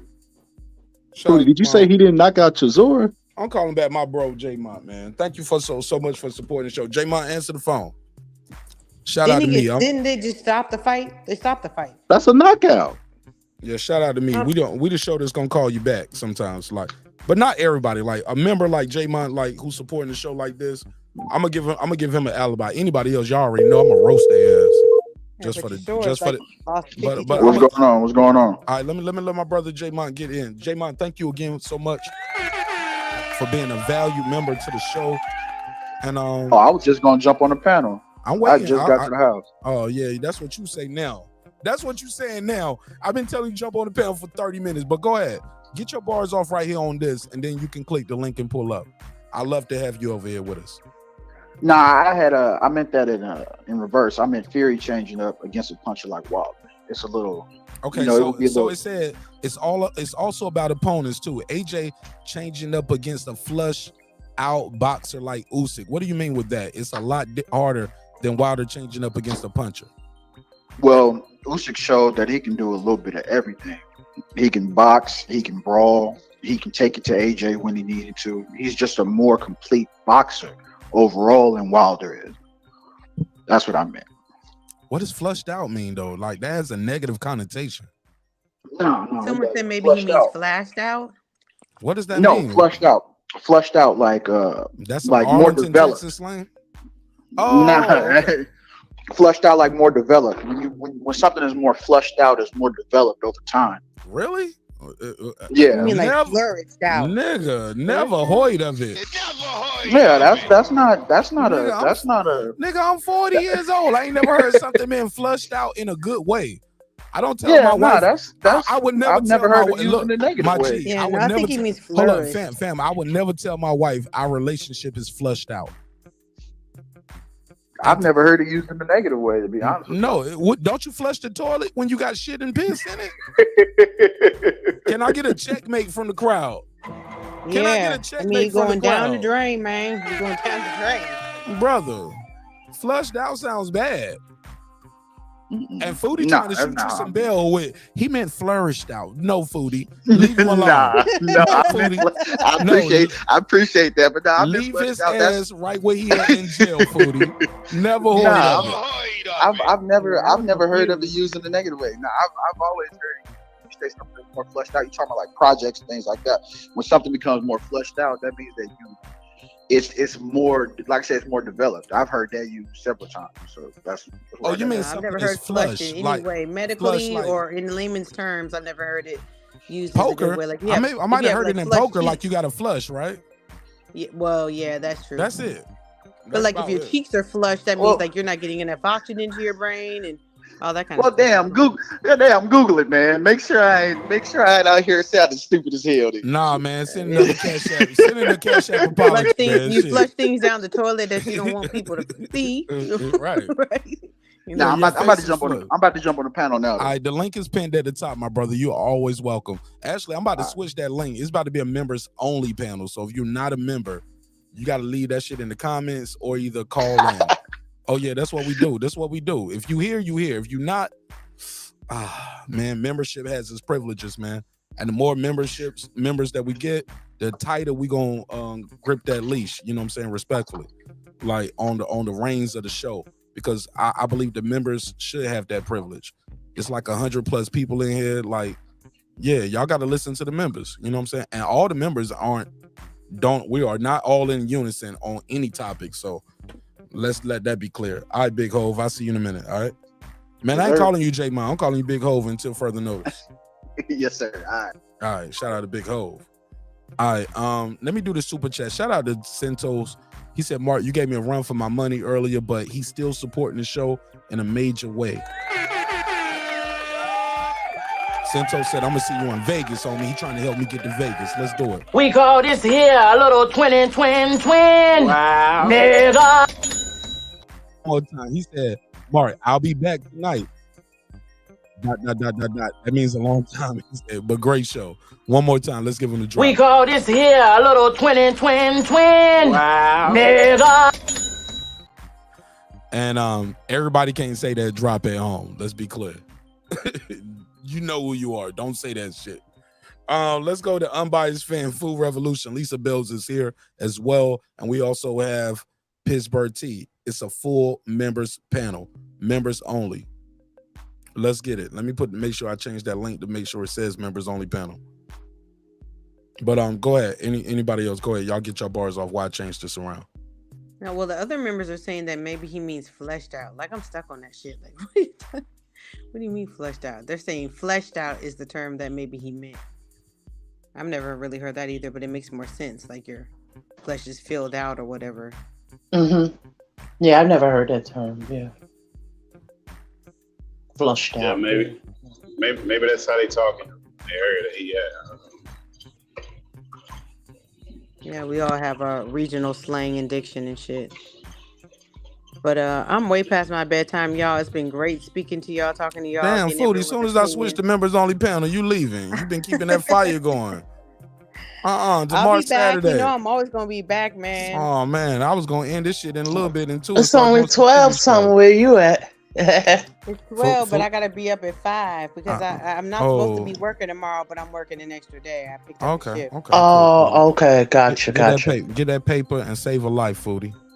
But I don't know if you're gonna have a show on Saturday or Sunday, but I'm off Sunday, so I'm doing a pop-up tomorrow. My wife and my daughter, they go into this little jump around thing. They got a date, a play date with one of my best men from our wedding. His wife, they going, hey, look, she hit him up. She hit the wife up and was like, yo, actually, I'm gonna tell y'all a funny story real quick before I let you go. My wife called me. She was like, you think they'll let us pick up the baby? I ain't gonna say the child's real name. Let's just call the baby Tab Tech. You think they'll let us pick up Tab Tech tomorrow? Let me pick up Tab Tech and take her to the jump around house with baby Nash? And I said, let me ask you this. Would you let them call us and tell them we're gonna pick up baby Nash and take them to the little jump around house? She was like, probably not. I was like, that's your answer. I said, invite the parent to come with you. You know what I'm saying? Ask them, do they want to go? I was like, because that's how that goes.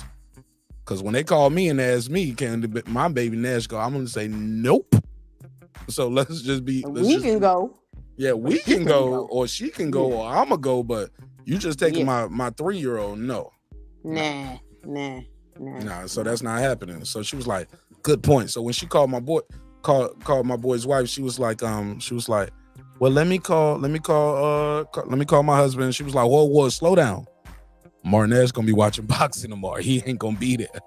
So you ain't gotta worry about that. Like, make sure he knows if he go, it ain't gonna be like a couple's day out with the kids. And I was like, yeah, y'all having a girls' day out, because I'm gonna be watching Laura versus Woods. I'm gonna be watching Rocha tomorrow. Rocha, however you want to call him, Rocha or Roca. Rocha. I just feel bad calling him Rocha. I think they say Rocha. Yeah, but I just feel bad calling him that. Yeah, that's why I put a "k" on it. Yeah, but his mama call him Rocha. I'm gonna call him Rocha. Right. So we're gonna be covering some of that shit tomorrow. Also, okay. So yeah, I was like, yeah, y'all go do y'all thing, man. So we gonna be here tomorrow. We're gonna be chopping it up. It'll probably be on the members only side of the game. You know, I gotta keep that members content going, man. Like we got a good thing going, and I don't want to lose it. But thank you so much, Food Revolution, for your time, your energy, and we got to do our TV episode. Do you got anything you want to say about the topics tonight before I let you go? What I would like to see more in boxing outside of boxing is like, like I said, when Anthony Joshua came in, don't sleep on my boy. The boy is a cash cow like Canelo. Okay, he is one of the number one, money bringers. He got Audemars Piguet, he got fucking Range Rover, and all the big names. I would love to see that more for black boxers or just boxers in general in America. We shouldn't have to just rely on fighting one guy in order to get these paychecks. I want to see, and you are seeing it. You're seeing it with like Shakur Stevenson. He's got like some type of tequila or alcohol. I can't remember. I seen it on Instagram, and I think Kid Austin and all of them. So they're like tapping more into that because that's where the real money is.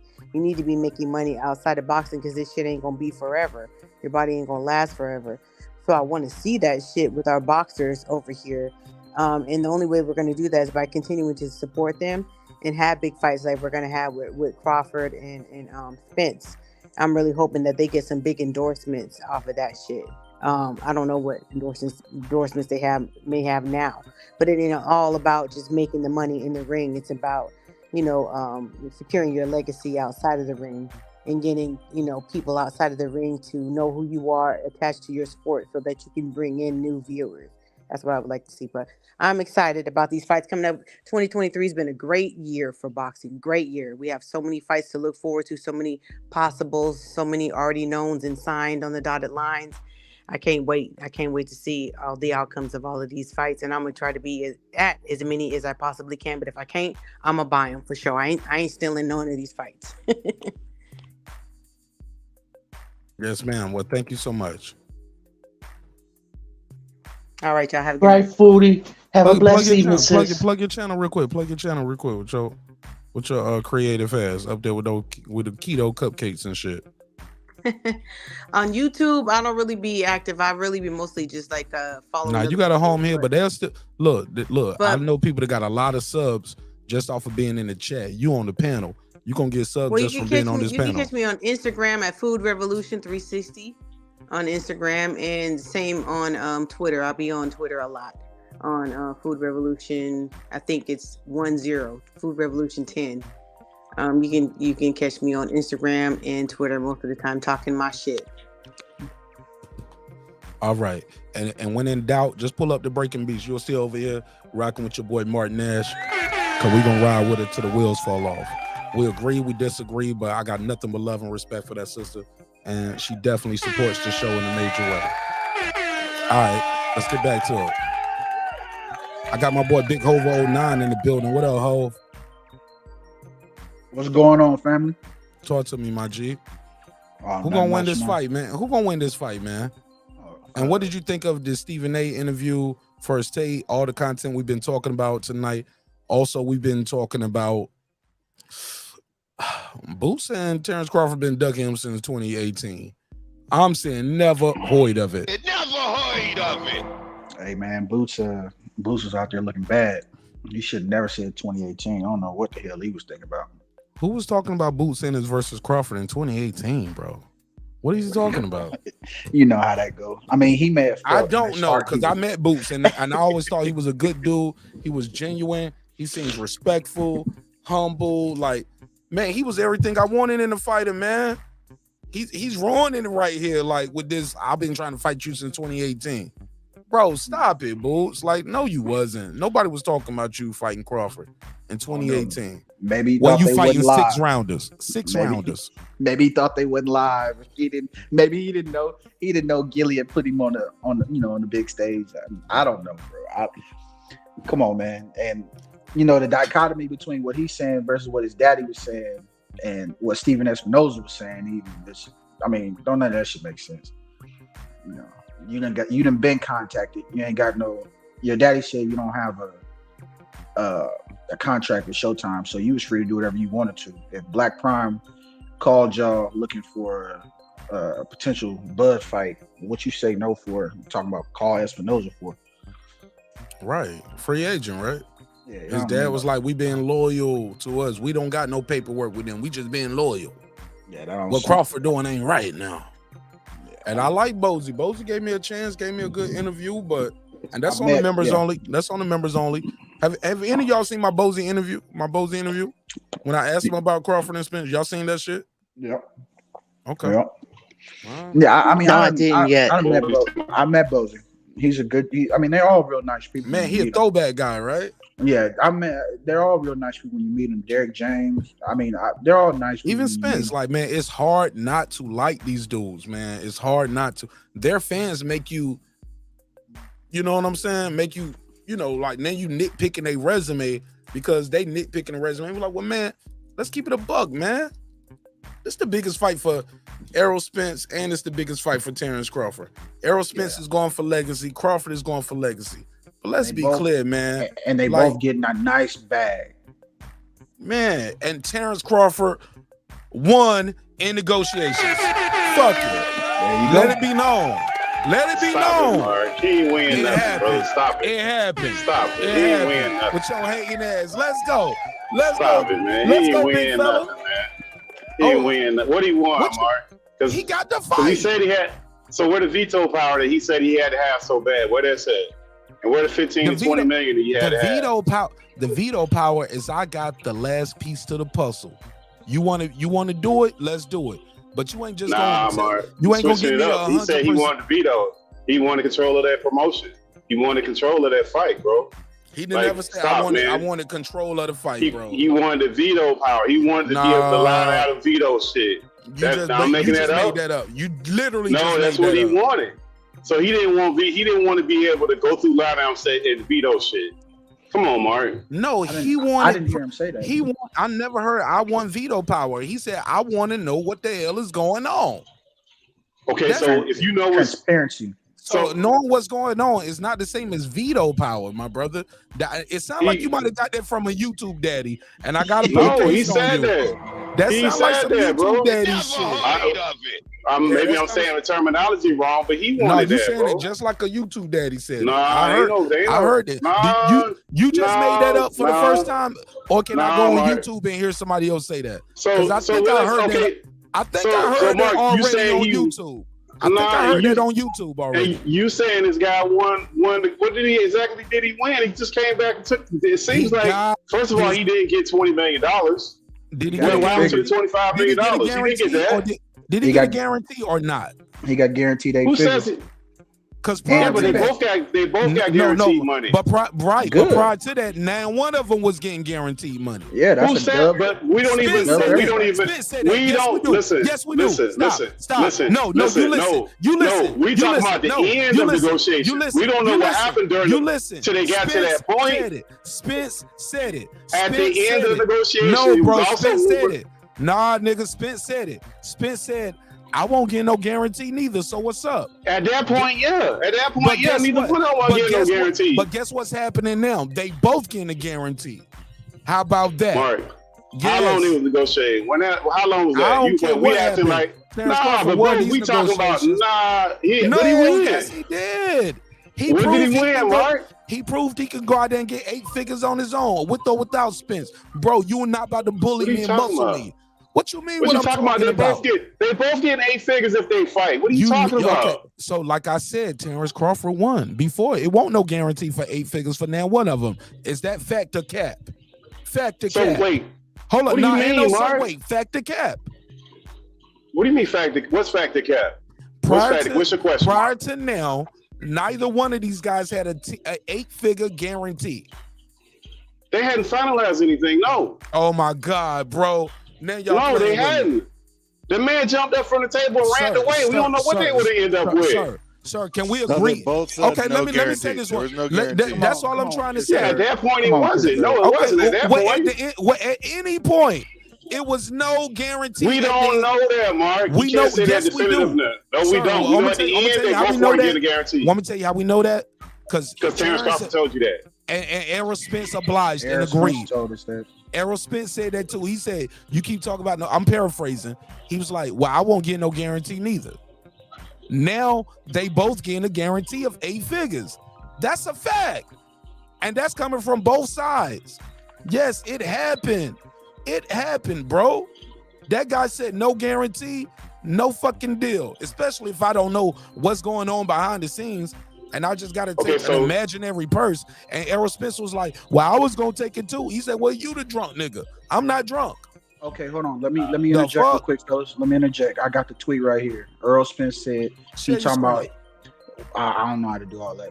Oh, man, you on your phone or your laptop? I'm on my computer, my desktop. Man, you got a button right here on StreamYard. Click share screen. Right where you can see unmute and click your mic. Click share my screen. Or it should say present. It's a button at the bottom that says it might say show screen or present. Share screen. Got you. And you need to share the the tab. Share the tab. And it's gonna give. And then once you do that, it's gonna allow me to bring you on screen. Boom. There you go. I'm gonna show you how to do this, son. He talking about he didn't have a guarantee. Hold on. Hold on. No. We can't see that. You got to zoom in. Cause all we see is it's okay. Oh my God, it's happening. You got to zoom in. You got the wrong tab open too, maybe. Can you see the screen? I'm gonna show you how to do this shit, y'all. Yeah, that's members the right only. screen. All right, well, zoom in. We can't see. All we see is, oh my God, it's happening real big. You got to zoom in. Can you see the? What's the? How do you? Hit Command Plus, or if you're on the Windows, hit Apple Plus or Control Plus, and you can zoom in. Plus. There you go. See, I'm gonna show y'all, man. There it is. Look at tech support. Look at tech support. I got some shit. I do this, bro. They call me computer face. Well, that's what them super chats. My nigga was like, Mark, computer face with that shit, nigga. That nigga know what he doing. That nigga tell you hold this and click that. You be like, yo, I ain't even know I can do that. Well, that's where them super chats went to the tech support. My brother, God bless. Thank you for the support. He said he talking all about this. Let me screenshot this and so I can have this in my archives next time when these guppies come up here bloop bloop bloop bloop bloop blooping and shit. He said just November the 2nd. He talking about he didn't have a guarantee, and he talking to all the risks. Motherfucker, I didn't have a guarantee, just a higher percentage. Now right now they both got a guarantee, and Spence got his percentage. Now Spence, it could be 10 and 10. I don't care what it is, whether it's 10 and 10. Look, Spence could be getting 12 million. Crawford can be getting 10. Spence could be getting 15. Crawford be getting 10. I got my money. I know the fight is happening. I know I'm getting paid. So if you're trying to give me a no guarantee and no information on what's going to happen with my percentage, hell yeah, bro. We ain't got no fight. Oh, Mark, first of thank all.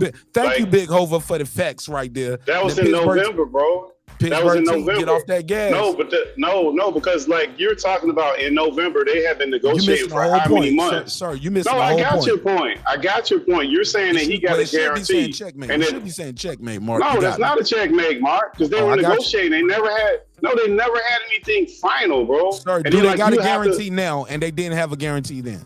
Because at that point, y'all stuck on this. Okay, go ahead. Okay, all I'm trying to tell you is, at that point, the deal is over. That fight is over. Crawford is about to fight Avenetian. At that point, when they having this back and forth on Twitter, it's over. They're not even, the fight ain't about to happen. He about to go in there and sleep Avenetian, and Spence ain't got no fight. That's what was happening at this point. He fought him on the 10th. That said November the 22nd. At that point, the deal had fell apart. Crawford is going his own way, and they having this back and forth. This is after Crawford did his IG live. And again, like I said, Crawford ended up winning in the negotiations, and it helped Spence too, because now Spence is getting a guarantee. And according to Spence, by his own words, when you just said Spence never said that, the evidence will show that Spence did say that. He was not getting a guarantee either, sir. At that point, Mark. At this point, the deal is over. At no point. At this point, this is what he never said. No point, Mark. Listen, Mark. First of all, you reaching now, bro. I'm not reaching. I heard all this stuff you said. First of all, I heard all this stuff you said. Wait a minute. Let's address two issues. Number one, just because he got a guarantee, that doesn't make the deal better or worse. We don't know the details of any of that stuff. We don't know what they're getting as far as what they're actually getting on the deals that they're actually getting. Terence Crawford said some stuff that he contradicted himself, so it's hard to believe everything that man said. I don't believe all the shit that Terence Crawford said because some of the shit he said, it just doesn't need common sense. So just to be celebrating that he got a guarantee, that doesn't mean that he has a better deal because he's getting a guarantee. We don't know what the hell he was being offered as far as percentages. Well, he said that he wasn't getting guaranteed money, and Earl, as you can see, he agreed that neither one of them was getting guaranteed money. So, I mean, even if we take the he's not getting guaranteed money, that doesn't mean he's getting more money or it's a better deal. No, it doesn't mean that, bro. It's a better deal for him. That's what he wanted. So just because you want it. Okay, yeah, that's forget why it. Y'all step on the guarantee. That's cool. That's why I said Terence Crawford won in negotiations. He got what he wanted. I got my guarantee. That's what that he doesn't wanted. make it a better deal, though. That's your opinion. That's your opinion. No, that's a fact. That doesn't. No. Just because you get guaranteed and you get a percentage, it doesn't make it. No, yes, sir, it does. And that's not the details. Exactly. So you can't say either way that it's bad or it's good. Is what I'm telling you. I just said one guy won. You're saying definitively he won because he got a guarantee. He got what he wanted. Only time would tell. No, he got what he wanted. That's a win. Now you can say it was a bad deal, but this what I want. I'll take it. You get what I'm saying? You won. It doesn't matter, Mark. It doesn't matter what I say. And also, it doesn't matter what. Add this one caveat to it. Even Errol Spence said, I didn't have a guarantee neither. We don't know what the fight would have sold or what and didn't do. Like, that shit could have been like, this shit has just happened with Loma and Devin Haney. Or it could have been like what we see with Garcia and Tay. It could have been $1 million and both of them getting split. No, they had a guarantee. Both of those guys got a guarantee. But we could have seen $1 million pay-per-view buys. Got you. I got you. No, stop. No, you did. You missed out. We could have been the other way. Sir, if it's no guarantee and if it's no guarantee, Mark, and we're splitting everything, and it's $1 million, it's $1 million pay-per-view buys, and it's not the 100. That's not the same thing, Mark. That's imaginary. What you but just what said you're talking about is imaginary. You're just talking about imaginary. No, what I'm talking about is a guarantee. You guaranteed to get $10 million. That doesn't make it a better deal, Mark. Sir, it's guaranteed versus imaginary. You ever heard of the phrase, a bird in the hand is worth two in the bush? Okay, so what are they splitting, Mark? What's the back end? What are they splitting? If we talking about imaginary, what's the back end? Ain't that imaginary? Know that. We don't, but regardless of that, they're not just splitting the back end. They still splitting the back end, Mark. Hold up. And that's what I'm saying. They're not just splitting the back end. Whatever they're gonna split on the back end, they're gonna split that on the back end. But somebody gonna pay me and pay you to get in there and put on the biggest fight of our life. Just to get started. You're gonna get paid either way, Mark. So do you think you're getting a guarantee plus the same percentages? Hold on. So y'all think they? That's what I was about to ask you. Y'all think these dudes getting these nice guarantees, and then first of all, Spence ain't never got no guarantee like this in his life. He never got a $6 million. He ain't complaining about it though, Mark. But a guy, the guarantee, because he won't getting it before. A guy who used to getting 5 and 6 million ain't the same as a guy getting 1.5 and 2. Like, Mark, bro, then now you just making up numbers, bro. We don't know what that man getting on the back end, man. No. We know the we don't know. Though. We know he ain't doing exactly. That's why you hyper focused on it. That's why you hyper focused on that. Can we agree? Now one of these dudes is doing Mayweather Pacquiao numbers. So let's stop it. Bro. No, they're not. They're Neither not one of them are getting $20-30 million. No, they're not. And he don't do Canelo numbers. Can we agree to that?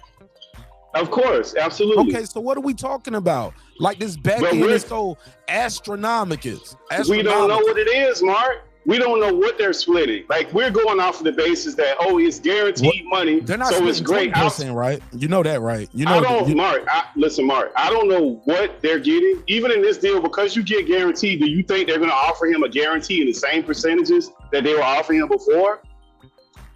Like, so we don't know the details of this stuff. We can't say he won. Who knows, bro? So to be trumpeting that he won, that don't make no sense. I'm gonna tell you this right here. This face right here says it all. I got everything I wanted out this deal, and I told y'all it's gonna happen. But y'all not gonna play with me. I know the business now. I've learned the business. Bob Arum won my first rodeo, and I get it. You guys got a story to push. But I'm telling you, the facts are the facts, and you can't change it. Before the fight, no guarantee, and you just take on the back end and whatever we get you. After now, no, I'm gonna get my 8 figures, and I'm gonna get a pay-per-view cut. That's a big difference, dog, than just taking a back end of an imaginary shit, and we don't know what's gonna happen, and I have no privy to the information. I don't even know what the fight gonna make. I don't know what we gonna make, and I don't know what the fuck going on. I just gotta take whatever you give me. Now, no, you gonna pay me, and I'm gonna get a pay-per-view cut, and I'm gonna know what the fuck is going on. And so far, so good. He doing shit on his own. So obviously, Terence Crawford was right. Because prior to this, like, where was Errol Spence on $1 million worth of game? Well, they both pushing the fight though, Mark. So that's like a false narrative. No. They both pushing the fight, bro. No, and I'm just saying, they said Terence Crawford won't go sell the fight. Why does he deserve the fight? Oh, why does he deserve approval of Spence's? He ain't gonna do this. He ain't going nowhere. Hey, look, Ugas won on $1 million worth of game trying to push the fight. Y'all pay Ugas. He got a guarantee. So does he have approval of expenses now? Does he have approval of expenses right now? I said veto. You just said approval of expenses. Does he have that now? Since he won, he got everything he wanted. He wouldn't sign the fight if he didn't, dog. No, that's what I'm just saying. Like, I'm telling you, that's what I'm everything saying. I Like, know. we're assuming a lot of things. No, I'm telling you, I got sources just like everybody else, bro. I'm in this shit. Okay, I hear you, Mark. I'm just saying we're making assumptions. We got to make them both ways, bro. Terence Crawford knows everything that's about to happen. He knows everything that's about to happen, and he's a part of it. They're not just about to just give him whatever they want, take it or leave it type shit. He knows everything that was about to happen. He ain't just here to show up. He ain't got no Ugas deal for this fight. Be clear. Let's make that understood. He ain't got no Mikey Garcia deal. He's not an Ugas level fighter. He ain't no Ugas level fighter. I ain't Can we say say he's a better? No, I'm just saying he wouldn't get that kind of deal. He's a higher caliber fighter. Look, they gave him a deal worse, but they gave him a deal worse than Ugas for the fight. That's what they started with, bro. But Mark, what they were are you not negotiating, bro. understanding here, bro? Mark, they gave the guy no they were guarantee negotiating. on the They didn't give him pay-per-view. anything. Wait a minute. First of all, they didn't give him anything. No, you started off saying this shit didn't happen. Then we put the Spence tweet up here, and then you got a whole different argument, bro. I ain't got no argument, bro. It's the same thing. They were negotiating, Mark. If me and you were negotiating, and you say it's worth $1, and I say it's worth 10, and at some point you get to 2, and I'm at 8, and I just get up and walk away. Like, we didn't finish those negotiations never ended unless I say take it or leave it. We never even got to that point, bro. We don't know what they were offering. All right, well, we know enough. We know enough to call Bud a duck, though, right? Because you've been up here very vocal in the past saying Bud didn't even get 10 million. Where did you get that information from? What do you mean? Who said he got $10 million? He got 8. He said he got 8 figures for the. He vocally said on Brian Custer, "Hey, Terrence, it's rumors you're getting upwards of 8 figures for this Ugas, for this David Avenige fight." He said, "Yep, you've been on panels, been on shows, and said he didn't get that money." So I don't believe Terrence Crawford. Hold on, slow down, brother. So I'm telling you where I got it from. Okay, but hold up. Go ahead. You trying to discredit me saying what Mark? Where did we get that from? What did that happen? Then I tell you, the fighter said this. The company says this. Everybody in the business say this. But you say, well, I don't believe Terence Crawford. I don't believe it. So you can't have it both ways. You can't say, well, no. Mark, we ain't privy. Mark, we ain't privy to that. Mark, we don't know. We won't dare. We didn't have that. But on the same side, you gonna tell me what the nigga got in his bank account and the check that was. I didn't tell you what. First of all, I didn't say what he. Yes, no, I said I don't. I said I do not believe Terence Crawford. No, based, I've been on based shows on with what you, he said. No, I've been on shows shows what with he you. said. Outside no, of this I don't tonight. know what that man. Yes, I know that, and I don't know what he said. I don't know what he got in his bank account. I know that I don't believe him based off of those negotiations, based off of the way he handled that, and he was saying 2 different things. That whole hedge fund shit didn't make any sense at all. I didn't believe him when he started saying stuff like that. I don't believe him. So I mean, if you want to believe him, that's cool. He said he had $50 million for the negotiations for that fight. He said he had a hedge fund. That's what he said. So he didn't say that. Yeah. He said, yeah. He didn't say that. So that's where's him. the proof? Where's the proof that that's a lie? Where's your I said I do not listen, Mark. No, I don't believe that. I'm telling you, because I don't believe that $50 million. I don't believe that a hedge fund with $50 million would approach one side and then not approach the other side. Now, if you want to, and then on top of that, I don't believe that the manner in which that was done, it just doesn't make any sense. That one hedge fund would put up that kind of money with no return on. So you have no evidence, sir. You just don't believe the guy. No evidence. I told you that from the beginning. No I told evidence. you that from the beginning. No. I mean, you might not like it, but I told you I don't believe Terence Crawford based on what he said. But you have no evidence. We don't. to not believe But you don't have any evidence that what he's saying is true. That we're going off his word, and I don't believe his word. I got more evidence to support it than you have to go against it. Nah, Mark, you still going off that man's word. I put, Same no, thing. I'm gonna put up I'm gonna put up some evidence from the people who actually supported the David Avanesian fight. Do you know who supported the David Avanesian fight? That's BLK Prime. Do you say BLK Prime? No. It's people who financed it. BLK Prime presented it. Who financed it? Right. No. Was it $50 million? No, Was sir, it $50 million? Sir, I didn't ask you the amount. This is where I'm about to check. No, that's brother. No, you can't because it's not. That's a different fight. I'm about to check. That's a different fight, Mark. I'm talking about the BLK Prime fight, sir. Right, sir. All I'm asking you is who put on the money for Terence Crawford versus David Avanesian? Do you know? I don't know, Mark. Yes or no? I don't know. No, I don't. And that's why I got you. Ain't no check, Mark. I'm about that's to not a check. It's still not I'm about to put it on the $50 screen.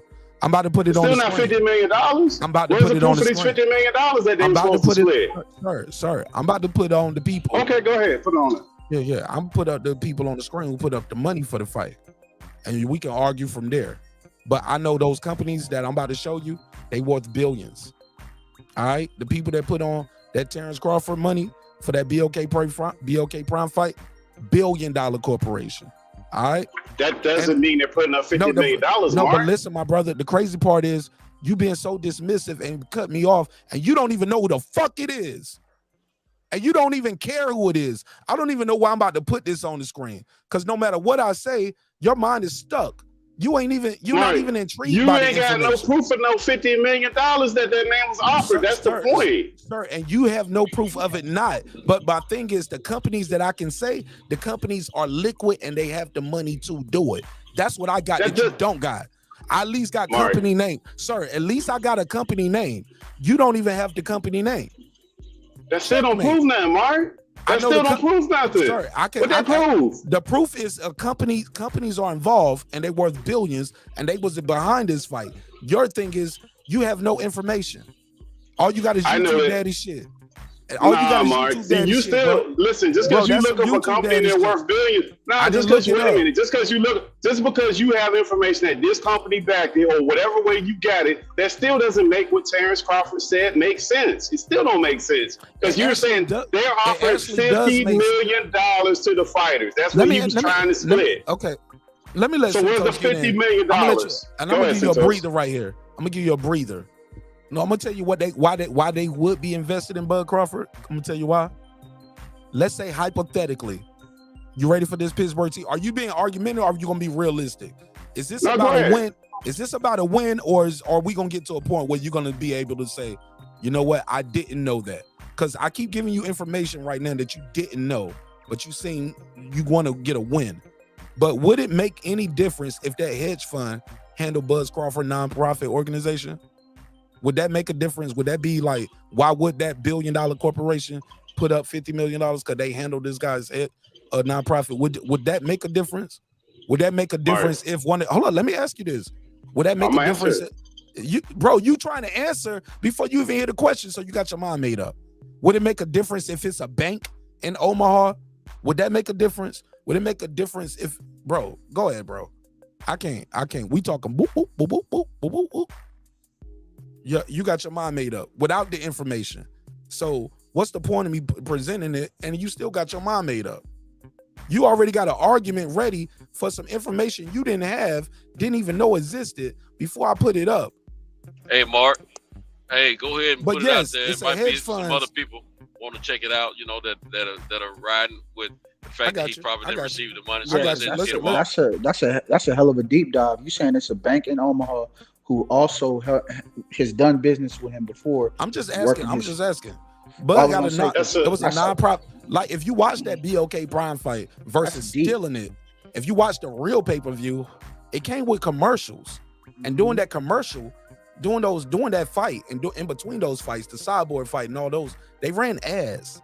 They ran ads for banks. They ran ads for this is such and such, and we are proud to be. Let me go to December of 2010 of my search right here, and we're gonna find it. Cause I took screenshots when I watched that fight. I was like, oh, this who putting up the money. These are banks. These are hedge fund companies. Start doing your research on these companies when I put them on the screen. Some of them are based in Omaha. So yes, how do you go from half of $50 million to $10 million, bro? How you do that? So if you give 25 million, how you go to 10? Because based it's on not what you're Errol saying. Spence in the fight. What do you mean? The guy said he's had $50 million and they were splitting it. Because Al Heyman said, I ain't letting nobody else touch this fight, bro. You missed that part? Were you asleep? Did you miss Al Heyman saying I ain't letting nobody touch this fight? So you're trying to tell me that if I get 20, so that don't even make sense. Nah, Mark, come on, man. So no, what you mean? So he don't work for Al Heyman, bro. And that's why he fought David Avenesian without Errol Spence and still got his 8 He's figures. still not. So he missing 15 million. If he getting 10, no, he got what he can get to fight David Avenesian. We can't fight Errol Spence, but he didn't have wants to be undisputed. Yeah, whatever he got to fight David. That money was for him. That was money for him and Errol Spence, not for him and David Avenesian. Man, but listen, just because we don't know the amount, like, look, you got that's your mind not made up, dog. No, because it's not definitive that you're saying, Mark. You're trying to draw these triangular concepts that don't make any sense. Sorry, you dismissed new information before it's even presented to you. I heard what you said, that he's got a nonprofit that particular bank works for him. No, I didn't. I heard everything you said. But sir, you had already dismissed that information before I brought to you. Even now, you haven't did the research. You don't know the company. Even when I told you the company is worth over $1 billion, you was like, well, what they got to do with that dude? Exactly. What they got to do with that deal? Maybe what does they have to do with that deal? Because they part of his nonprofit. They part of some that of them don't have nothing to do with that deal. Some of them are based in Omaha, bro. We going in the circle, bro. It could have been right down the street. What they got to do with that deal, Mark? That's crazy. Like, you could be worth $1 trillion. Don't mean I'm gonna make a deal with you for whatever amount. It still got it got to make. It doesn't make any difference. Bro. That's crazy. Yeah, bro. I know. You want it to make sense because that's your guy. You trying to back your guy, but that don't mean that what he said about him $50 million. I got the fact. That don't make it $50 million. I said I don't believe that guy when he said he's getting $50 million. You said I never said that, Mark. You made. I said that. I said the hedge fund. I said the hedge fund, the Mexican hedge fund that was putting up $50 million.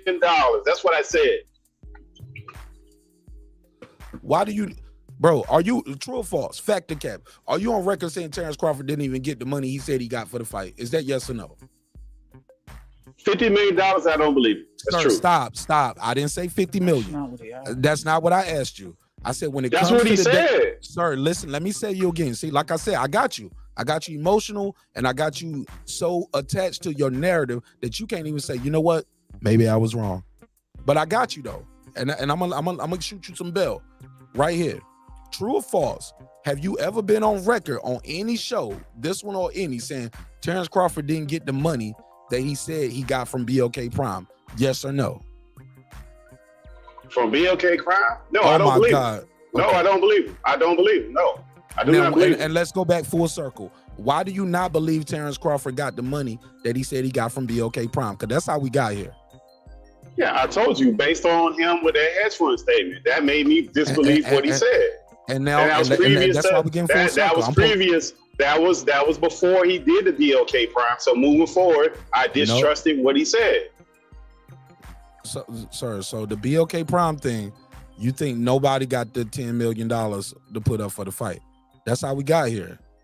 Let's not stray away from that. Let me go to December the 10th. Because I took December the 11th. I took some screenshots when I did a rewatch of this fight. Go to December the 10th. I'm just trying to make sure I got you on record of saying that, because that right there, brother, you have no evidence to show that he did not get the money. And your argument prior has always been the same. You know what I'm saying? But let's go to somebody else on the panel while I queue up these screenshots. Go ahead. Y'all cook up. Let me get these screenshots. Who actually put up the money for that fight? Because people are always talking about Terence Crawford and this they said he was lying with the money. But y'all don't even know who put up the money for the fight because y'all didn't buy the fight. And even during the fight, y'all probably ignored the commercials and didn't know who was putting up the money for the fight, and probably didn't do your Googles once you even saw the names and the commercials Because commercials are there for a reason. Can we all agree to that? Commercials are there for a reason. Sponsorships. Okay, I just want to make sure that's clear. Commercials are there for a reason. All right, y'all cook up while I do this. Let me just state this about that fight. That David Evanesian fight, it wasn't a slouch presentation at all. It was top notch. It was you wouldn't have known that it was, if you didn't look at the name, you wouldn't have known that you had a BLK Prime or whatever. You would have thought you were just any other professional, high profile fight. That's the way it was presented. I was there. It was great. The crowd was there. It was cold, but they showed up, showed out. Great crowd. Everybody was getting along. There was walks of all cultures in that fight. It wasn't just black. It wasn't just white. Indians, Mexicans, Europeans. They all were there. That guy's greatly supported in his city. They did I don't know if people who looked at it on pay-per-view, if they saw what I saw, but during the leading up to the fight, they showed a lot of sponsorship. They showed a lot of stuff about Terence Crawford, a lot of organizations he's a part of, what he's doing for the community, things that it was awesome. I'm just telling you, it's just I thank God that I went there. Seen that. What you talking about? It was a lot. It was a lot of local. It was a lot of local sponsorship. It was a lot of local sponsorship. Yeah, it was. I mean, that guy is like he's like everything to that city. I'm telling you. He's their favorite son. He's definitely their favorite son. Absolutely. The one thing I regret, I didn't go to his gym the next day, but I heard later, that night that it was going to be closed the next day anyway. It wouldn't be open until the next week, and I would be heading back home. But I wanted to go by his gym, check it out. But the kid does a lot, man. I mean, y'all quit slipping on. And we don't know what these people what's going into their bank accounts or what's coming on it. What check is the check amounts that's being handed to them. We don't know unless they show us. So we don't need a discount or add to what they may or may not be getting, because only, the people that are privy to that information knows what's going on. That's true. That is very true. Yeah, but listen, I respect Terence Crawford as a fighter. I just didn't believe in some of the things he was saying. So, I think people take this stuff the wrong way. I'm aware to what people say when the stuff don't make sense to me. Now, I personally just don't believe that, man, when it comes to those negotiations. As far as a fighter, hell of a fighter. He's a great father. Great. I don't have any problem with Terence about this. We talking about the people that got billion. I'm just that ain't got nothing to do with this right here, Mark. Even if they got trillions of dollars. If they got trillions of dollars, that still doesn't mean that they gave that man $50 million for that fight. You keep saying that's a triangle concept. The 10 million. You keep moving to the Errol Spence part. That was the initial. I told you the reason why I don't. Sir, you don't believe he got the 10. You don't believe. I don't believe either one. I don't believe either one. And I told you it was based off of the original 50. I told you it was based off the original 50. But I told you it was based off the original 50 that he said. What does that have to do with anything, Mark? What is your reason for not believing it? Mark, if I tell you that Bill Gates was funding something just because he got trillions of dollars, don't mean that he's funding what I got going on. One thing ain't got nothing to do with the other. That has nothing to do with anything. Maybe those people have a vested interest in Terence Crawford. I mean, maybe they don't. Well, maybe they do, maybe they don't. No, but they do. Maybe they do, and maybe they don't. But they do. Now, for that particular instance, I'm talking about for the fight. I'm talking about for the fight, Mark. But listen, if you don't know who they are, you don't know if they have a vested interest. I'm trying to tell you who they are and telling you why they got a vested interest, and you're being dismissive of that, sir. No, I'm not. I'm telling you because they have a vested interest. No, because just because we do a deal on one thing don't mean we're making a deal on something else. If I one thing ain't have nothing to do with the other. No, that doesn't mean we do all business together. Sorry, I ain't say all business. If I got invested interest in your success, you are a free agent. Yes, we can do business together. Why is that so hard to believe? I didn't say you couldn't. That doesn't mean that you did. That's the difference. You're just assuming that they did. No, you assuming that they didn't though. Can I say something? And I got more reason to believe they did than they didn't, because they are in business with the man already. You mind if That's I all cut I'm in? saying. They in But business with the these are man, arguments are not even valid anymore. and these Because arguments I can mean, be proven though, because you I'm know, about to these are put some different fights, and screenshots then the of some fight is companies, happening. and y'all can do y'all So research on yeah, who these I mean, companies are. the fight is happening. So these arguments about if he got money or didn't get money or whatever, it's irrelevant. It's No, it straight up is relevant. It irrelevant now. is relevant when people keep calling the man a liar and they did no research. No, I hear what you're saying, Mark, but I'm saying for any of these naysayers about Crawford, forget all that. The man got a bag last year, he get the bag this year. Oh, they got triggered by my title though. Different deals, and everything is irrelevant beyond that point. Period. It don't matter what they No, get. but It's when you not say going that the in our man, pocket. but when you start saying like the guy won negotiations, man, we don't know what that guy was getting during those negotiations. We don't know none of that I know he crap. was We getting just no assuming. guarantee. We know he was getting no guarantee. Okay, and that doesn't mean that he's getting more money now. That's the problem with that, Mark. When you do that We side know of he it, you don't know we what know he's he getting was out. getting more Okay, cool. than. Pittsburgh, is it fair to say that he's getting a better deal than he was working on before? No, because we don't know what Oh the my percentage God. was, Come what he on, was getting guaranteed off now of. Okay, so you think no? Okay, so Santos, you think no? You're not giving me nothing, bro, because you don't know. And I'm trying to because just because you're getting a guarantee, so you think he's getting the same percentage plus a guarantee? Come on, man. Like, let's be reasonable. So because you're getting a guarantee, well, I give you the same percentage of a guarantee. Do you think with he getting a worse deal? So how about this, Pittsburgh? No, I don't know that. I don't know that. But you're making a definitive statement that he's getting. Hold up, sir. You No, didn't know the you're other making shit. a definitive. You didn't You're know making the a other definitive. shit neither. But So you got how a could you definitive make? answer. You didn't know the No, other I shit said I neither. don't know. No, you said I said I don't know. believe You're him. saying it. You said you don't believe it. That's I what don't. you said. I So don't. do you have anything definitive for that? Because I got some shit, and you don't. I got Errol Spence tweeting and saying that they never knew who the hell people were with the $50 million. That's what I got. Okay. That's a fact. That ain't a fact, Mark? Errol Spence said also, and goes back to what I said. Errol Spence said they neither was getting a guarantee, and now they Okay, both but are he getting a said, guarantee. okay, so we believe in Errol Spence. He said he don't know who it is. You got to take everything he said. Errol You can't Spence just was pick and not choose involved what you in the wanna take. negotiations like Terence Crawford said. Oh, now he not involved. See what I mean? So No, now but we're hold back up, to but- where I was from the beginning. Well, we Okay, can't so- believe everything these guys say. That's what I'm telling you. No, I believe that because Errol Spence never said yes. I was. Okay, so but now you only proving what I'm saying. Because he Pittsburgh said T. Have you ever heard of American National Bank? no. This is. Can we agree that you never heard of that? That's on the record. Put a case. No, I never heard of it. Okay. All right. So American National Bank is a proud sponsor, proud banking partner of Bud and his nonprofit. That's on the screen, right? Is that fact or cap? That appears that's a fact. All right. I challenge you all to do your research and look up American National Bank. All right, let's look up this gentleman right here. What's his name right there, Pittsburgh T? What does that say? I can't see it, Mark. It's on the phone. It's Okay. too small. All right. Anybody else? Can anybody else read this? Because I don't Zach want to see. Weiger. All right. What is his name? Managing principal. Now read that paragraph right there. After a decade of working in CRE as an investor and developer, Mark Weigert formed Goldenrod Companies in Mr. October. Weiger. Go ahead. Yeah, Mr. Weiger, in October 2005 to oversee his own portfolio of assets.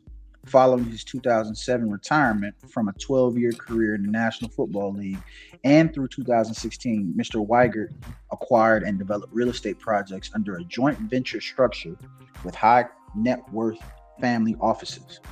Mr. Weigert has led the acquisition and development of over $3 billion in CRT. And then you got to scroll down. I just want to make sure we. Okay. So So Mark, he why you handles, get into he the? handles billions of dollars. Okay. And what's that company again? Gold. What was that? Goldenrod Companies. And that's the company he managing the funds for, right? Well, over $3 billion, right? Yeah, he formed it. So that's his shit. All right, and here you go. And what does this say? There you go. What does that say? I do this shit. Y'all better stop playing with me. This ain't your regular YouTube daddy show, bro. I come with the facts and data on this shit. What that say, bro? Read that shit. Goldenrod Companies is a proud supporter of Terence Bud Crawford. All right, let's keep going. That's another ad they had going on. What's this right here? What does it say? Phelps Wealth Plan, a registered investment advisor. Who is that? Some shit these niggas on YouTube never heard of and never looked up. That sounds like a hedge fund. Let's look them up. Let's look them up. That Phelps, sounds like a hedge fund. Let's look them up. Who are these people? Investment advisor. They take your money and they make it make more money. Let's look up Phelps Wealth Plan. Let's look them up. Who are these people? Where y'all at, man? I hear you, Mark. I'm waiting on the $50 million to guarantee the $50 million. Where the $50 million at? Sir, you're still doing the same thing, Mark. Man, you're only proving the same argument. I'm talking about the people that put up the 10 million for this fight that you said, I don't believe he got the 10 million. That still don't mean he got $10 million, bro. Just because they got a bunch of money don't mean he got $10 million. Sir, you said you didn't even know where the money came from. Now I'm trying to tell you where the money came. I never said that was relevant. I never said that was relevant to the conversation. I told you I did not believe what Terence Crawford said. I told you I didn't believe that he had the 50 million. I don't believe he got the 10 million. You interjected, do I know who these people are? That's what you're doing. That still doesn't mean that he got the money, bro. Sir, you definitely said that before. And I got you on record on my show. You on record on Reggie Owens' show. I've seen you on Kyle's show. My brother, this ain't my first rodeo, and I wouldn't have did this to you tonight. Pause. If I didn't know, I had you. Checkmate. But you still ain't checkmate me, Mark. You just showed that these people they're in charge of a bunch of many. Hey, look, that doesn't mean that he got about it. This? Let the playback fall where it may. All right, that's cool. Let the playback fall where it may. Now, while we got this good reading brother over here right here with this very articulate. Now we just put this graphic on the screen for the people who said Terence Crawford and Pittsburgh T and if it don't apply, let it fly. How about that? But it was some people saying he ain't got no 10 million for this Evanesian fight. Who will put up the money for this fight? Don't nobody know this guy. Don't nobody know Devin Evanesian. The reason why is some of them have vested interests. Some of them are proud banking partners of his nonprofit. Then you get this other company right here, born in Omaha. They are an Omaha company. They have a vested interest in the success of Terence Crawford. Stay with me, ladies and gentlemen. I'm going somewhere. My brother, can you read this right here? What that say right there? Where is Phil? Where are they located at? Why would they put up money for Terence Crawford? Who is Phelps Wealth Plan? Can you read that? Phelps Wealth Plan is a registered investment advisor located in Omaha, Nebraska. Stop right there. Say that. Take it from the top. I need that to hear. And I need you to say that last two words loud and clear. Where are they located, sir? Phelps Wealth Plan is a registered investment advisor located in Omaha, Nebraska, period. Advisor. Investment advisor. He said, I had two companies that was willing to put up the money.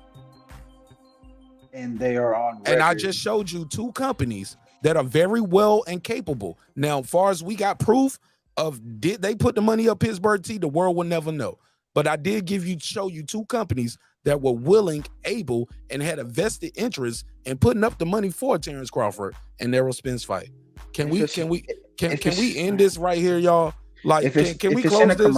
If it's in a commercial, then that means that you either A, bought the ad, which means you sponsored the fight, or B, you have a personal vested interest in the fight.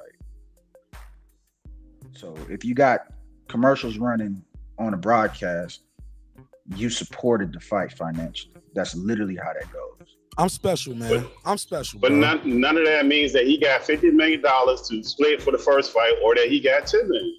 None of that means that. Thank you, Nick Rich.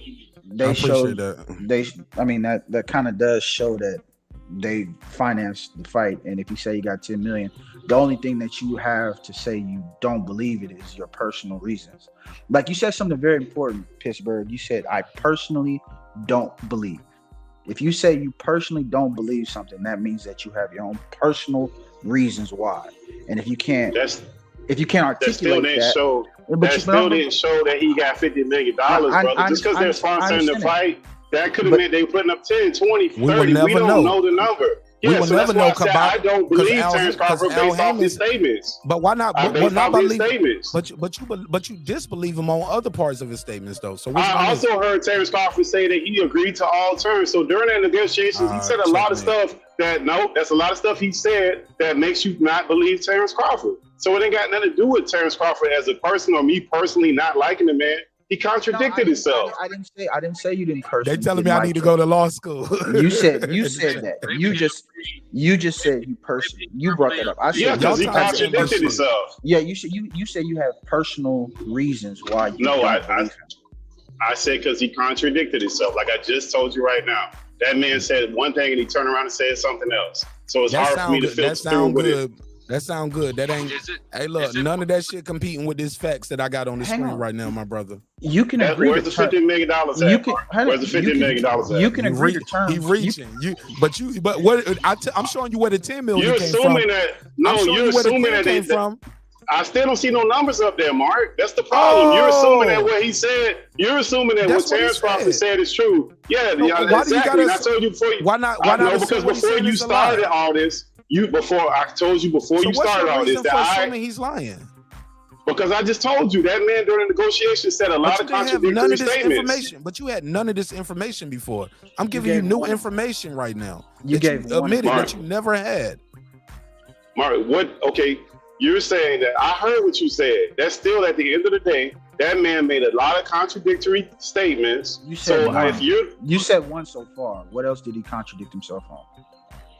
Because he didn't. So we gonna relitigate those negotiations? No. But no, I mean we could do it, but I'm telling you, I don't believe the man from negotiations. Pittsburgh, you said that he said that he agreed to all terms. You know, you get a term sheet before you get a contract, right? That's right. You have to agree to it. Yeah, exactly. Right. Exactly. He want to argue negotiations. Exactly. He mad because I said, like I said, he got triggered by the title. Fanboys are mad. Fanboys are mad that Crawford won negotiations. What did he win, bro? And then even if he got a guarantee, why you mad about the title? Won, bro. He won negotiations. He got a guarantee. That's your opinion. That's your opinion. He got a guarantee. He won it. Okay, Mark. That's your fanboy stuff that y'all want to do, bro. Nah, that's you fanboy stuff. Nah, bro. I put up information bro. On the screen, and you still dismiss it. But the information you had nothing to do with him getting $50 million or $10 million. Yeah, you put up information. No, but it was unrelated to that. Sir, you said you didn't know who the you asked me that. I only said that because you asked me that, Mark. Sorry, you exactly because you asked. That was your question. But you said that didn't have anything to. But that didn't have anything to do with him with the $50 million or the $10 million of a statement of fact. That was just a relationship that you linked to. So you didn't prove anything. So short of seeing the bank statement. A lot of y'all hated that this shit didn't exist. It was no hedge funds. I showed you a couple right now, and I showed you a bank, and you act like that shit didn't happen, bro. Mark, you showing. Go ahead. And look, I'm gonna tell you the killer part. I didn't just show the bank, bro. I showed the bank saying proud partner of Bud Bronco. Like, we proudly support Terence, but like, you can't make this shit up. And you still dismissive of that. I put up, Mark, who are these guys? Former NFL player, and he runs a company that's worth $3 billion. I never said that, Mark. You asked me, did I know these people? I never said that. You ain't cooking that, bro. Somebody bring my apron here. You cooking with matches. That's what you cooking with, man. I'm cooking with a fire, man. You cooking with matches over there. Bring me my apron. Hey, hold on, Mark. Hey, Pittsburgh, you did say that Earl. I said I don't think it's $50 million exists. No. Listen. You said Earl said that they didn't know who those people were. Exactly. That's what Errol said. Errol said that. He tweeted that. He also tweeted that he wasn't getting a guarantee either. But you don't believe that part. He also said he was living a clean boxing life a long time ago and got in another 2 car accidents. Fuck out of here. Oh, okay. So one guy. So we gonna believe that. Nah, okay. Nah, okay. You pick and choose. You believe Errol, and you don't believe Bud, but that's okay. But Bud got some shit right here. You brought Errol into this. Nah, you did, bro. When you said no, when you said that, man. No, you said Errol said he wasn't getting. Errol tweeted that he wasn't getting a guarantee. You brought him in there. Then when you said that, I said that man also said that he doesn't know where the hedge fund is. That was after you said that. And Terrence said, So I don't know. checkmate. Terrence said, I don't know. At the end of the day, I guess it goes down to who you believe. You don't believe Terence Crawford. You choose to believe Errol Spence. Even though I show you the companies. I don't believe either one of those guys 100%. I only introduced Errol Spence when you said, now you don't believe now one of the guys. No, that's not what I'm saying. No, I said 100%. No, when he interjected Errol Spence into that. Million. You don't believe he got the 10 million. You still haven't shown he got it, bro. How did you prove that he got $10 million? I can show you, but you can't prove he didn't. But what I can show you is the people who put the money up for the fight are worth billions of dollars. That's okay. So Bob Aaron. Bob Aaron. Hold on. How about this? Hold on. No, leave Bob Aaron out. He ain't got shit to do with this. No. Because he got a lot of money. He don't be paying fighters. That don't mean nothing. He ain't got $3 billion. Get the fuck out of here. He got enough to pay fighters, bro. He don't got $3 billion. Showtime got plenty of money to pay fighters, and they don't pay fighters. Bro, stop it. You said that doesn't mean anything, Mark. $10 million. What will make the company pay Terence Crawford that money? They got to invest for that production. Because in Omaha, they are Omaha based. I'm showing you the money is there. I'm showing you who it is. I'm showing you the banks. I'm giving you all the evidence, and still you'll rather believe he didn't get the 10 million than believe that he. What is your evidence that he didn't get the 10 million? Because the money is there, man. He's been not believable for a long time. That doesn't mean he got it, Mark. He's showing he not trusting. Why he didn't get it? Oh man. Okay. So you want me to disprove? When you owe Terence Crawford money, and you don't pay him, he's suing. He's suing his promoter right now. Can we agree to that? Yeah, he's suing the promoter. Yes, he is. All right, checkmate. That don't mean it. Okay, Mark. All right, cool. That check may be bothering them niggas. They hate that. It ain't no checkmate, bro. If that's what you want to say, that's cool. I mean, you can believe him all you want to. I told you why I don't believe. Money, that just wasn't. Right? Why would he not sue BOK Prime if they owed him 8 figures and he didn't get it? Why would he not sue him then? Let me ask you that. Because he's suing Bob Aaron for less. Actually, he's suing Bob Aaron for the exact same amount. Suing Bob Aaron for 10 million for 2 fights that he didn't get. Right? Yeah. Why would he not? I don't know what the amount is. Yeah, he's suing Bob Aaron definitely. Oh, okay. All right, just checking. All right, let's open it back up to everybody else. Thank you, Pittsburgh T. I appreciate that back and forth. That was fun. That was energetic. Put a shot in the arm. Pittsburgh T, don't unsubscribe and cancel your membership, man. It's all love. You're like, I'm tired of this shit. I didn't sign. He said, this is not why I became a member. That's cold. Love you, bro. You know I got love for you, Pittsburgh T. Nah, we cool, Mark. It ain't that serious. Because look, me and Santos was talking about this me and Santos don't agree on some of this stuff for a long time. Man. We talked never cooked you like this, boy. I cooked you tonight. You ain't cooking nothing, man. You got matches over there, man. You cooking with ice cream, bro. You ain't cooking with no heat. You ain't got no heat. You got ice cream with ice cubes. I killed you tonight. I killed you, in the words of Kenny Porter. I mean, you know, when the guys get to certain levels, they believe they know what they're doing, and they don't necessarily take all the information. So, you know, this is where we at with it, and I had to make that decision. It's an easy decision for me. It's easy. All right. Chat disagrees with you, but that's okay. The playback will never lie. Go ahead, y'all. Let's open to anybody else, man. We having a good time here. Go ahead. I think that shit was cold. Go ahead, Big Hole. Welcome. I ain't got nothing to say after that one. That was cold, bro. I'm a little surgical with this shit, bro. Bro. Nigga brought up wealth plan and hedge funds. And keep it a buck. Let's be fair to everybody. None of your favorite YouTube daddies and channels ever presented that information. And Santos, can you agree? You never seen that? Pittsburgh T, all love, my brother. All being fair, all the cooking shit aside. You ain't seen that information because nobody cared to present it, did they? No, I didn't know who those people were. I told you that. I don't know, no idea. When you asked me, I had told you straight up, I don't know who them people is. Never heard of them. I don't know who put the money up. No idea. But now we know who put the money up. I hadn't seen anyone else, anyone on any other platform present anything near that.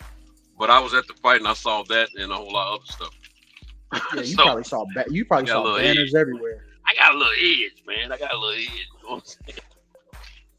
But no, it's been fun, man. Hey, at the end of the day, we getting the fight, man. And these guys are getting their money. whatever amounts that is. It could be $5. And Terence Crawford won negotiations. Like I said in my thesis, he Stop won. it, Bart. Stop, Bart. Just stop it, bro. Yep. Stop I it, man. said it. I said it. Checkmate, nigga. So how you think Bud wins the fight, Mark? So you hold on. You think they lying now about the guarantees too, Pittsburgh team? You think they lying now? No. I'm not saying that. I'm saying now we you don't know telling he the truth. actually won.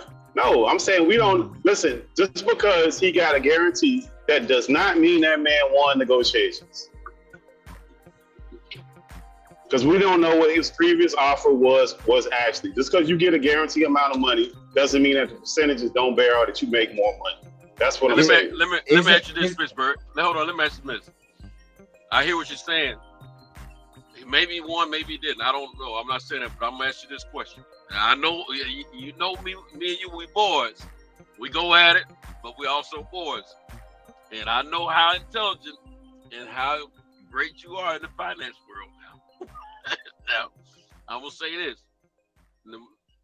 If he wasn't getting something in the first set of negotiations, but he's getting something that makes him feel better about this negotiations, like the guarantee. There wasn't a guarantee at first. Now there's a guarantee. I don't know what the amounts that I can care less. I'm not asking that question. Being that he is getting the guarantee, is that somewhat of a win? I mean, he could feel like it's a win. We could feel like it's a win, but that doesn't mean that he won, is what I'm saying. Like when you negotiate out deals, just because you get it, look, if you negotiate out a guarantee and I didn't want to give you one, do you think I'm gonna give you the same percentage on the back end that I was giving you with no guarantee? Like we got to be logical about this at some points. I agree, Pittsburgh, but isn't Bots ain't always logical, bro. Isn't a win subjective? Win is subjective. When you're dealing with money, no, that's no. When you're dealing with numbers, no, that's not subjective. When you're dealing with numbers, no, it wouldn't be subjective. Bullshit. Okay, If you tell me, right. hold on. If you tell me I have the potential to make $15 million, or you tell me you can give me $10 million up front, and then we could try to make up more of that on the back end, I'm gonna take the $10 million up front and try to make it up on the back end because that's money in the hand. Versus trying to chase something you don't know you're gonna get. That's a win. At least I interpret it that way, personally. Okay. I mean, He think Crawford signed a guarantee for 8 figures, but said, well, give me 80-20 then, or give me 90-10. Give me a less deal than what you offered me before. Like he think that Crawford doesn't mean takes that you're less. getting a bad deal though, Mark. That don't listen. I'll give you an example that'll seal my point of it. Maybe y'all understand what I'm saying, right? I need to roll up another one for this one, bro. I know y'all gonna tell me this is. It's members only, only, yo. Nah, you we switch still it? on the main. Yeah, I'll switch to the members only. Yeah, switch it, Actually, switch it. no, go do what I'm gonna switch to a members only chat. Go ahead. I'm gonna roll up first. No. I'll let them get a little preview of this real quick before I switch over. Yeah, just because of the percentage, like the guarantee, I get it. Like that's almost like you got a company and another company tries to buy it and you decide to ride that out. Because Jeff Bezos only owns 10% of Amazon. It's probably less than that at this point. And he's a billionaire. So like guarantees all the time don't always work in business like that. It depends on the details. It's always the devil in the details. All right, but that's selling a company. This is contract work. Same thing. He had an opportunity to sell that company a long time ago. He said, no, I'll take the percent. I'll take the stock options and the percentages. It's the same principle. He could have guaranteedly sold that company years ago and walked away with millions. Big dog, can we agree?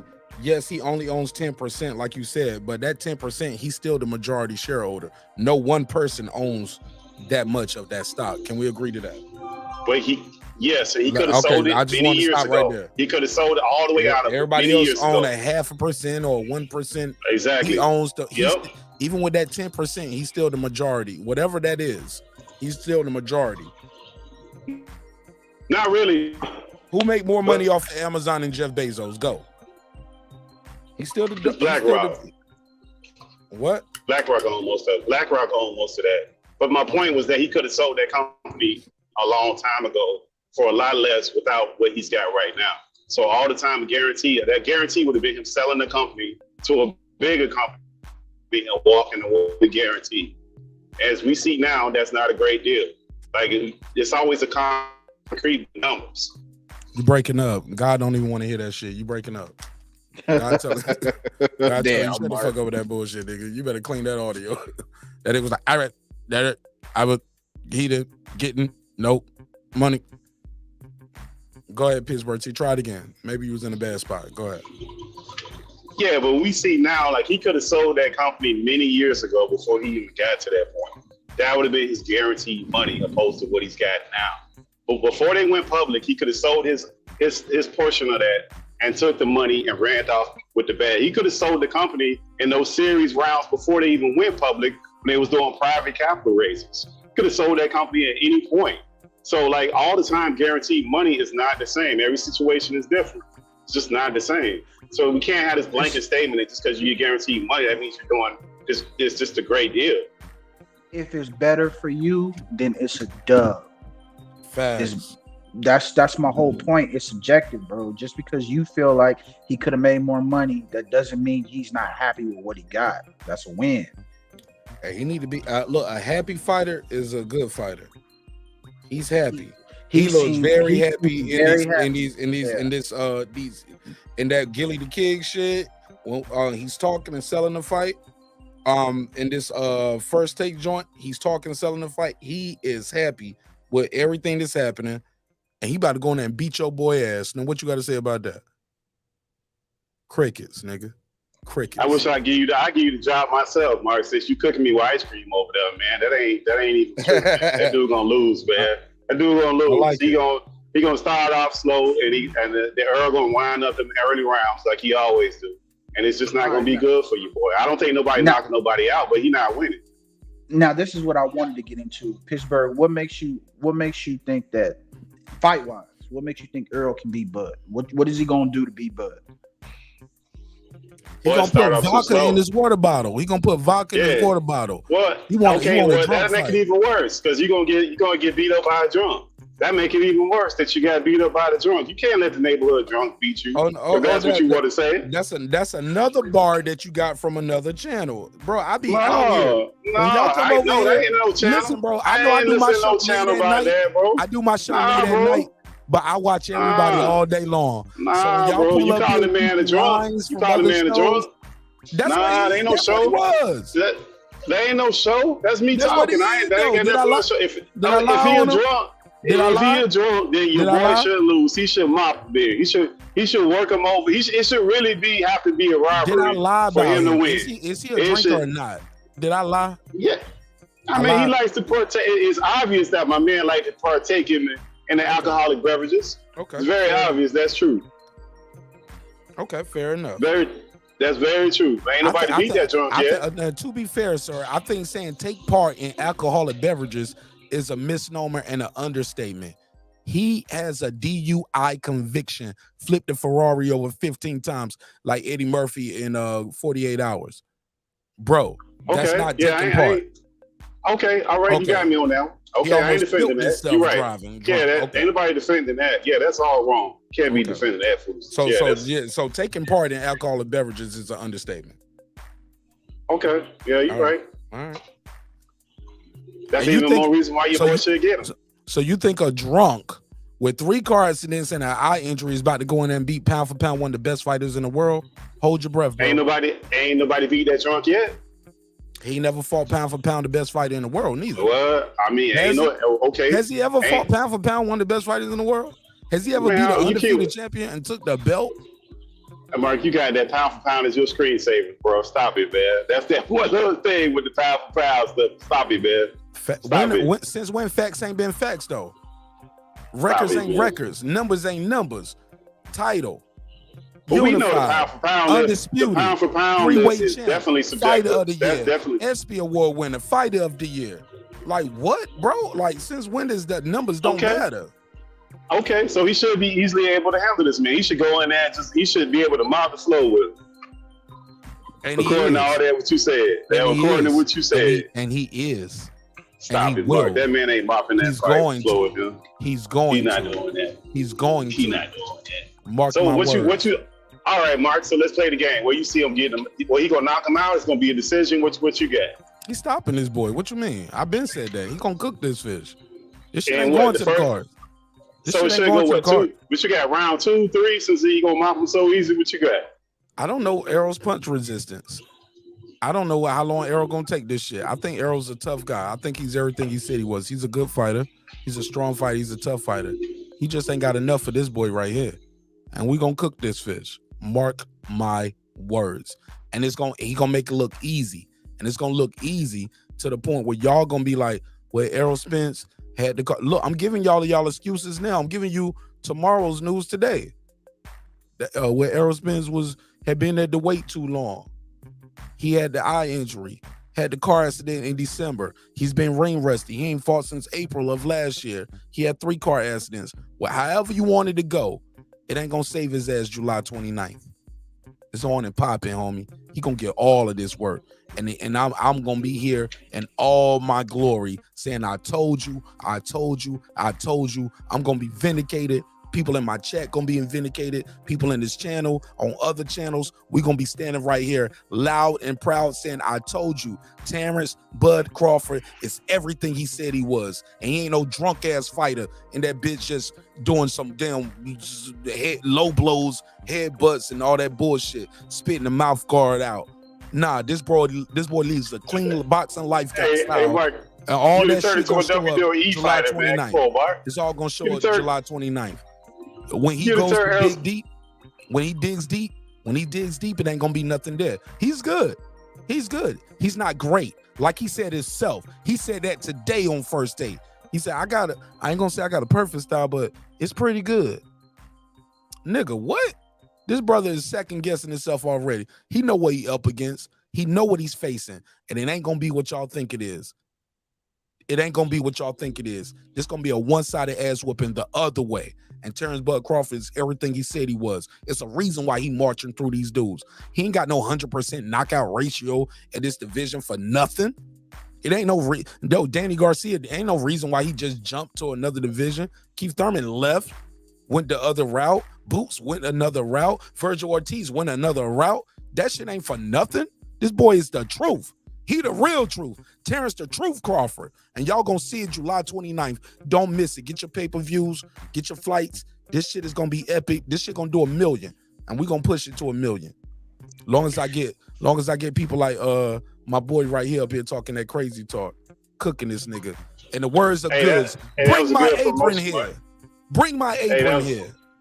Hey, that was a good promotion there, Mark. But You that man ain't winning. You ain't seen the beginning. That man yet. ain't winning, man. That man ain't winning nothing, man. That man ain't winning nothing. Nigga. I heard that nonsensical stuff you talked about there, Mark. That man started off slow. He's great. He's a good fighter. He's a good fighter, but he still ain't beating Errol. That ain't happening. I thought it was pretty interesting that in that on the ESPN thing, Earl said he's pretty sure he's stronger than Bud. That don't sound very confident, bro. I'm pretty sure I'm stronger than him. What do you mean you're pretty sure? That don't seem real confident to me, bro. I don't have I'm not saying my style is great, but it's pretty good. Well, why are you being so damn like you don't sound like you this world beater, bro? That don't sound like you to me it just didn't seem right. Yo, and I got to get on Devin and Regis Prograde going on. Let me switch this to members only. But yeah, go ahead, Pittsburgh T. Go ahead, get off the stove. Yeah, but that look, that at the end of the day, look, that's just talking, man. That don't mean nothing. Ain't nobody never won no fight on the microphone, man. They got to get in the ring. All that stuff is good promotion, and that's all it is. We seen dudes talk up the other way like they finna beat the world and go in there and get smoked, their boot smoked in the first round and come out with all these excuses. We just saying over the last year, all these dudes coming out that's supposed to be big names that lose and come out with excuses, even including Wilder, which I'm a Wilder fan. I wasn't with all that crazy ass excuses about but they were coming up with the glove and all that craziness. That was a bunch of nonsense. That man fucking lost. Pittsburgh T. If you don't ride with it, you ain't no fan. You gotta believe. Nah, man. That's nonsense. They got mad. That man climbed in the ring. At the end of the day, when you climb in the ring and everything's fair, you fucking lose, you lose. That's the end of it. All the other stuff is, especially when you do a rematch, right? You did 3 of them. So, I mean, was he cheating through all of them? If he cheated you through all of them, what'd that say about you? Right. You can't. Hey, look, you the nigga that keep playing 3-card Monty with your rent money. Lose the rent money, then take off the wedding ring. Like, nah. Then lose the wedding ring, then sign over the title to the car. Like, nah. If you keep cheating, how you keep letting them cheat you then? Yeah, 3 times? Like, come on, man. Like, nah, stop it. That's why that Lomachenko stuff look crazy. Let me do this outro real quick. Let me do this outro. Look, I'm about to switch the channel over to members only chat, and I'm gonna switch it over to members only viewership. I'll open this back up tomorrow so y'all can see everything we talked about. If you click refresh on your screen, you're gonna lose it. Or if you switch off the channel and go somewhere else, you're gonna lose it unless you're a member. But thank you for everybody for your support. Again, and shout out to all the channels on Facebook. Let me do it. Matter of fact, let me do this quick Facebook drop real quick for all the people on Facebook that allow me to post my content on their Facebook groups. And again, like I said, I'll open it back up tomorrow, but I want the rest of the conversation to be heard and contributed to by the members, for the members. And it's as low as $2.99. Bro, that's the cost of a beer. You buy your boy Martin Asher beer, $2.99. Cancel the membership next month if you don't like it. It's extra cheese on your pizza. Get extra pepperoni, or if you get onions, whatever. That's less than the price of a combo meal. Support the show. Keep independent media alive. It's less than $2.99 just to get you in the door. So thank you all for doing that and supporting that. But let me do this quick little shout out to all the people on Facebook that really be pushing the content as well and allow me to post my content there.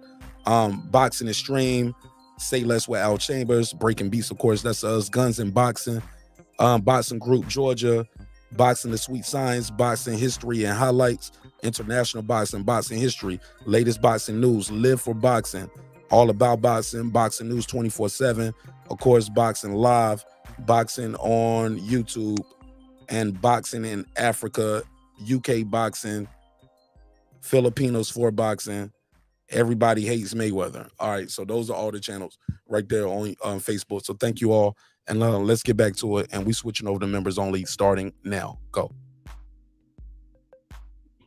Yeah, I'm excited for the fight. I can't wait for the fight. That excuse stuff, I don't really work with that stuff. Be it Lomachenko, be it Wilder, be it even this fight, whoever loses, I don't want to hear no damn excuses. You climb in the ring, that's the end of it. You felt like you got cheated, run it back and get your win back. That's how you're supposed to do it. Like when we was old school. That's how I personally feel about that crap. So I don't be trying to hear none of that stuff right there.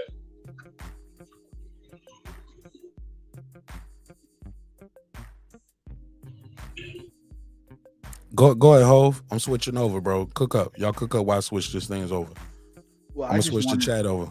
I just wanted to, I wanted to get into the particulars. Like I said, I mean, I had asked you earlier, Pittsburgh, what are the particulars and what you think that is going to make Errol successful in this fight? That's what I would like to hear it from somebody who has a vested interest in Errol. What do you think he can do? Oh, I just think it's just the pressure that he brings, and like to me, Terence Crawford, if I could be wrong, but he just don't start off quick, and I don't think you're gonna be able to give up those rounds early and then just come on in the later round because he doesn't fall off as the fight goes on. So I don't see how he's gonna win this fight. Now that's how I see it. Now you watched the Ugas fight, right?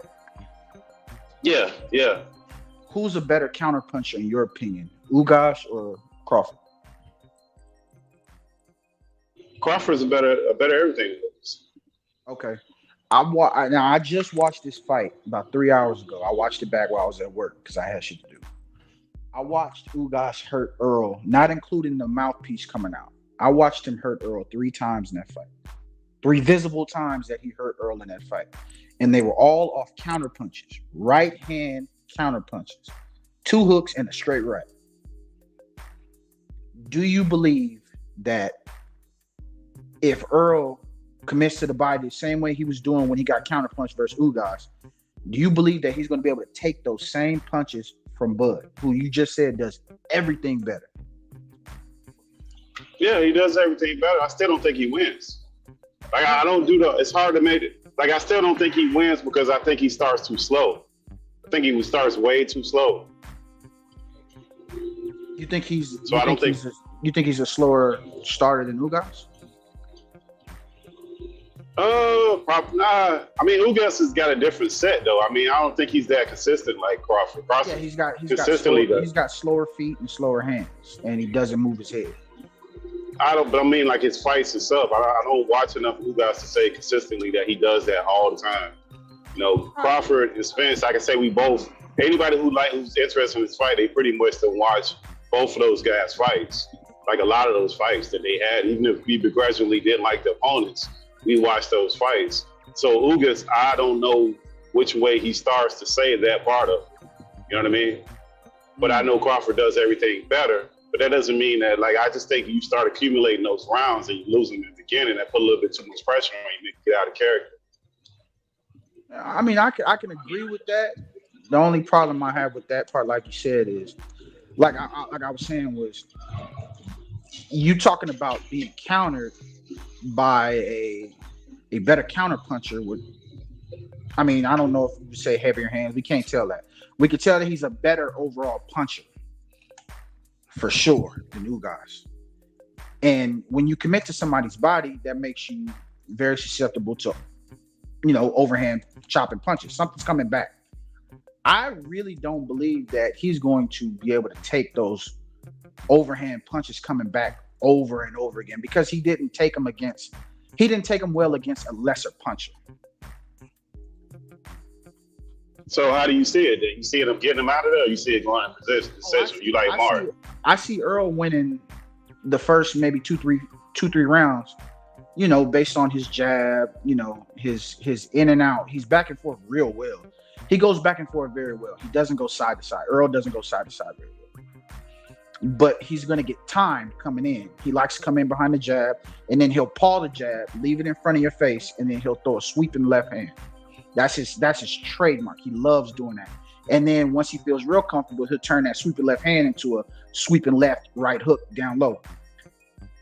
If you can't, I think he's going to commit to that, and then he's going to take something coming back, and he's going to get knocked unconscious.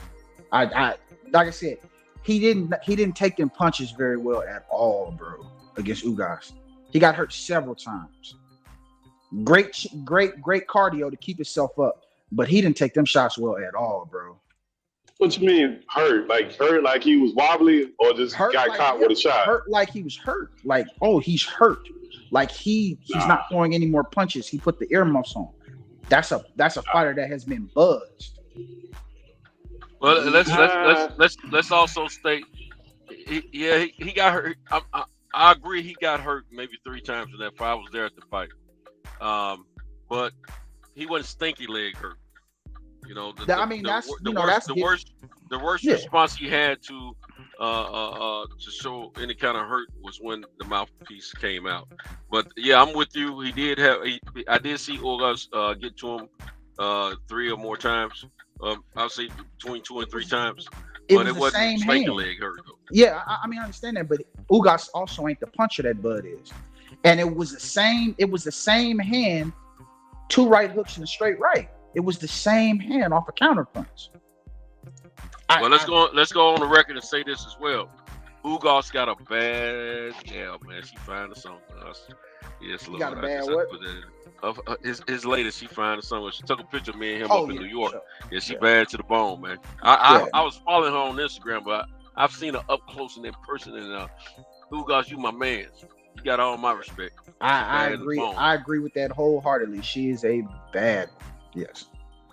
But that didn't save him from getting his eye socket broke because he's a stationary target. I mean, he ducked into an uppercut. And I like I said, man, Earl has a jab that's very good. It's a nice stiff jab, and he pauses it. He'll change the speed up on it. He likes to go to the body, but there's always a caveat to going to the body, bro. And I don't believe that he's going to be able to take what's coming back over and over and over again. For the body work to set in, unless he break a rib, for the body work to set in, it's going to require him to put a he gonna I got him going to sleep, bro. I mean, and it's not because I dislike Errol in any way or anything like that. I ain't got nothing to do with that. It's just the way the matchups work, bro. Like fight styles make fights. I don't see that working out for him.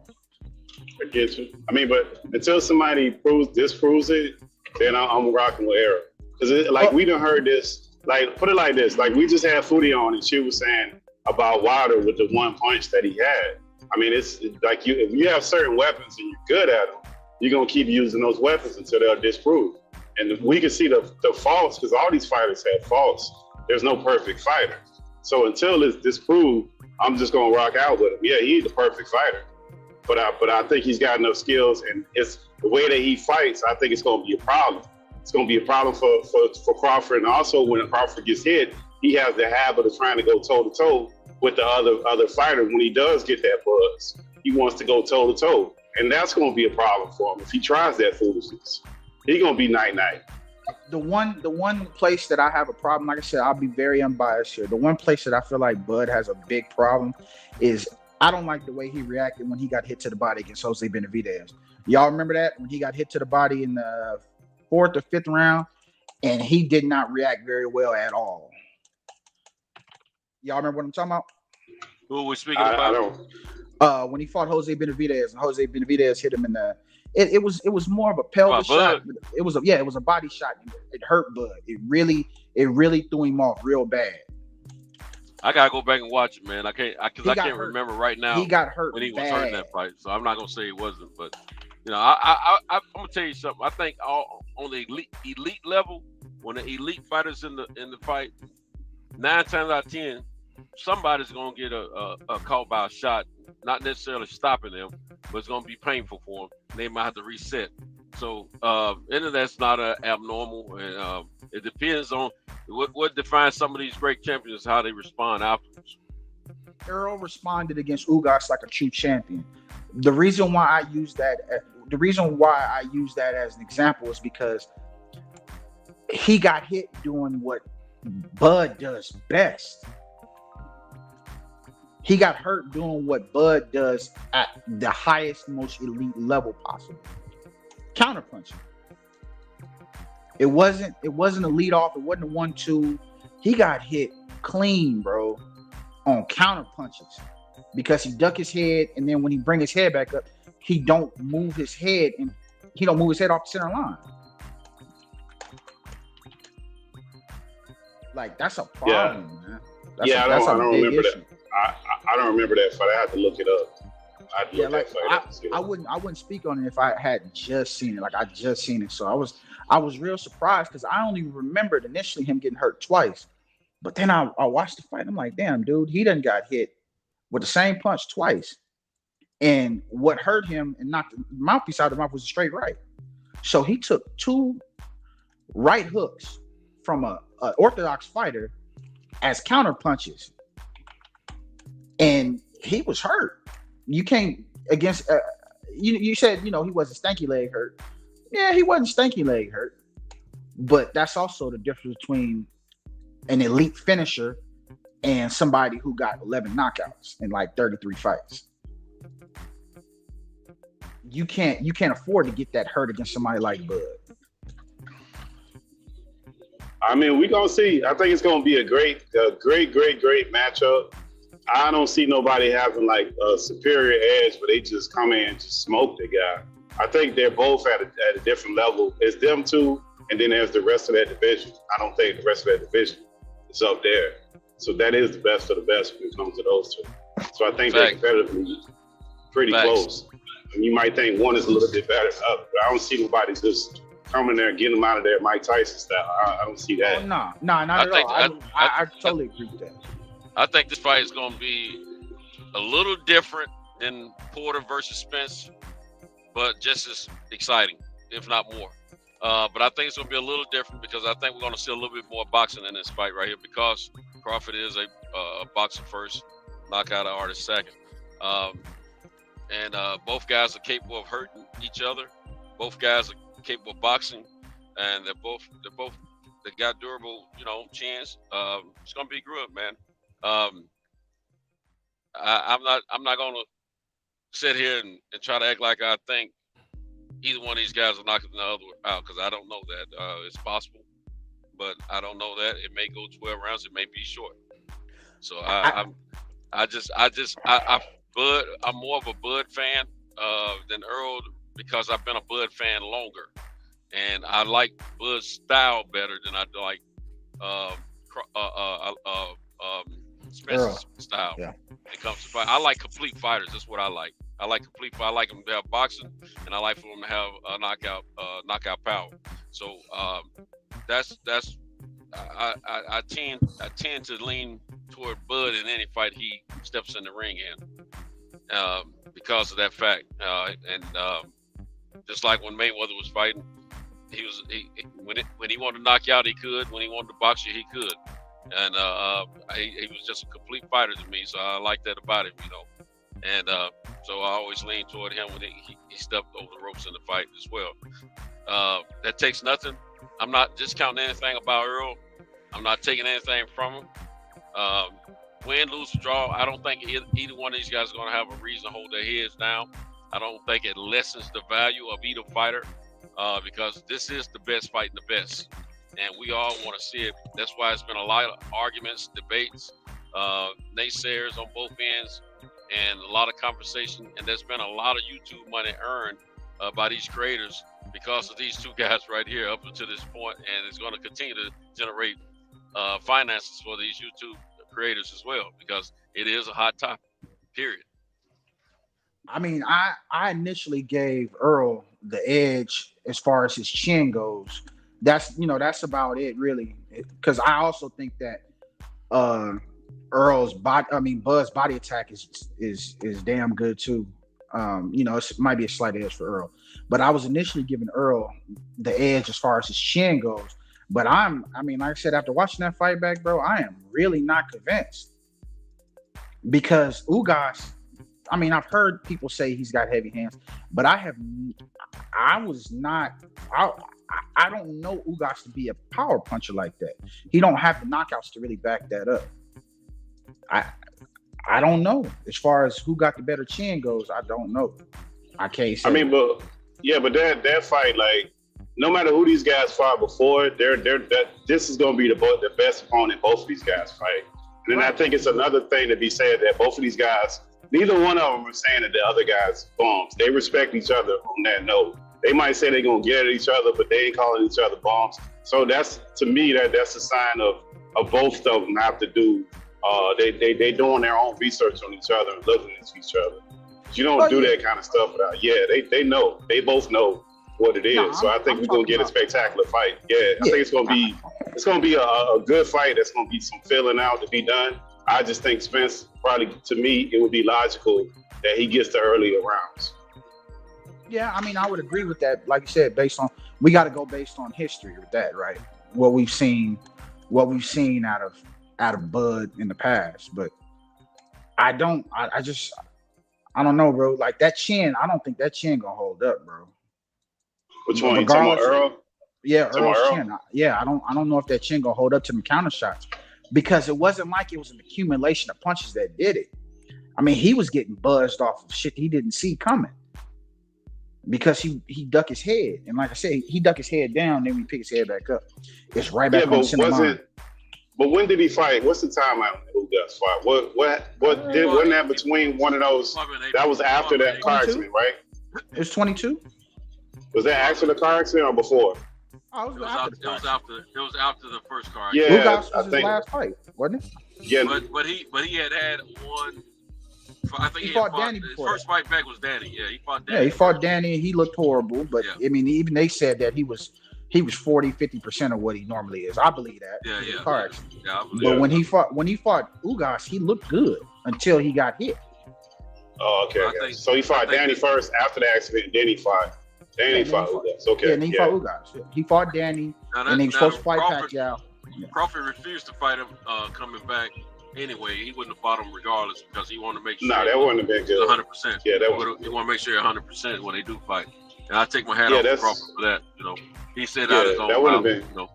That wouldn't have been good for either one of them dudes if they would have had that fight back then. That entire year, if they would have had the fight, that wouldn't have been good for either one of them, really. No.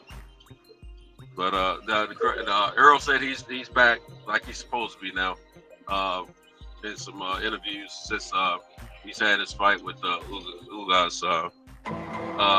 He talked about how he wasn't 100% in that daddy fight, and but he wanted to fight anyway. Excuses. And he's back, and he's supposed to be 100% now, though. So, hey, I think we're gonna see the best of these two guys. How he 100% and he was just complaining about the weight loss, and he was like, making his weight ain't easy, ain't fun. How is he 100% and he's been over a year? By the time they fight, he's gonna be over a year and what? April, When I say May, 100%, June, July.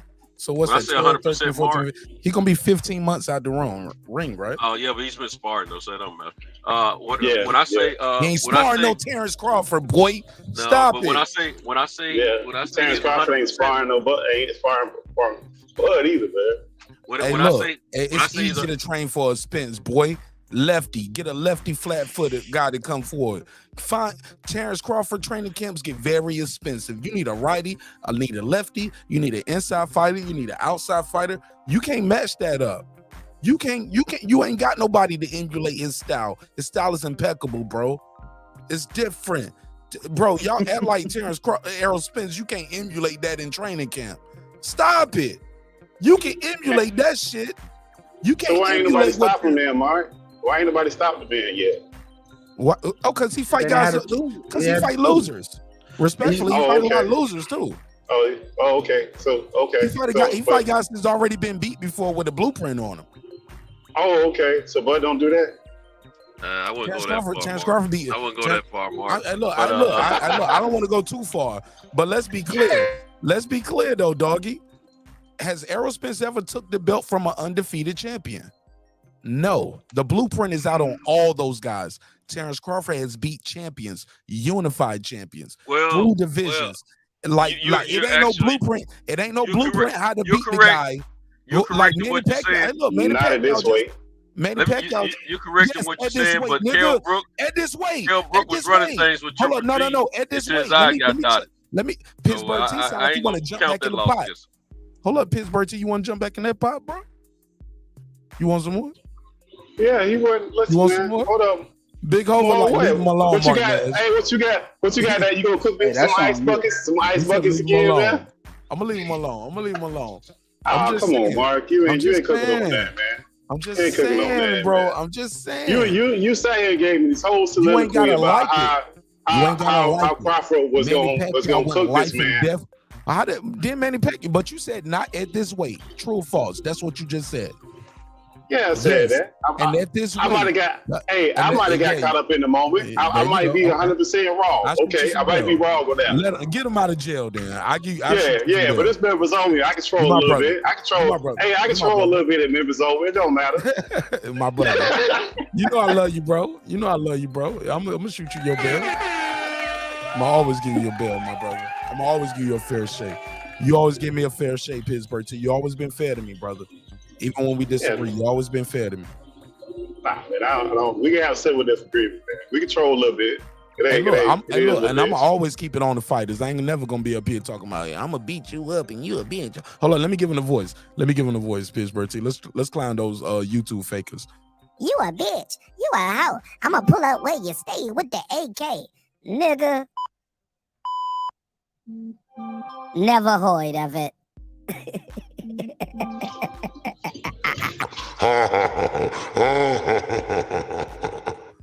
Y'all boys ain't gonna do nothing, man. Keep it boxing, homie. You've been robbed.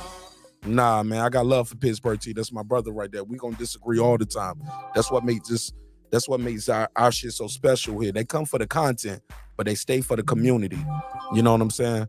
And we can agree to disagree. You'll never hear me up here telling Pittsburgh T I'm about to do something to him over a boxing conversation or vice versa. You know what I'm saying? That's why we gonna fix this community, bro, little by little. You know what I'm saying? But my brother, yes, you did jump off the porch. Shout out to the singing OG KQKC Boxing Network. He said, in all caps. Hold on, let me see if I can do the KQKC voice. Hold on, let me take a. Now Martin Nash. Hold on. Let me get it together then.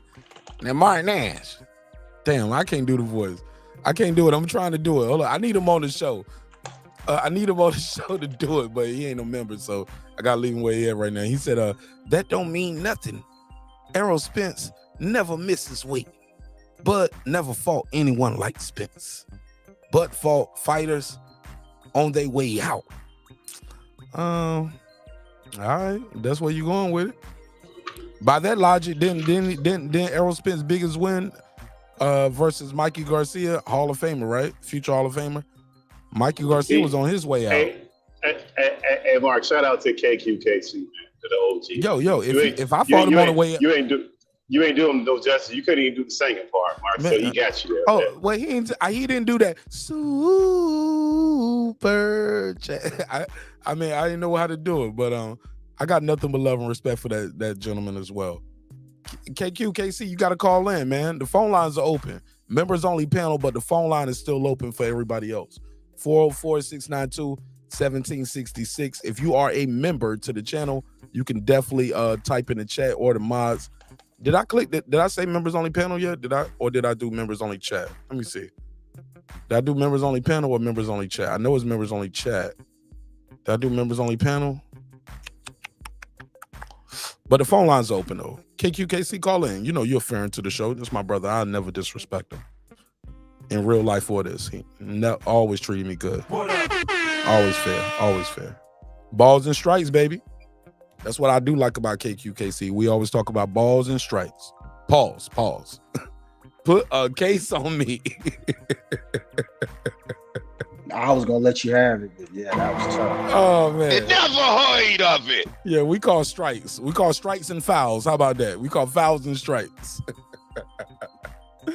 All right, but shout out to KQKC. But go ahead, family. What was you trying to say, Pittsburgh T? Yes, sir. Oh no, he got a point. Yeah, I mean KQKC got a point. Yeah. On his head. He definitely. On his head. Yeah, definitely, man. He cooked you from the computer, dog. He just cooked you with No, he got a point on his head, sir. Point on his head. Served you up. Omelet. Oh, it Turned sounds you good. into a straight omelet, Mark. Wishful thinking, sir. It'll get you nowhere, and it ain't gonna help your Now boy. you got your sunny side up. Now you Never got heard of sunny it. side up. Ain't nobody got me sunny side up. I'm fighting for my eggs, nigga. Ain't nobody scrambling my eggs.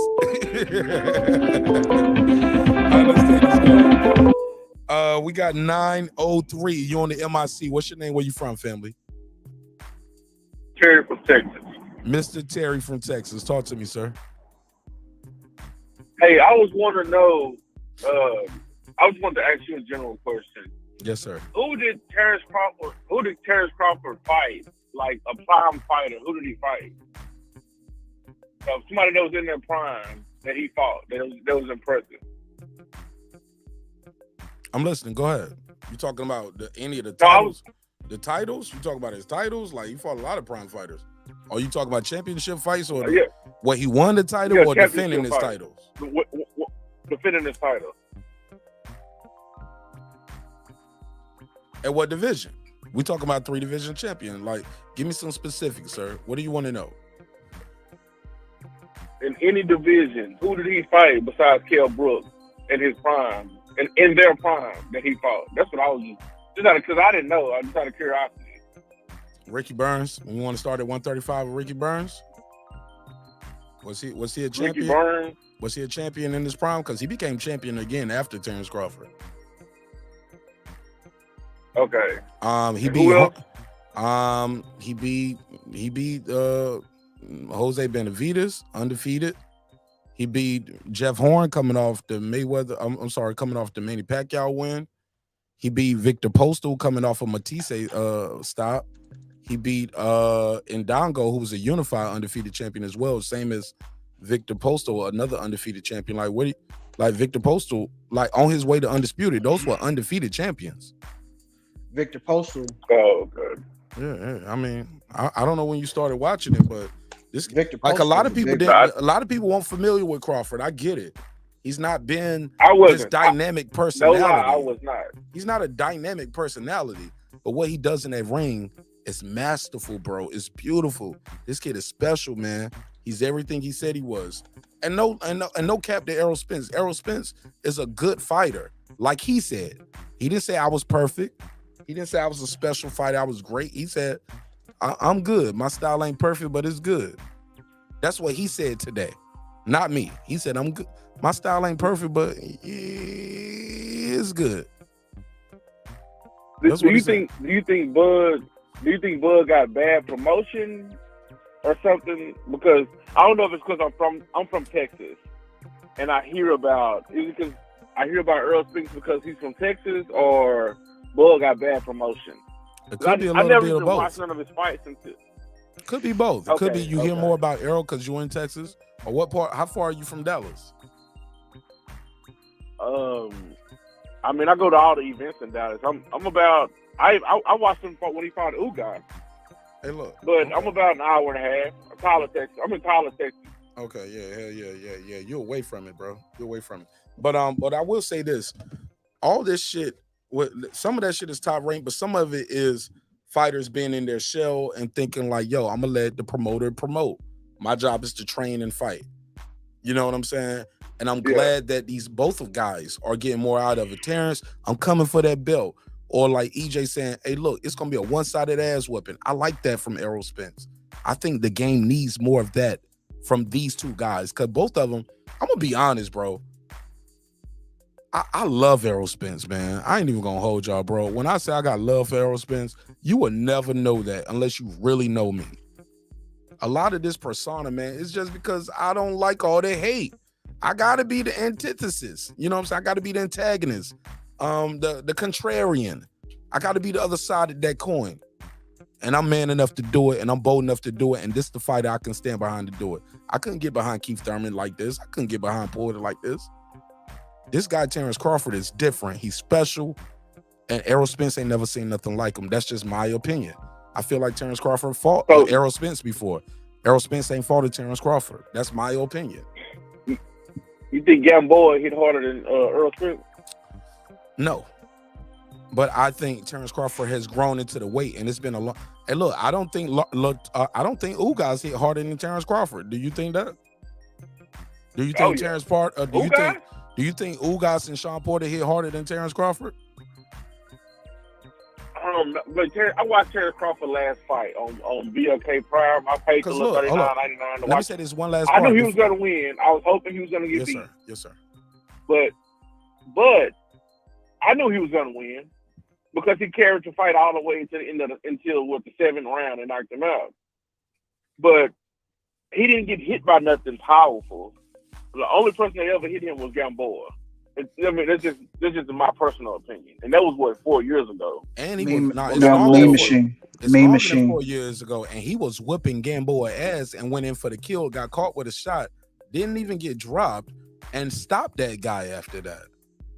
But by that same logic, you would say Manny Pacquiao got knocked out cold by guys. Like what weight was Manny Pacquiao when he first got knocked out and put to sleep? But that same guy went up and stopped Cotto. That same guy went up and beat the shit out of Margarito, beat Ricky Hatton. You get what I'm saying? You let some niggas out here tell it. Some people will say he won that Mayweather fight. You never heard of it. But Manny Pacquiao got knocked out cold, put to sleep by lighter weight guys. That had nothing to do when he went up to fight guys at 154 and 147. Styles made fights. And I just believe in my heart of heart, this kid, Terence Bud Crawford, has the antidote and has the equation that's going to solve this problem of Errol Spence Jr. I just think the kid is just a better fighter. And you think he's going to knock him out, or he's just going to kill him? He's stopping him, dog. I see him stopping him. Oh, bro, I'm all in on this shit. You must be new to the show. You must be new here. Listen, because let me tell you, no. He's stopping this kid. He's stopping this kid. We had this conversation. He's stopping him. Go ahead. We talked about Keith Thurman. We talked about Keith Thurman and him fighting. Keith Thurman and him. Who? Crawford or Spence? EJ. Okay, Keith Thurman versus Ugas. What about it? I got Thurman beat. I had Thurman. I'm sorry. I had Thurman losing to Spence. I got Spence. Right. I got Spence beating everybody except Bud. Let's be clear there. Are we clear there? I got him beating Boots. I got him beating Ortiz, Thurman, Danny. Well, he already beat Danny, but you get what I'm saying. I got him beating Alexis Rocha, everybody. Blair Cobb, Spence beats everybody except Terence Bud Crawford. That's my opinion. I just don't think that boy good. Spence is good. He just ain't gonna beat this guy. He ain't good enough. And he lost it. He lost some of that shit. He left some of that shit on the curb when that accident. He left the other shit at the bar while he was chilling with Yellow Beezy. That's my opinion. He left a lot of fight outside the ring. A lot of it lost in that curb, bro. A lot of it. The way I saw that brother look in that hospital, I ain't never seen him look like that after no fight. So how many fights did that car accident take out of Errol Spence? You tell me. 2, 3? Was that 4 fights? Let me see. When I watched him fight Ugas live and live in color, man, Ugas, he beat Ugas down. Beat him down. And Ugas was hitting him with some good shots. Like some shots that would have knocked the normal person out. He just kept coming. Ugas ain't got no power. Ugas ain't got no power, bro. You don't think so? Well, actually, that fight and 4 losses. That fight didn't get real intriguing until after Ugas hurt him. No, that's when Errol turned it up. Spence said he was not. But Spence said he won't hurt though. He said he won't hurt. I thought I would drop my. I lost my partial. And people be like, Errol Spence never lied. He said everything he said. Oh, let me give y'all the voice with that soft shit. Let me give him the voice. Errol Spence never lied. Everything he said he was gonna do, he was gonna do it. He never been hurt by Ugas. Let's put it on the screen, nigga. Let's put it on the screen. This guy got caught flush clean. That shot right there that he's getting hit with on the screen, Terence Crawford sleeping him, dog, with this shot right here. It ain't no, I lost my teeth and I'm looking for my teeth. Nigga, you gonna be looking for your consciousness. In my opinion. Was that like a cheap shot? In your opinion, was that a cheap shot? Or was that like a good shot? Bro, we still in the fight. Protect yourself at all time. I just spun you around.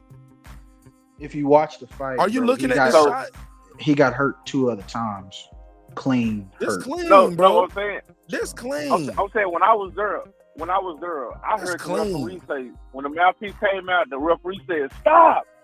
Okay, but what did Errol Spence? But what did Errol Spence say? What did Errol Spence say in the interview with On the Rocks with Ayo? Shout out to his girl Ayo for documenting what the facts were. Cause you know when you sitting with your girl talking, you in the comfort, like you the most comfortable. I've seen you naked, you seen me naked. We make love. We've had babies together. He's comfortable doing the interview with the lady.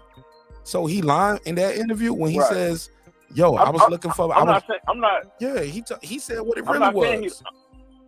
Go ahead. I'm not saying he lying, but what I'm saying is, at the stadium, you can hear the referee mic'd up say, "Stop," and he's standing right there, and the referee look at the mouthpiece, look for the mouthpiece. Earl look for the mouthpiece. Ugas no hablo inglés and catch him. He didn't. It wasn't no, "I'm on guard, let's fight." It was this man look off and he catch him with the hook. He got hurt before. And after that was the worst mistake he ever made in his life. I'm gonna play the whole clip. Let me ask him something. Let me ask him something. I was at the fight. Bro. I was at the fight too. Do you remember when at that moment that Earl those ropes really kind of kept him up on his feet? I just showed it on the screen. I had it on loop on the screen, bro. You missed it. I'm asking my man that was at the fight. I apologize. Go ahead, sir. You hear me, homie? I see. If you were at the fight, you remember that, I'm sure. Yeah. I seen him when he bounced up against the rope. And is it fair to say a lot of people that were Texans primarily were like in a little disbelief and didn't feel that they saw the best Earl they saw. I mean, they've seen at the fight, the chatter at the fight. You talking to everybody I was sitting around from Texas. Everybody was from Texas that I was sitting around. I'm from Tennessee, but and everybody I was sitting around was straight up Errol Spence fans. Shout out to them, they my boys. Somebody tried to kiss you? Were they on that Yellow Beezy shit? Okay. But I'm just. When I'm you just said saying. it was real, hey, look, A vertebrae He or was hurt. You gotta understand. A lot of times fighters will say that they're not hurt. We see them get hit with a good shot, and we see them reset. To me, you got hurt, you got buzzed or hurt or stung or something. But hurt to a fighter is like if he's almost about to go out or if he got the stinky leg or whatever. If that don't happen with fighters, 9 times out of 10, a fighter's gonna say he wasn't hurt because what he's probably felt before. So he's gonna say he's not hurt at that point. But he did get hurt, no doubt about it. Hey, look, if you're trying to beam in, stay backstage. Even if I don't pull you up on stage right away, stay backstage. Because y'all, as y'all can see, I'm over here producing a high-level show. We all over the place, got different screens, different graphics. So I might be on a different screen over here, not looking at the other screen. Bro, I'm over here behind the command station over here, so I got a lot going on. So beam back in, Sir Senior. I can get you right on air. Go ahead. I don't know if that's the caller or Big Hova. Go ahead, caller. Hey, how do you become a member? Man, click that link. It's $2.99, bro. That's the cheapest version, and I don't think Click that. the link. Man, that's the price of a beer. Get you extra cheese on a pizza, man. Like you can. That's a bundle of bananas. Like $2.99, super affordable. And we got one of the best members only on YouTube. You're gonna get your money worth. You're gonna unlock a lot of content. But fuck with me, man, and click the link. Rock with us. But answer Sento's question though, because Sento's got some smoke for you. I seen him bouncing to the ropes, but of course, just to keep it real with you, I could be biased. That's me and my fair buddy were talking about the same thing yesterday. I could be biased because I rock with him. I'm from Tyler. I'm from Texas, and I go to all his little fights that he have at the Cowboy Stadium. So I could be biased because of that. Yeah, you're doing what you're supposed to do. That's your homie. I respect that. But Ain't nothing wrong with that. I got this question too. But could it be an what you understatement? seen he was hurt, but what I'm saying is this right here. What you seen he was hurt. What I seen him rolling with a punch, and off the roll he bounced into the rope. Nah, this one no roll, brother. Everybody gonna interpret it. I can show you the clean punch on the screen though. It's not a roll. When you literally see his jaw getting clapped. Let me zoom in on this. Can you see the screen while we talking? Hold on, let me look at it. This ain't no rolling with the punch, homie. This ain't rolling with the punches. Look, can y'all see this? Homie said this was rolling with the punch. No, you rolled your ass to the ropes. This rolling to the ropes. Jab. Nah, he got caught. I'm not talking about the that's off guard. clean. I'm not talking about the one he got hit. Bro, off we guard. still in the fight. The referee ain't separated us yet. We still fighting. That's clean. Man, that man got hit off guard, man. That man he's looking for a mouthpiece. No, Real, bro. But who looks for the mouthpiece? And according to him, he was looking for his partial. He thought his teeth got knocked out, and I didn't want the cameras to see me without my teeth. Hey, Mark, I got another question for him because he was at the fight. Allegedly, look at Sento's putting a case on him. Sento said he don't believe you was at the fight, dog. No, I'm not saying that. No. Sento's. I'm just joking. I'm just joking. I'm for entertainment. Let me do my jokes. Go ahead. He lied.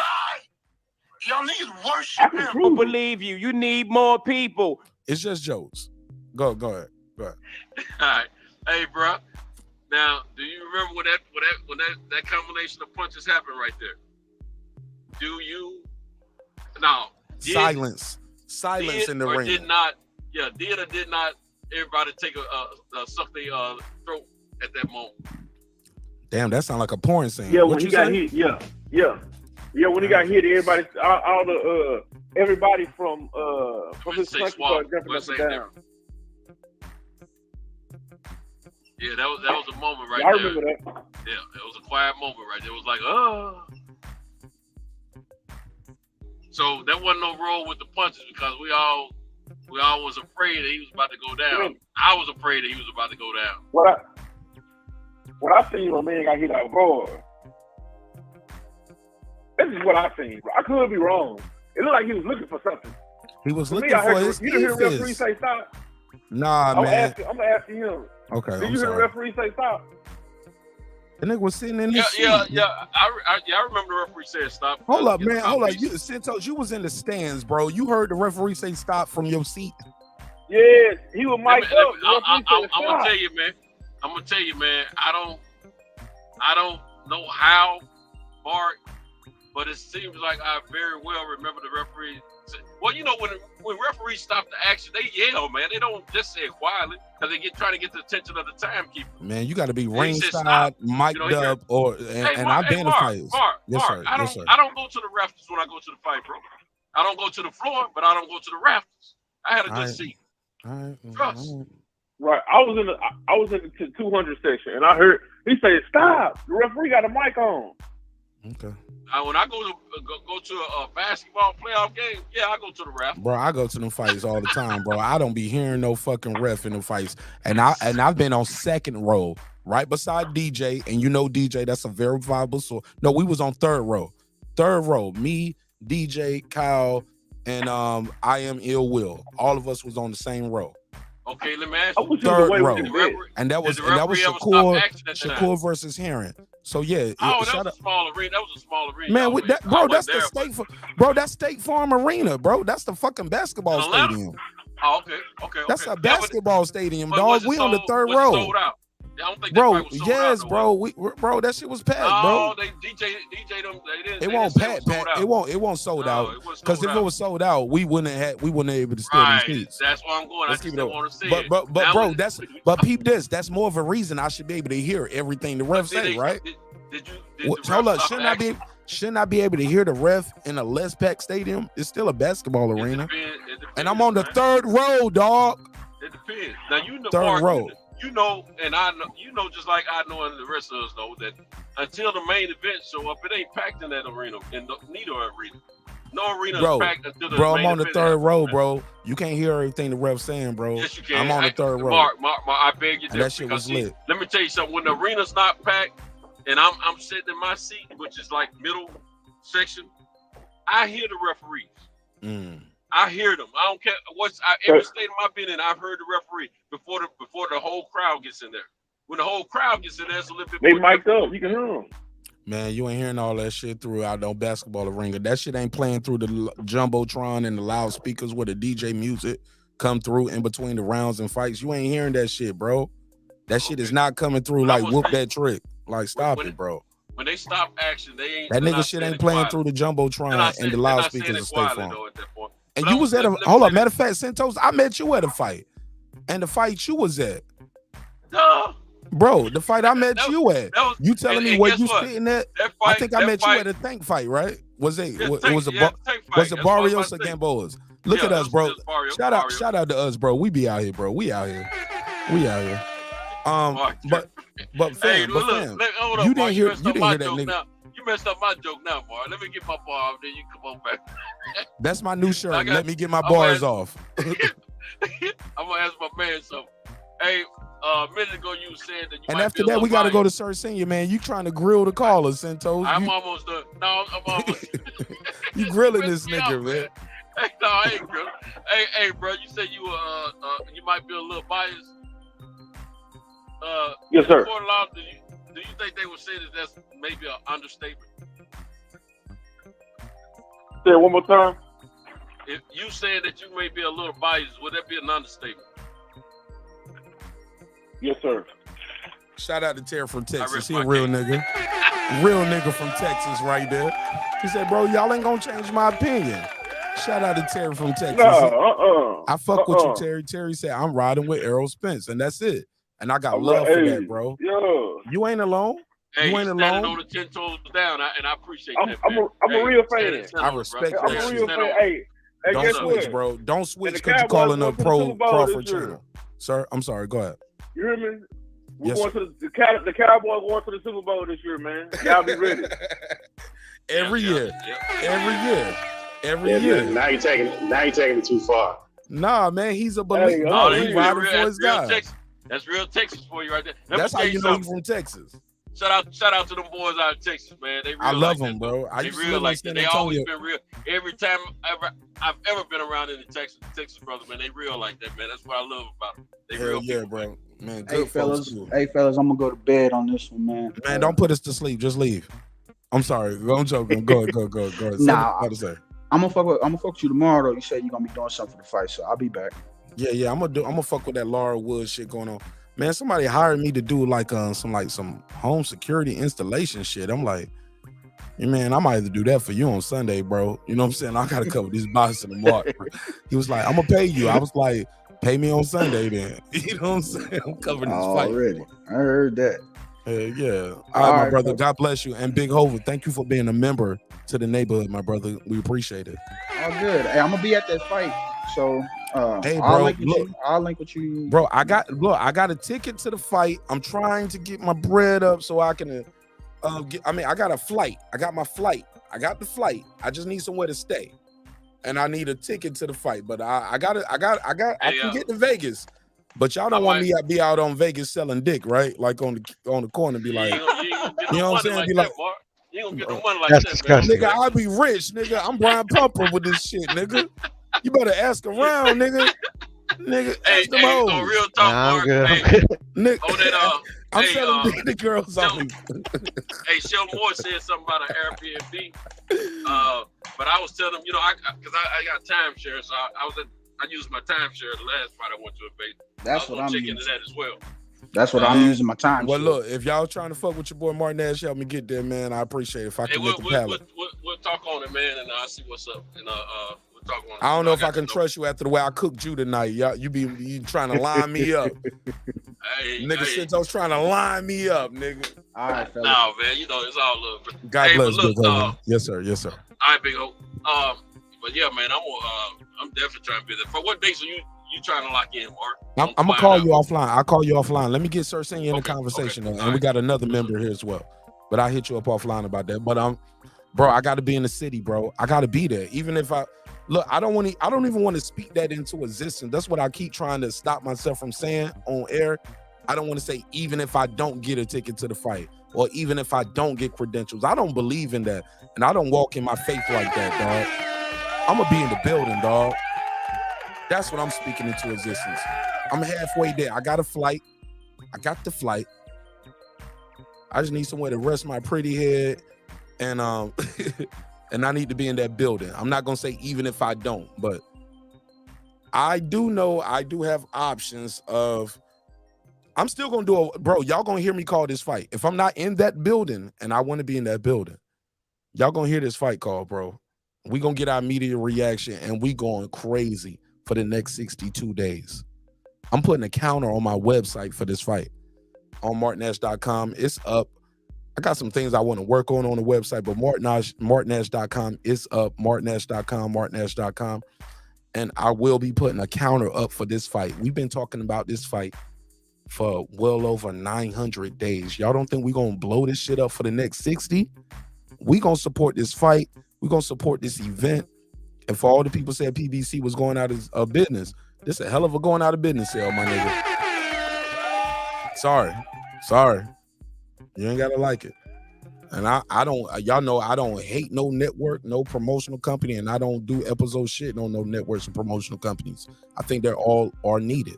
I think variety and diversity is important to our culture as well as our sport. With that said, let's go to Sir Senior. Cooking with Sir Senior is here. We got Pudo here as well. My Latino brother, my Mexican brother. I don't even know. Is it American and Mexican? Mexican. Mexican. He's Mexican. Straight up Mexican. If you go to Jamaica and get missing, who gonna come get you, Pudo? Is it gonna be Mexico or America? Who coming looking for you? Neither. I'm sure. America looking for you. Were you born in America? Yes, sir. Hollywood, California. They looking for you, bro. Yep. They gonna come look for they you. saying shit, man. They gonna lock away, throw away the key, man. They come to look for Spanish you. in a Spanish-speaking country, you good. Believe me. He gonna be all right. Let's go to Sir Senior because he was here first. Pudo is here. Again, this is a members only panel. If you are not a member, you can use the phone line. You can listen.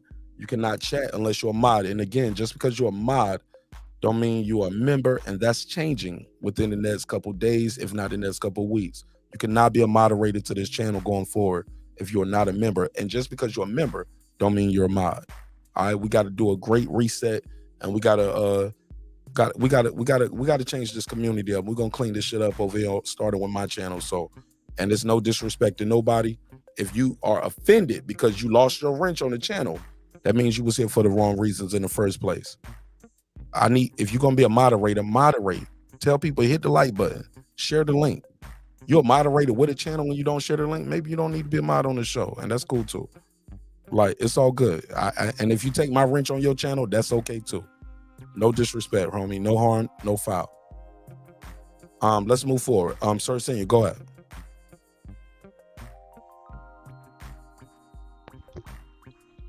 Yeah, mute and stuff. Sound like my daddy. He's like, yeah, I got some muting and stuff. What the hell going on here? Wasn't the ham Sam? Little old. Yeah, go ahead. Go ahead. I'm gonna mute your mic, Porto, because I don't know if you got the background noise. Go ahead, Sir Senior, talk to me. What's your take on anything we've been talking about tonight? Let's go. You got the floor. Oh, as you see, I changed my avatar to Mouthpiece Out EJ because that's me giving respect where credit is due. He did do his thing after he got what he thought was his teeth knocked out by Pillow Fist Ugas. He did do his thing after that, but he got to do way better than that. Coming with Bud, man. Pause. Go ahead, sir. Go ahead. I got you. We still here. Let's go. But yeah, I like to see EJ right now. He's very in shape compared to all his other fights. And I love it because this is the best fight in boxing right now. The best fight. He is the second best fighter, arguably, in boxing. Second best. And when he loses the Bud, he does not need to be ashamed. I just hope he still has his mind together so he doesn't quit boxing. Because we need EJ. EJ is amazing. He came back from all the trials and tribulations. He came back from Alcoholics Anonymous. He came back from flipping the car like Simone Biles. He came back from getting his eye knocked out. He came back from getting his teeth knocked out. He is a survivor. His teeth knocked out. Yeah. You know what I'm saying? He's came back. And after he loses the Bud on the 29th of July, he gonna come back. Yeah, and look out for the next person he gonna fight. He gonna take all that frustration out on them. He said, "You saw what Bud did to me. I'm gonna do that to you." Pop, pop, pop, pop, pop, pop. Yeah. Respectfully. Absolutely. Pudo is here as well. Just pulled up to the show. Shout out to Sir Senior. Hell of an opening statement. Yeah, Errol Spence Jr. is still a phenomenal talent. Just because some of us, not everybody here on the panel, some of us believe Errol Spence is going to win, doesn't mean all of us here believe Errol Spence is going to lose. You know what I'm saying? So, Pittsburgh T got him. Pudo got him. I think Santos, me, and Sir Senior got Bud Crawford. That's okay. We can agree. We can disagree. Let's go, Pudo. Talk to me, man. Welcome home. Welcome home to your home away from home. You got the floor, sir. You got the floor, sir. Go ahead. Mic check. What up, fellas? So far, so good.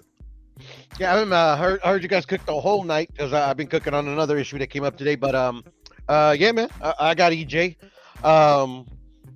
I mean, like Mark's been saying about like, oh yeah, the alcohol and he ate that dude and this, that, and the other, man. But history has shown there's been plenty of dudes that are not totally dedicated to keeping their body, their mental in tip-top shape, and they still kick ass. I think that's what EJ is gonna do. At the end of the day, it really got nothing to do with that for me. It's just I think it's a difficult style matchup for Bud, and I think EJ is gonna pull it through. Crickets, nigga. Go ahead. I know. Crickets. Goddamn. Nah. Yeah, bro, you ain't gonna beat this guy with no history of alcoholism and 3 car accidents and an eye injury. You're not gonna beat this guy. What's the difference? Stop. Yeah, you're not gonna beat any other guy. You're not gonna beat this guy. Bud is different. That's what's still different. by the fight though. It's gonna be beautiful. Still by the fight. It's gonna be beautiful. It's gonna be history making. No matter who wins, history will be made. Hey, hold up, Mark. Let me point something out, man. Because when Sir Senior was giving his soliloquy, I thought I was in church and I was going to get an amen from you. And you just waited. I said, yes, Lord. It was like crickets. That boy was preaching. That boy was preaching. Said when he said it was straight crickets. What's up with that, man? Okay, that was cokehead talk. That's some Alcoholic Anonymous shit. Like, you can still do anything you want to do. Just put the bottle down. You can nigga. You ain't gonna beat Errol. You ain't gonna beat Bud Crawford if you Errol Spence in 2023 with a year out. Hold up. Add all this shit together, bro. Over a year out the ring, car accident. That ain't me saying it 3 times. That's what happened. 3 times. Eye injury. And over a year inactivity, you gonna be pound for pound the best fighter in the world? Nigga, you already on record saying I don't even like training camp. What? I don't like to be in the gym if I ain't got no fight, but the money they paying me is millions of dollars. People kill themselves. People cut off their legs for this type of money. These ain't my words. These are his words. You ain't gonna beat Terence Crawford with all of that, bro. I'm sorry. He's losing. He's gonna lose. And he's not the favorite for the first time in his career for a reason. He getting his ass kicked, bro. The boy going to sleep. Fish sticks, koi fish, dolphin meat. It's over. And y'all gonna realize finally Terence Bud Crawford is everything he said he was. But on the flip side, some of y'all gonna not give Terence Crawford his credit because they're gonna be like, well, Mark, like you said, he was an alcoholic. He been at the weight too long. He was weight drained. The accidents, the eye injury, bro. He signed the contract. He got his ass in the ring. He chose to take that easy route for whatever reason. He didn't have all these ailments when he could have fought Terence Crawford. Who knew he would get in an accident on the same day that Terence Crawford fought David Avenesian? Who knew that? And still, what is those injuries? Is it a hip? Is it the thigh bone? Is it the thigh bone connected to the knee bone? Is it the knee bone connected to the shin bone? Is it the ankle? What was the injury Errol Spence incurred? But whatever it was, he said some stuff is still hurting. He got another injury, bro, in December. So all of this, he was holding out and waiting. No, the brother was injured again. PTSD, all kind of shit going on. He getting his ass kicked, man. I respect him for signing the contract. I respect him for that. But all of that, that's where it stops at. He gonna lose this fight. Terence Bud Crawford, pound for pound, best fight in the world. 2 division undisputed. Errol Spence, nada. He gonna get that first one on his record. And that's my take on it. Let's go. Wait a minute. He do got a chance of winning, man. Cause we said last night that he's Captain EJ. When all his fans get together and start drinking, with those drinks combined, he's Captain EJ. I created that, and I'm gonna make a graphic for that. I gotta do it, sir. Say I gotta make the graphic. I gotta make the graphic for the Captain EJ. He's our hero, niggas, man. Like, hello, how I go? Gin, vodka, rum, tequila, wine. With your drinks combined, I am Captain EJ. Captain EJ, he's a hero. Man, he gonna get his ass whooped down, and he gonna lose that 0. Terence Bud Crawford, pound for pound, best fight in the world. Y'all gonna see it July 29th. July 29th. Call in now, 404-692-1766. 404-692-1766. Go ahead, Pittsburgh T. Hey, but hold on, Mark. See, you only proved my point, man. Y'all over there drinking haterade on your man's side, man. Y'all only proved my point, man. I can drink haterade and drive. I can't drink gin, vodka, rum, tequila, that wine, make you ride away. cognac. So you should be the I can't drunk. drink that shit and drive. Yeah, but y'all should I can drink haterade and drive. I mean, you should be able to beat him then. If you're drunk and all these things, he should be an easy win. Wait, drinking He gonna beat him now. So he gonna beat him, and it's gonna look easy. And after he beat him, That's his easy, elixir. y'all gonna make he's a drunken excuses. boxer. Drink Champs is about him. Hey, the little jokey jokes is fine. That's all good, but that man ain't winning that fight, man. I mean, he not winning that fight. He started off too slow. Hold on. You think too slow, sir? You think Terence Crawford is such a bum that his dude with all these elements gonna beat him? He ain't no bum. He ain't no. Wait. He ain't no bum because we want to make sure. We want to make sure that nobody calls nobody a bum. So when the dude lose, like you say, I don't want to hear that. These dudes no bums. Nah, I ain't calling nobody no bum. He just gonna lose. That's it. He's just gonna lose. That's it. It's gonna be simple and plain. To the flat-footed drunk. Yeah, flat-footed. I mean, ain't nobody else stopped him. Well, I mean, if he got a patch over, if he come in there like Captain Hook and beat that man butt, I mean, it is what it is. If he come in there, Jordan put the bottom of his hand and the patch over his eye, and he whooped Terence Crawford eye on the head. Bro, I'm gonna have the best show on YouTube that night, because you know what? Everybody gonna come to say hi. But if not, I'm gonna have the smallest viewership, because y'all niggas gonna run, duck, and tuck tail. Y'all gonna duck tail. Nah, I'll be up here. Ain't no drunk about to beat the pound for pound champ, bro. Terence Crawford Happened been a before. champ since he's been a champ. Ain't no undisputed, unified, undefeated champion. Lost to them nigga like Errol Spence with 3 car accidents, 1 eye, and a history of alcohol abuse. Are you insane, Puto? Get the fuck out of here, bro. You never heard of one Mike Tyson? Bro. Yeah, but Mike Tyson started losing. And look, Mike Tyson was winning, and he was still crazy on his when he would go back to Catskill. Hold on, Peter McNeely don't count. Mike Tyson have to make weight. Errol Spence got to make weight. Let's be clear. And he does it at 147. He got to make now, weight this was at 147. I could hear y'all argue a little more, but it's 147. Was that a bar? Hold on. He going to heaven. He said, if this was 154, I can hear y'all arguing a little more. Sir, say, let me find out. Let me find out this nigga working on his rap skill. Hey, look, it rubs off. Sir, say, I rub off a little bit sometimes. Go He never had a He never had a problem. Yeah, I cannot rub off on an EJ fan. For you know them niggas that had me at a bear hug. After Oscar, niggas be trying to kiss on my ear and shit. Like, wow, you playing dirty, Mark. You playing dirty. No, that's my brother. What the fuck you mean? I'm everything I said I was. I never lied. What you mean? I never lied about who I was, bro, or what side of the street I stood on with this fight. What the fuck you mean? If I'm playing dirty, you go to somebody who called Terence Crawford a slave, and then they playing dirty. They playing dirty. Whatever then. Whatever. I never called this man a slave. Toby, right? I ain't called him no slave. I never called him a slave. Never called him a slave. Yeah, that was. I didn't make no. Hold on. I didn't make no graphic of him. This is a real picture. This is a real picture. The fuck? I didn't make this shit up. He actually filmed all of this shit. So don't tell me I'm playing dirty.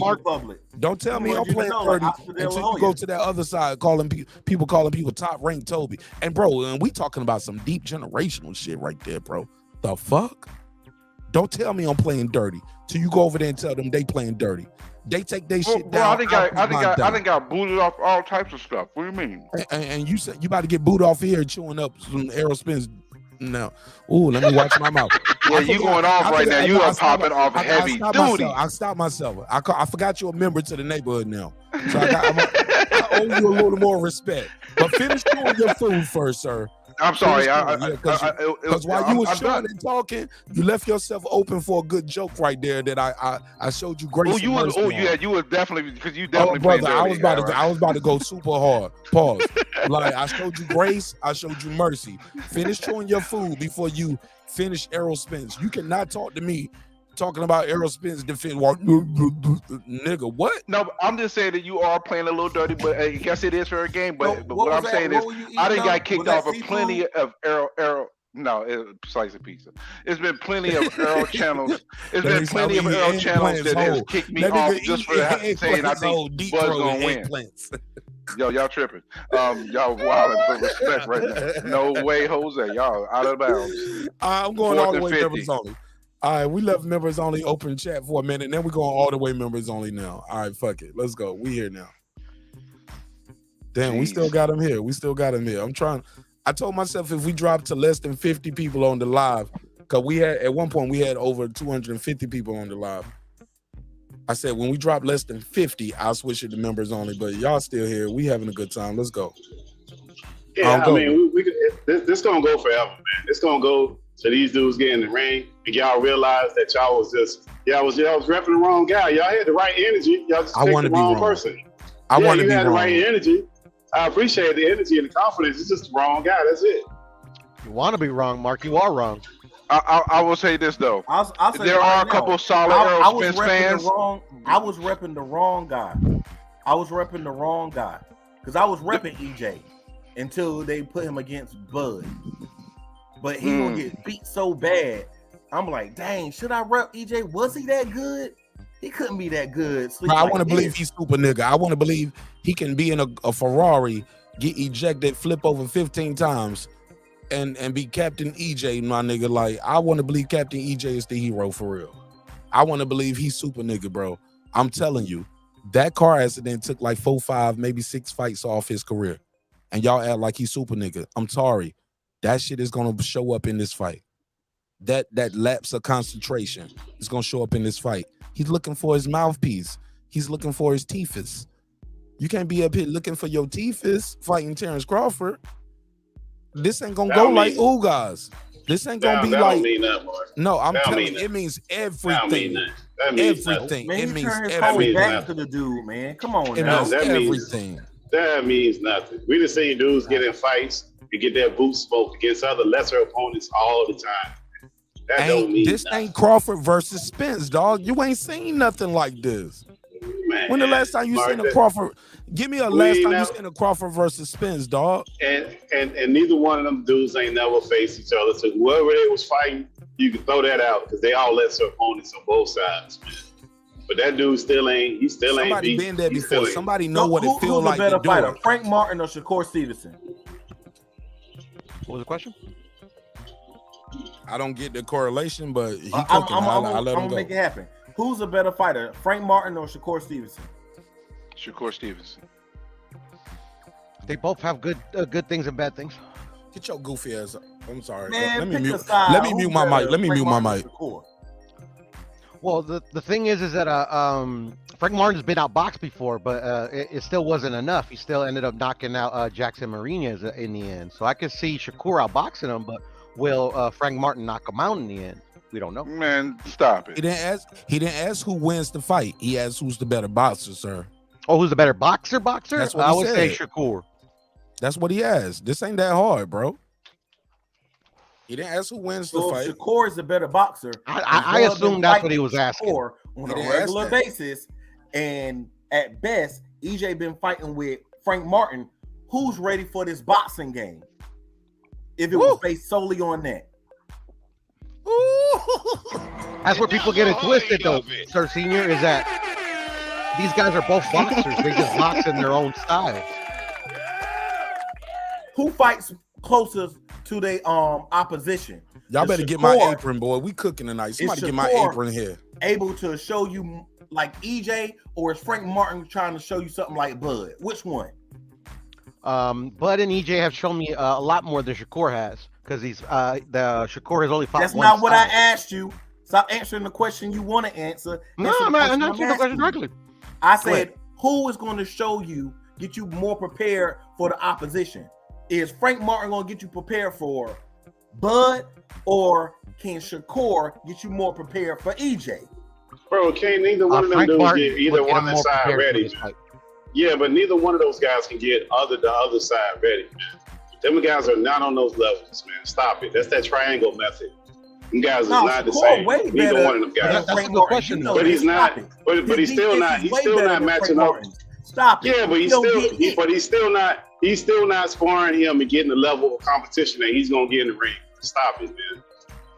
You getting a way better. Okay, level but it's of still not that competition level. with Shakur It's than still with not Frank okay. Martin. Stop Oh, that but cap. is he? You know But that. is he on the Frank same Martin- level? Is he on the same level? Since you want to go down this road, is he on the same level of the competition that he faced? Oh, Shakur No. way closer to Bud No, than I Frank asked you Martin that. is EJ. That wasn't the question, sir. That wasn't the question, sir. Is You it the said same he's on level? the same level. I said he's way closer. No, Nah, he's still way not closer yet. though. You You're getting a not way answering me. better fighter, a way better Man. fighter going there with Shakur. He don't get Way hit. better still ain't Offense it. is Close ain't close enough, bro. Close ain't close enough. Neither one of these guys got the equal opponent to spar with. So stop it. Don't matter. It's a good question, That's though. an I think irrelevant Frank point. Martin is more closer because Frank Martin is a pressure fighter. You know, Shakur ain't that. What? It prepare him more. I think it would be I think the style. I think he can mimic the style more of a Bud Crawford than Shakur can mimic the style of a Errol Spence. How? Just the What way Frank that Martin do this that like Frank Bud? Martin fights. I'm listening. I believe Frank Martin's a boxer puncher, just like excuse me, Bud.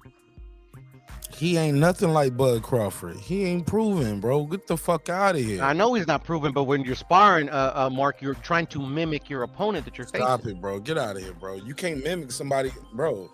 Like Shakur is a proven champion, 2 division and unified in the 2nd division. Accolades don't mean nothing in a fight, Mark. Oh my god. Okay, so other so than the experience that it provides, obviously. And absolutely, to agree to a degree. But accolades mean something because you've been there before. You know what it feels like. You've been under the lights. You can emulate styles. It's called experience. So now accolades don't mean nothing to fit your narrative of this argument. Shakur Stevenson and Frank Martin are the same level. No, of course not. But So I'm what just the saying, fuck are like, we talking about they here? can, in style wise, he can. I think he has the capability to mimic more of what Bud does than a Shakur can mimic what Errol does. How? Because He ain't Errol never and did Shakur it. are like polar opposites. And what the fuck is Frank Martin to Terence Crawford? What is a Boxer Frank puncher. Martin? Boxer puncher. Obviously, In which stance? Terence In Crawford is which a stance? higher level. In which stance? In which stance? Because Frank Martin ain't lefty and righty. He ain't power in both hands. I knock you out from this way, knock you out from that way. He's not an inside fighter, outside fighter. He don't control distance and range like that. He's not Terence Crawford in no way, shape, form, or fashion. Or I know that, size, Mark. I or know that, skill, Mark. or experience, or championship experience. How are But you neither is comparing? Shakur. Yeah, but neither is Shakur. No, Shakur ain't that either, bro. Shakur checked way more boxes than Frank Martin. Yeah, but they're 'Cause not. he is a They're not. southpaw. They're Hold not. up, hold They're up. not He is a equivalent, bro. southpaw. Hold up, he is a southpaw. He's a champion. He's been there on higher levels. Shakur can emulate Spence way better Man, than Can Frank neither one of Martin them can dudes emulate. emulate the opponents? Can Bro, neither you one of them tripping. guys emulate the opponents they Get off the facing, bro? I'm outta here. Neither one of them guys. I ain't outta tripping, here. bro. I'm Can emulate walking that, bro. straight. I'm doing That's a bad the figure comparison. 4 with my legs, bro, and doing what the cop tells me to do. I'm out of here, man. Yeah, that's a terrible comparison, bro. Ain't neither one of them dudes on the levels that that's they at. more. man. No, Neither one of them no, dudes. sir, stop it. See, now you minimalizing, sir. I didn't say they were on the level, but if we gonna compare levels, let's start with experience. Can we agree, Shakur Stevens? Let's check the boxes. Let's just check the boxes with Martin Edge, and let's see how honest we're gonna be. Is Shakur a lefty? Yes or no? Crickets, Yes, sir. come on. Yes, sir. Y'all on the bullshit. Yeah, Bullshit. I got Now stuck on niggas mic. all Yes, sir. on mute. Yeah, I was letting you do your point. Yeah, he is. Yeah, We're gonna check the boxes. Shakur lefty, right? Mm-hmm. Yeah. Do y'all think a silver medal Shakur Stevenson, 2 division champion, can emulate and do some inside work? Can Shakur fight on the inside? Can he emulate some things for inside fighting? Yeah, he can emulate some things. Some things, No. yeah. He can't. Okay. So Shakur, okay, let's go. Let's start with Porto. Shakur, yes, sir. who is an Olympian and also a winner in the Olympics. He didn't just get the sweatsuit. Like some niggas go to the Olympics and I'm an Olympian, and all you got for it is a sweatsuit and a tattoo and a plane ticket out the country. Winner, Nigga, winner, you ain't chicken win dinner, shit. brother. Winner, chicken dinner. Yeah, and you won a sweatsuit. I get that shit pressed up at the discount mall at the flea market in Atlanta tomorrow. I get me an Olympic sweatsuit, nigga. Nah, what did you win? Shakur is a winner. Can we agree to that? Or are we just gonna just try to win arguments? Shakur is a winner at the Olympics. Yes or no? Yeah. Shakur is a 2 division champion. Yeah. Unified Yes, sir. champion. Unified champion, right? Unified champion at 130. Yes, sir. Okay. And also, all of that combined, Frank Martin is none of that. Can we agree to that? Let's stop right there. Yes, Frank sir. Martin is none of that. Yeah. All right. So with that said, is Frank Martin a dual puncher, a switch hitter? Is he a switch hitter? Nope. No. Is he a champion at any level? No. No. Okay. What are we talking about here? Why do I gotta? I don't know what you. Why do I I don't know gotta what you break it guys are down? talking about. Why do I Neither, gotta put? neither Why, one of why those do I guys gotta are put? the same I feel like equivalent. I gotta You're put this shit comparing in those substance. two. Hold up, that's But how you're we got comparing here. those two guys, bro. You're comparing those two guys. You're not comparing those guys in relative to who they're fighting. Sir, we got here because we talking about who helps who get better for the fight. Somebody said Frank Martin can help Errol Spence get better, get prepared for this fight better than Shakur can help Bud get ready for Errol Spence fight. And all I'm trying to tell you is, do I got to put it in subtitles or something? It's levels to it. Since when And neither Frank one Martin, of those guys are on those levels, bro. Neither one of those guys are on those levels. No. See, you missing what I'm saying. I ain't talking about them being on the level of the guy they're fighting compared to what they bring to the table in a training camp. Shakur knows what it feel like to win on a championship level. Frank Martin don't know nothing about that. Shakur is a powerful lefty. He can fight on the inside. He can fight on the outside. He's rangy. He's good at controlling distance. Bro, I cannot believe we debating who between Frank Martin and Shakur Stevenson can help Terence Crawford or Errol Spence. And y'all call me the fanboy. Are you insane? Bro, because you bringing up accolades, though, Mark. Like, what? Yeah, like, and they're not going to have more than how. Brought up the it's called They're going to have more than one sparring partner. They're going to have more than one sparring partner either way. So, Mark, when you're preparing a fighter to fight in a fight, it matters. Sir, I would agree with you, Puto, if you was telling me, Mark, you bringing up pay-per-view numbers or ticket sales. Bro, I'm talking about what happened in your years. It ain't like Frank Martin is 18 years old and Frank Martin hasn't had an opportunity in boxing. Frank Martin ain't no spring chicken. What the fuck? This dude is in the ring. We're talking about what happened from amateurs to pros. Where you at, where he's at between these times and who these guys are to help these guys and help this guy get ready for each other. So when you say accolades matter in this, because what's the point of saying, well, Mark, what's the point of bringing up, so what Terence Crawford is training with a 2-division unified champion? That don't mean nothing. You just bringing up accolades. Those accolades matter. He's been there. He know what it feel like. He's done it, and he's still undefeated. And motherfuckers say he's the top dog now, and he ain't done shit at 135. That's how good Shakur is. But on the flip side, your counter to that is with Frank Martin. Oh, Mark, leave him alone. You bring up accolades. Frank Martin ain't proving shit. but they're not trying to prove anything. They're trying to prepare their. Oh my God! Hold up, Mark. What are you talking about? He beat Dominican Ali, bro. Who was on PEDs? I'm being funny right now. All that Ali shit for caskets. I'm being facetious. I know, bro. I know. I'm just talking my shit, bro. I'm just saying, man. Like, has Bud ever fought? Y'all niggas be dealing with a master litigator with this shit. I know what it feel like to deal with a bitter bitch at the crib, yo. So you ain't go. I know the games they play when they move these goalposts, and like I knew you was gonna say that. I was ready for you. I was ready for you today. I was ready for Mark, you. You cooked yourself, brother. Oh my God, bro. Never hoid of it, bro. I'm on my shit, bro. Like I knew the Errol section. Never heard of it. I knew the sexuals were coming tonight, bro. Pause. I'll tell you this. If Bud was lose this one every time, bro. I ain't been doing no debates on Spence and Crawford for some time because I know where it goes, how toxic it get, and the fight won't make. It's here now. I got all the stats, data, facts. I'm looking for all y'all niggas. You gonna lose this. I can't wait. And I can't wait for your boy to lose on July 29th. I'm gonna be standing here in all my YouTube glory with my arms up like I'm like the Passion of the Christ. Like I'm gonna be like, God, I told y'all, hug me, love me. I am your father, nigga. You gonna be like Jamie Foxx and Ali, huh?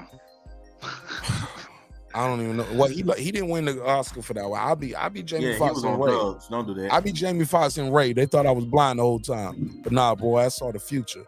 I played the role. I heard a lot of filibuster, and that's what I heard. If Errol Spence loses, there's gonna be more of his fans that will disappear than if Bud lost. Say what? Yes. If Errol Spence loses, it would be more of his fans that would disappear than with Bud. Which is more a bigger accomplishment? EJ beating Bud or Bud beating EJ? They're like, man, everybody knew Bud was gonna beat EJ. We were just being loyal fans. But if EJ beat Bud, man, they gonna have a parade. They gonna be doing flips. That nigga gonna be on Oprah tomorrow, bro. Face gonna be on posters. I don't even know how it feels like when everything is going wrong and you gotta like truly make an adjustment and win a fight, bro. Errol has that. What are you talking about? What adjustment has he made? That nigga do the same Against Caleb Brook, he was hurt. Harder. Like he was losing that fight by a few rounds. And he kept doing what he was doing and just did it better. But that's the thing, though. Like literally, like you can't that type of experience. You can't just like make up in your mind. You can't emulate it in the gym. Like you literally have to experience it in a fight under the bright lights when it matters the most. When you know, like shit, if I don't make if I don't make that if I don't make the correct adjustment, I'm gonna lose my or I'm gonna lose my title. Man, then you know what? Well, yeah, that was That's actually like the when hold on. somebody Let me down and he get up and counter. knock Let me the dude counter down that. 2 times. Let me within counter 40 that. Let me seconds. counter him though. That's that hunger of winning your first title. Since then, he tasted that hunger. And like he said, he lost focus. He didn't love boxing no more. And that was 3 car accidents and an eye injury go. That is not the Errol Spence that we seen today, that Kell Brook fight. We ain't seen that Errol Spence in some time. I'm sorry. He's not that fighter no more. The weight is a problem now. It wasn't no problem then. The weight was a problem for Kell Brook then. So that Kell Brook that you fight, it sounds good, but he's not that EJ no more. He's Captain EJ now. Captain Morgan EJ. Yeah. Undefeated Captain Morgan EJ. Oh yeah, you're gonna be an undefeated fighting Ugas. Go ahead. But literally, this is the thing. I think this has been your biggest in the shows that we've been in, Mark, about like how he's not gonna beat Errol, like drunk like EJ, a guy that's done this stuff in the past, can't that do it? The only way that literally that could have an effect in this fight is that if Errol gets into another accident and he has to cancel the fight, literally he can show up drunk and still win this fight. Wow. Because fighters have done that in the past. I mean, I do believe that alcohol is his elixir. Boy, but they didn't do that against a 3-division linear. Like, give me a drunk. You keep saying that. Give me the drunk fighter that beat a Terence Crawford level opponent, because that's the second or third time you brought that up, Puto. Frankie Randall. And who did he beat? That was Terence Crawford. No, I'm talking about checkmate, bitch. Get the fuck out of here. Checkmate. Okay, Mark. I'm talking about the guy that beat Frankie Randall in the rematch.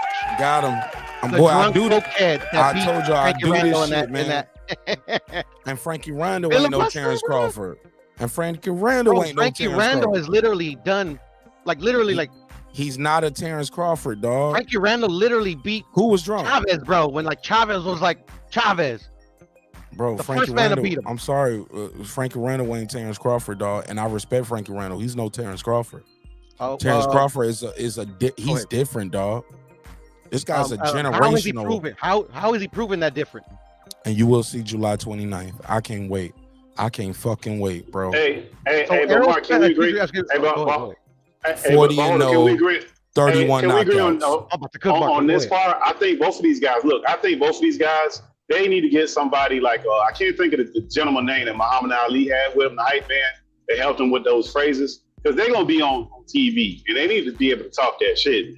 They need to be able to talk that stuff, because neither one of these guys, they don't have they got an internet fan base, but it's not showing out with the actual pay-per-view. So I hope both of these guys up their game with the talking the trash, and maybe they listen to this. Maybe they're people that are getting the trash talking better, because the fight itself need to be pushed a little bit harder with these guys able to talk that trash. People know controversy sells. So I hope both of these guys can get up, because both of these guys are more so to me introverts than they are extroverts.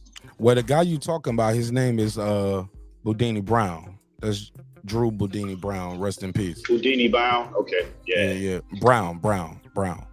Like the color.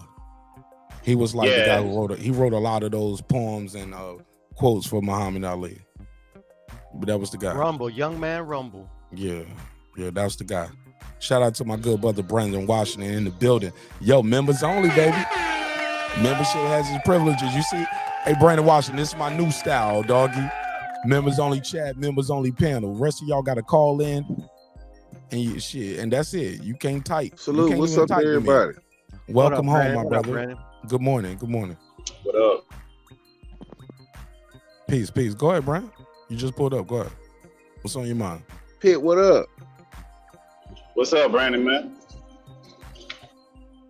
I can't hear you. Nah, go ahead, Brandon. Nah, what's up, bro? You just pulled up, man. Get your 2-minute walk since Marcus over here about to throw some amens, hallelujahs. When the man's over here speaking, man. I'm waiting for you, brother. Okay, he clicked off. I guess he gonna be back in. Shout out to my good brother Nonito Donaire and his beautiful wife, Rachel Donaire. Thank you so much for being loyal supporters and members to the neighborhood.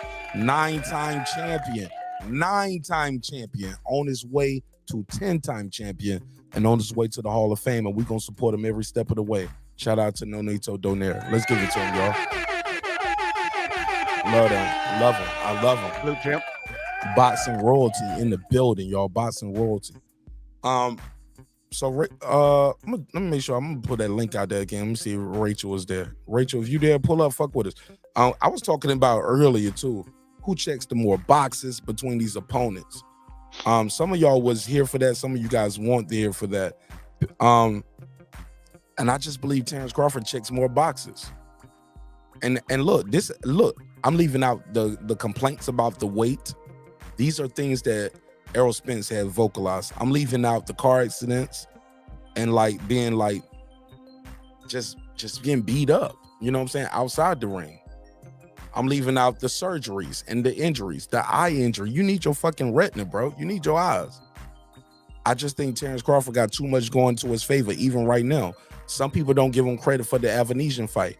That was activity. That was a training camp. That was a fight. That was a knockout. That's confidence. Errol Spence hasn't fought in over a year. I'm telling y'all, this guy gonna beat him, bro.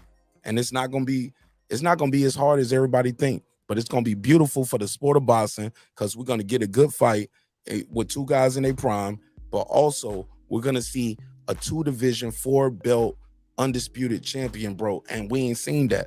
Let's respect this guy. And if not, fuck it. Errol Spence going to be undisputed. Respect that man. But he going to lose this fight. Brandon Washington, mic check 1, 2. How you sound? Am I better? Can y'all hear me now? I couldn't hear you the whole time. You said you couldn't hear nobody else, though. Oh, no, I couldn't. I just heard them. Yes, sir. Welcome on. Good morning, brother. Good morning. Go ahead. Road and Sir Senior. I don't know the other brother. It's all good. Go ahead. Cook up. You know me. That's all that matters. Yeah. I'm at Mark Nash. We all members, bro. Everybody up here is a member to the neighborhood, bro. Right. So man, you've been running this members only content, man. I appreciate that too. Bro, I gotta give y'all $2.99 worth or more. You know what I'm saying? Like I ain't stealing nothing from nobody. I want y'all to support the show. So I gotta do the work, right? A lot of people do members only.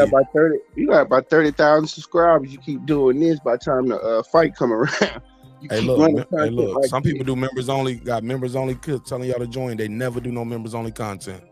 I'm not that guy. I think that's stealing. You know what I'm saying? Outside of that, man, I'm excited. I just woke up looking for boxing content and found once again Mark Nash don't let me down. I knew Pittsburgh or somebody was out there talking some boxing. But y'all know what side I stand on, man. I'm excited. I just want to see more. I can't get enough. I can't get enough of seeing them. Like I wouldn't if they did 2 or 3 interviews a week, I'd be excited. They said I want to do 1 million buys, Brandon. I want this shit to do 1 million or 2 million buys. It's gonna do I more wanted than to break Tank and Ryan numbers, dog. It is. We've been talking about this shit, bro. We gotta buy this fight, bro. Go ahead. I ain't mean to cut you off. Let me mute my mic. I say that because the groundswell is there. Ryan and Tank, they didn't like when they announced it was cool, yeah, because of their social media followings and that kind of thing, but it didn't do this. This shook up the whole sports world boxing community. Like everybody's been talking about this fight. I mean, as soon as this fight was announced, 2 days later they sitting on First Take. What you call it on $1 million worth of game? He doing the grassroots thing. Like this fight is finna be big. Like it's bigger than we think. Cause what we don't realize is we have fatigue from this fight. So by the time they rolled around, we was kind of fatigued. I don't know. We done at least how many false dates we done had where we actually talked about it and had a show about it. We think we had the December date. I don't think we talked about that. But then we had all kind of dates earlier this year. So I think we had fatigue from the fight, and now that it's really happening, we waking up and it's just content everywhere. So I'm excited, bro. But you know where I stand on it. I knew that we was gonna enjoy this build up. The thing about it, I'm glad we got all that vitriol out. So I'm glad they pump faked us a few times, because that now, I mean, we done got it all out. Only thing we're gonna do is just keep talking about how our favorite boxer gonna beat the other. That's it. Shit, my favorite fighter's not fighting in this fight. Pearl, you gotta adopt a new fighter. Every time a big fight come, you gotta adopt one of the fighters as a new fighter. This fight should be called Pick a Side. That's what the shirt should be. It should be both of they fight, both of they faces on the shirt, and it's called Pick a Side. So Pero, we know who you running with. You running with EJ. That's your favorite welterweight for now. Until after this fight, that's your favorite fighter. Actually, my favorite welterweight is a Speedy Rashidi, to be honest. But really, in this fight, I'm picking EJ because I think he's gonna win the fight. No more, no less. Yeah, and Sir Senior, what's up with that avatar? Who is that in that picture? That's Tim Bradley.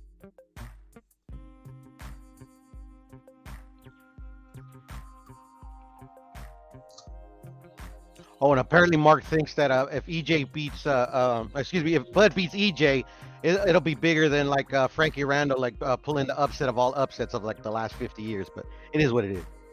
Yeah, nah, I just think I think Bud is in over his head. I think Bud has been told that he's the best. He's the best by Bernie and Bomac and all the rest of them in Nebraska. And I think he really believe that. Like when he see that ESPN poll, he thinks he's the number one.